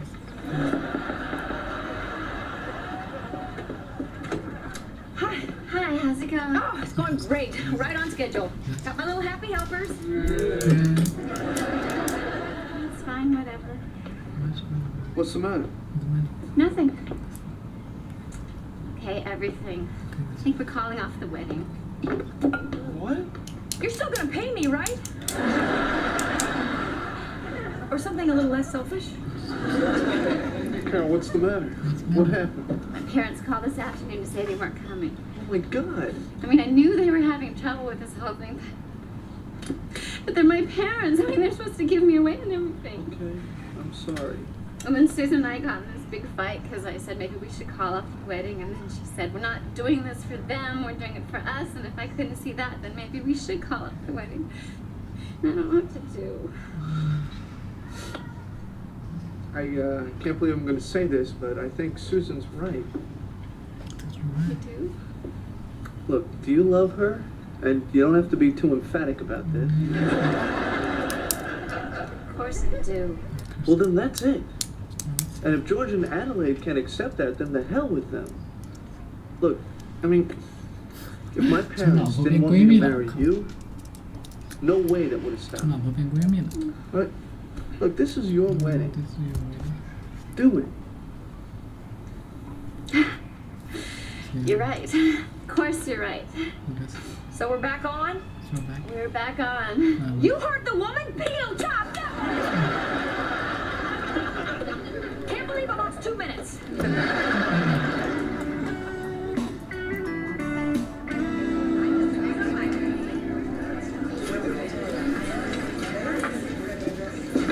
It just seems so futile.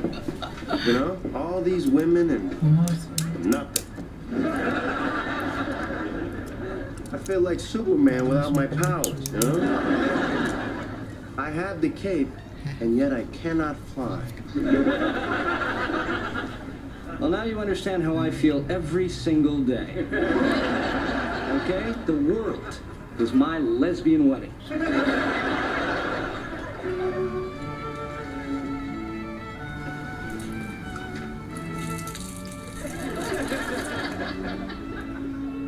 Butterscotch? No one?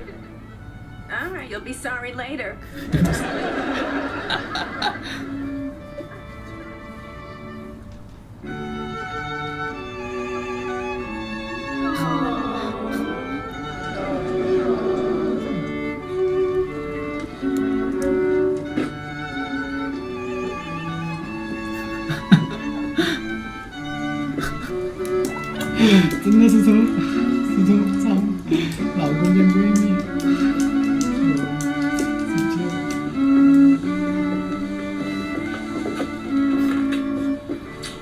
Thank you. Anytime. Ross.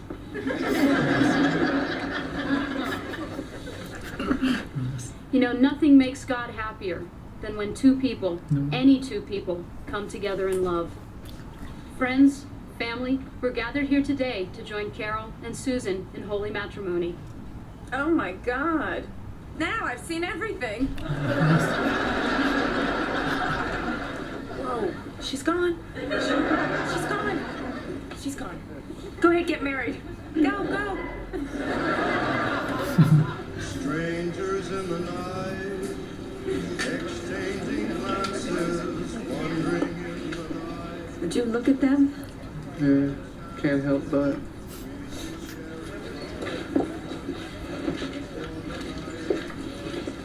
How's that pig in the blanket working out for you? I wrapped those bad boys. I miss Rose. Oh, yeah? I know it's kind of weird, but I mean, she was a big part of my life there, you know, and I don't know, I just feel kind of alone. You know, I couldn't help overhearing what you just said, and I think it's time for you to forget about Rose, move on with your life. How about we go get you a drink? Okay, so nice.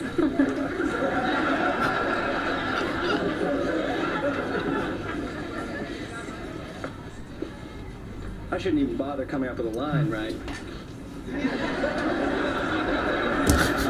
Hey, Mom, you having fun? Oh, am I? I just danced with a wonderfully large woman. And 3 other girls made eyes at me over at the buffet. Oh, I'm not saying it's something I want to pursue, but it's nice to know I have options. There's more alcohol, right?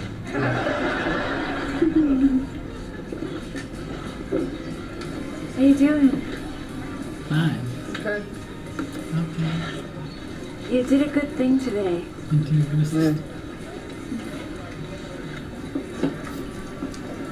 You want to dance? No, that's fine. That's good. Come on. I'll let you lead.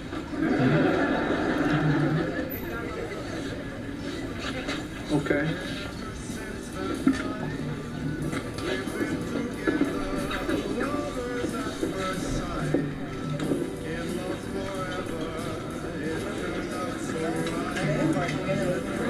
All right, look, penis schmenis. Okay, we're all people.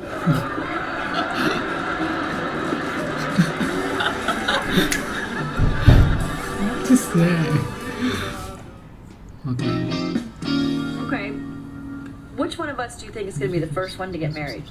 Come on, I was married. Yeah, me too, technically. I had a wedding. All right. Just trying to start an interesting discussion. I got one. Which one of us do you think will be the last to get married? Isn't Ben in this? Oh, yeah.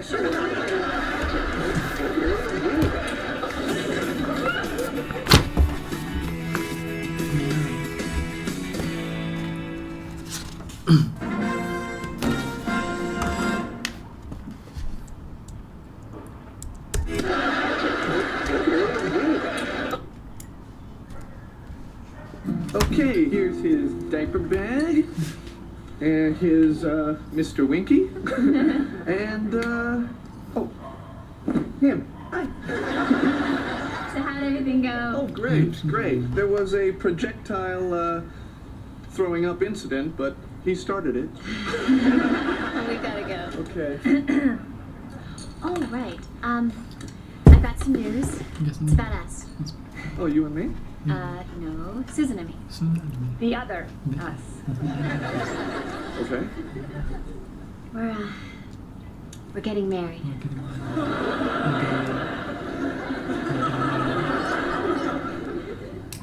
As in, I now pronounce you wife and wife married? Anyway, we'd like you to come, but we totally understand if you don't want to. Yeah. Well, why wouldn't I want to come? I had fun at the first wedding. Look, I just thought that... No. I mean, why shouldn't I be happy for you? You know, I mean, what would it say about me if I couldn't revel in your joy? And I'm reveling, baby. Believe me. Is your finger caught in that chair? Want us to go?